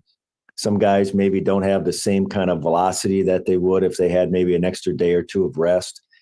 And then sometimes offensively, if you see a lot of fly balls from a team, that means fatigue. They're getting underneath the ball a little bit. Their swings are a little bit longer. Again, hopefully we don't see any of that tonight. But this has been an interesting 7 or 8 days our guys have been through, and they've done a great job in handling it. And I hope they do a great job tonight handling the situation that we're about to get into. Well, speaking of guys who handled the situation pretty well, Eli Nissen had to come in and give you 5 strong innings out of the bullpen because you couldn't get those 12 outs out of the starter. Have you found something in him after that performance on Saturday? Yeah, he's looked really much comfortable the last 2 times out. We sometimes forget these guys are freshmen. Eli Nissen's a true freshman from North Dakota. This is a pretty big jump for him to jump in from that situation to a Division I situation. He looked a little bit like that early, but his last couple outings, he's looked like what we saw in the fall. We saw in the fall a strike thrower, a guy that could pitch 3 pitches for strikes. He worked fast. He had fun playing. He's a fun-loving kind of young person. And we didn't see that initially the first couple times out, but he did a great job last Saturday, and I think his role is going to increase as we continue to move into conference play. I think he's going to probably jump into some of those innings in the weekends where we thought maybe he was better suited for midweek games. Coach, what's it been like getting Nolan Clifford back? Well, it really sets not only our offense, but our defense. We had to move Ben North from third to short. Ben did a fine job there, but he's better suited to be a third baseman in my mind. And then we had to, move a second baseman over to third to fill in where Ben was playing. So we were just kind of juggling our infield around, and we haven't played as good a defense as we're accustomed to seeing. But I think now with Nolan back at short, with Ben back at third, with Nolan probably likely hitting in the middle of our lineup for the better part of the rest of the year, it just makes a difference. He's having a great senior year. He's really having a lot of fun. He's taken on a much greater leadership role. So we certainly missed him during that time, but I think we were all even a little surprised at how well he played last weekend. had he not played baseball for over 2.5 to 3 weeks. Yeah, he had 7 hits, just fresh right off, the injury list and right back into the lineup. Johnny, you got a lot of RBIs too. There's hits and then there's big hits. And with guys on scoring position, guys on base, sometimes guys don't produce as well in those situations. And Nolan did. So there are base hits and then there are hits with runners in scoring position. Nolan got those hits with runners in scoring position. Where did the jump come from in your mind for him specifically offensively? Well, I think he just got stronger. I think he started to control the strike zone a little bit. He doesn't swing at pitches out of the zone as much. Really hitting, we want to make it really challenging and difficult, and we want to talk about mechanics, and we want to talk about these things. It really comes down to pitch selection. And the more a player plays, the more he can control that strike zone, the better he's going to be. If he swings at strikes, he's got a chance to put the ball in play. When you put the ball in play, things are going to happen for you. So Nolan's he's not expanding his strike zone these days. He's really selective. And I think that's why you see the base hits coming the way they are. Coach Ed Service joining us, Nebraska and Creighton coming up top of the hour right here on 1620 The Zone. And as a collective effort, it was a real emphasis in the offseason to get guys to change their approach, to be ready to swing early, because you tend to get a lot of early strikes in college baseball. Guys want to get ahead of you with the fastball. Is it too easy to say that the team-wide adjustment has been the biggest difference in your offensive jump, or is there a little more to it than that? Well, I think we are doing a much better job of controlling the strike zone. We're just not swinging as many balls in the dirt. We're not swinging as many balls. It's real inviting to see a pitch that's elevated because it's closer to your eyes, so you see it better. It's very difficult to stay off of that pitch. We've done a much, much better job, and I think a lot of it has to do with these are just veteran players now. Our lineup is dotted with seniors and juniors. These guys have played a lot of baseball. They're very comfortable now. So I think we're seeing the results with that. They're using their experience to their benefit, and not all players do that. So I'm real pleased with what these guys are doing offensively, and we need to continue it because, especially these midweek games, I don't think tonight's game is going to be 2-1. Coach, John mentioned it at the top of the interview. The records of these two teams coming into this one. Obviously, it's the first time in quite some time where both teams are entering with 20+ wins at this point in the year. What's the toughest part going against this iteration of Nebraska as they enter this one on a 10-game winning streak? Well, they're playing at a very high level, and they have a lot of depth on the mound. They're able to really match up a lot in the second half of a game. So you're going to see them roll out some pitchers too tonight, I would think. And they're going to try to match up our left-hand hitters with some of their left-handed arms, our right-hand hitters with some of their right-handed arms. They got a lot of guys at the back end that have closed some games for them. So they're in good shape on the mound. They've developed depth, which we all want as baseball teams. We need depth because injuries do occur and these games come flying at us. Whether we're ready or not for them, they're just coming in droves now. And your depth really plays big in these midweek games, and they have a lot more than what they've had in the past. And that's going to be a challenge for us tonight to see if we can handle their matchups that they're going to present on the mound for us. Ed Service joining us here on the 42 Degrees of the Source hotline. They're one of only 2 teams in the country, Ed, that have only had 11 stolen base attempts against them this season. Your team already has as many steals as you had all of last season in 24 games. How much does that factor into your decision whether or not to run guys tonight? Well, they have a good catcher, no doubt. Josh Karen has been playing there this is his 3rd year now. He played a lot as a freshman. A lot of experience, and their pitchers do a great job of trying to help him in controlling the running game. So they put a heavy emphasis on that. But that being said, we're more athletic than we have been in some years. We're doing a really excellent job on the base paths. It's something that we tried to emphasize this fall. We tried to say, hey, we are more athletic. What can we do to help create more offense with our athleticism? And not only are we stealing bases, John, but we're able to go first to third as well as we've ever done. And we've already hit 12 triples. We haven't given up a triple yet.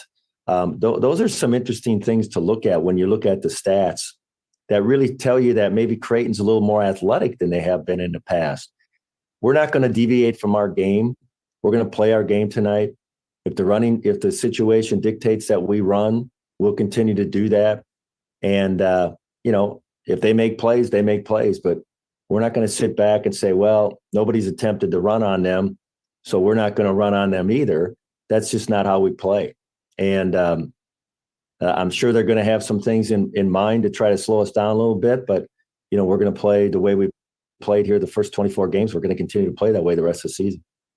Hey, Coach, one more from me, and this is another callback to something you said yesterday, where you said that it's not just another game as much as I want to think it is, as much as I want to tell them it is. I wonder if that's a change for you in how you're handling matchups like this in 2024 versus maybe how you were earlier in your career as a head coach. I guess you got to be in the dugout to really experience what I mean when I say that. It's just different. It's just got a different feel to it. And I'm not sure if it's because there's a lot of local players playing. I'm not sure if it's because, the notoriety that goes with, playing baseball in Omaha, because this is the host of the College World Series. I'm not sure if I can put my finger on it, but I do know it's a different feeling in there, in that dugout. I do know that the intensity, which I enjoy, I don't run from intensity. I actually like it. It's greater in this game than some of the other games that we play. And when you get done playing this game, you knew that you played a baseball game. I mean, you're mentally and physically fatigued because you're grinding on every pitch. And if you're a competitor, you enjoy that. So this will be fun. The players know. I mean, I try not to fool these guys. They're too smart. Our players are way too smart for that. I'm not going to say, hey, it's just another game, guys. Don't worry about it.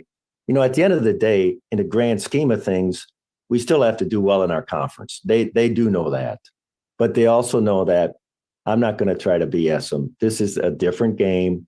It'll be a lot of fun for them. I want them to enjoy it. I want them to make their own. I told them the other day, I could tell you stories about Creighton, Nebraska for 3 hours. Some of the great games that we've had. Why don't you make your mark tonight? You make the one. I want to share a story about tonight with next year's team and down the road. So it's their opportunity. They know that. And hopefully they'll play well and have fun and enjoy it.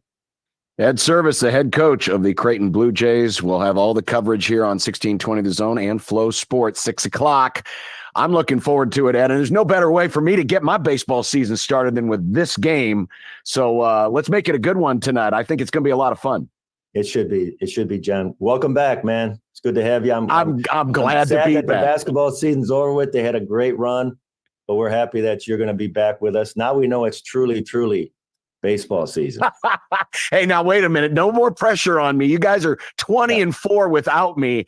I don't want anyone keeping track of the records with me. I don't want any of that. Well, I got to blame somebody, John.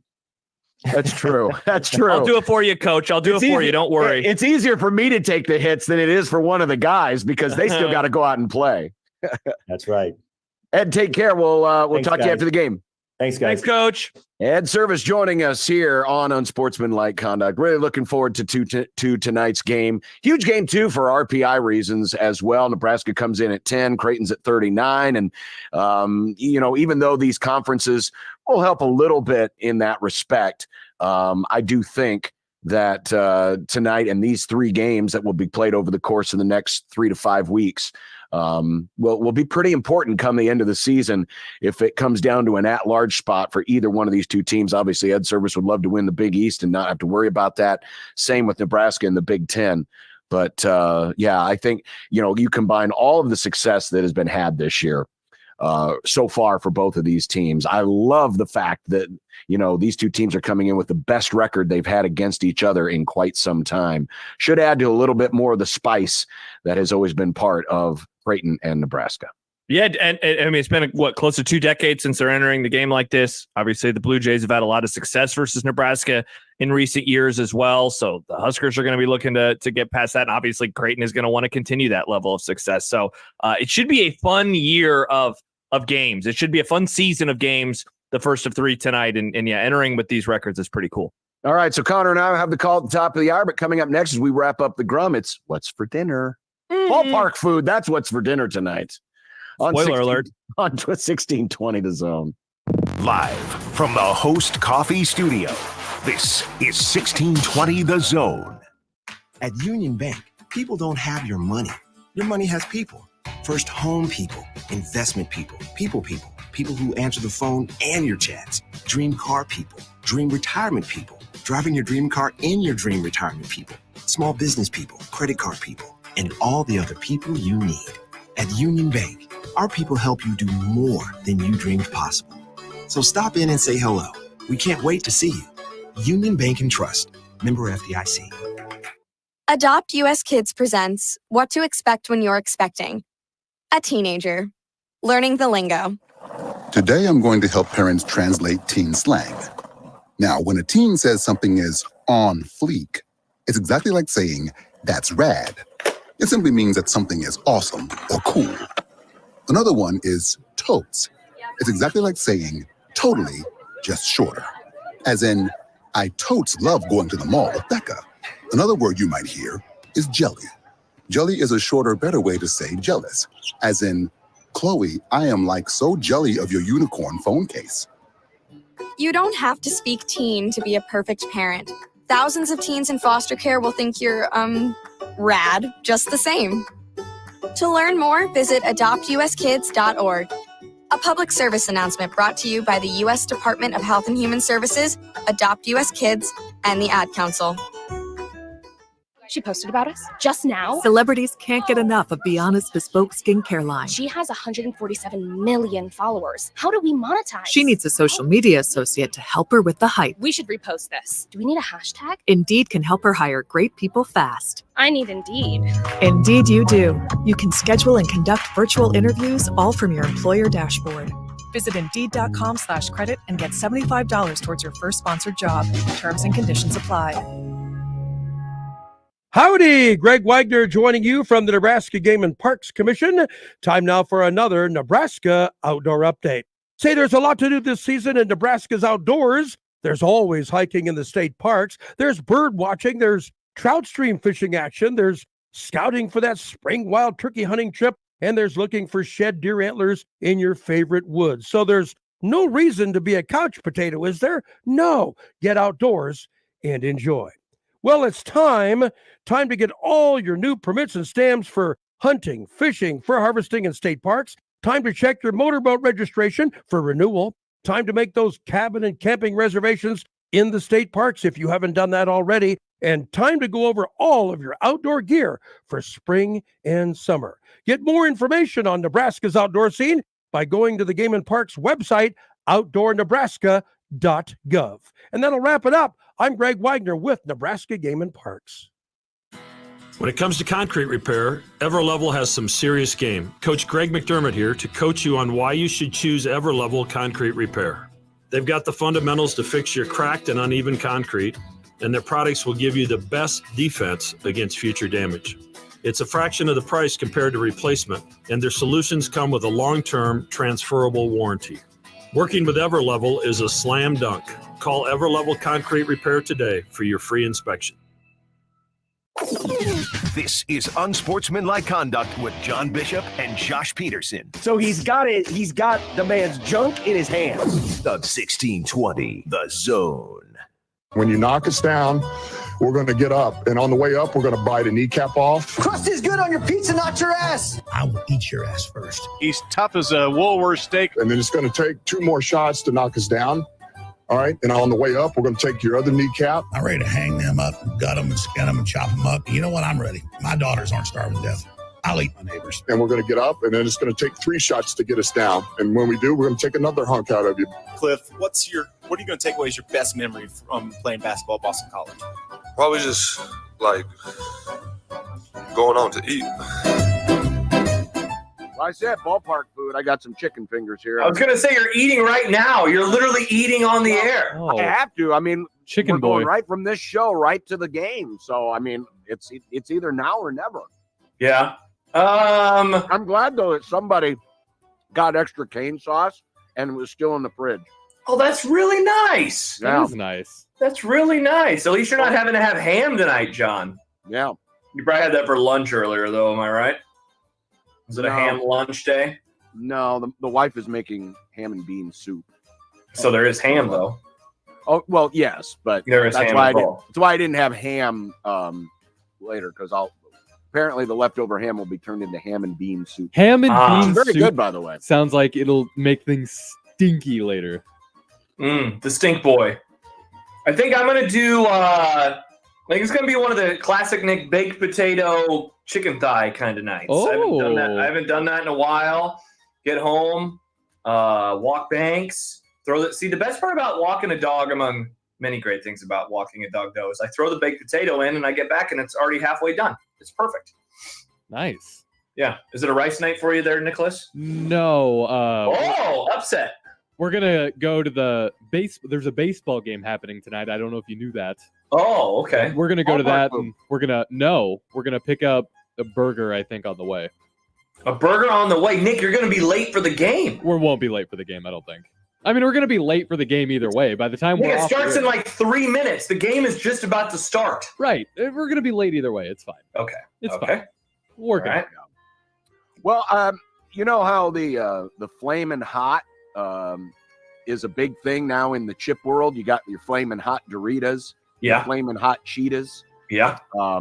Well, apparently the folks over there at Frito-Lay, aka PepsiCo, because they're the ones that own Frito-Lay, they're going to be spinning off the Flaming Hot, or Flamin' Hot as they call it, into its own brand. That's gross. Yeah, they're gonna include other things, other snacks, mac and cheese, and have new packaging. So be on the lookout for the new Flamin'. I mean, you'll still get Flaming Hot Cheetos, Flaming Hot Fritos, Flaming Hot Funyuns, Doritos and the like. But they're gonna try to make this its own brand and spin it off into other categories of snacks and other assorted food supplements. I don't think I want anything to do with Flamin' Hot mac and cheese. No, I used to do the Flamin' Hot Doritos. I would have that as a snack, but I grew to really dislike the flavor. It's not good flavor. It wasn't the spiciness. It was just, Nick, it's not a good flavor. And so I just totally grew to dislike that flavor. I don't remember the last time I had Flamin' Hot Dorito or Cheetos rather. I will never have them again, I'm guessing. I do like the spicy Doritos, but I don't want flaming hot Doritos. I like the way that the spicy Doritos taste. It's just a gross, bitter flavor. Yeah, not a fan. Yeah, I haven't had it that much to really have an opinion on it. I mean, I would just prefer just the regular Cheetos. Thank you very much. You're welcome. Just the regular Cheetos. Oh, we do love Cheetos. We do love Cheetos. All right, great show today. I want to thank all of our guests. Lovely show. Baseball is coming up next here on 1620 The Zone and 1620thezone.com and the Zone mobile app. Who you calling with, Happer? I believe so. Oh, there he is. He's standing right behind me right now. Hi, Happer. Yeah, he's right there. Yeah. So all of that straight ahead. And then tomorrow, it's Wednesday, and the return for at least a little bit of Mike Schaefer. How great is that going to be? Yeah, it's kind of sad, though, that, spring football took him out of fatherly duties. I thought he was going to, stay there with young Hudson, but I guess Hudson said, "No, Dad, I want you to go cover soap scrimmage." Yeah. So he's going to abandon his child just so he can cover meaningless football practice. Wow. I think it'll be good if Shafe tomorrow asks us questions and we can kind of catch him up on the things that have happened. So Nebraska has a new athletic director. We could run that by him. Have you seen this? Have you heard about this? Yeah. Does he call Trev Alberts Benedict Alberts? Does he do that as well? Or Napoleon Alberts or whatever? I don't know. What are we calling people these days? Among other questions. So we can talk to him about that and more. And recruiting. What's an update on recruiting, Schaefer? He needs to give us the lowdown. Do we have to give him our takes on Thickola? Oh, yeah, we probably do. We have to talk about Dylan Thickola, John. Have you seen this? Have you heard about this? Because he's a thick boy now. And he throws like Mahomes. He throws like Mahomes. John, have you seen that? He does a little flick of the wrist, a little side thing. John. I'm just going to eat my chicken fingers here. It's spring football season. John, it's spring football season. John. That's the Grum. Oh, okay. I guess we are up against it. We'll talk to you tomorrow, and appreciate y'all being out there. And coming up next, it's Creighton Baseball right here on 1620 The Zone and 1620thezone.com and the Zone mobile app and Flow Sports if you subscribe to that. Oh, hey, don't forget also, it's Dumb Debates tomorrow. Oh, yeah. Dumb Yes, debates. Dumb debates. Speaking of spring football, yes, dumb debates. Oh, you absolute monster!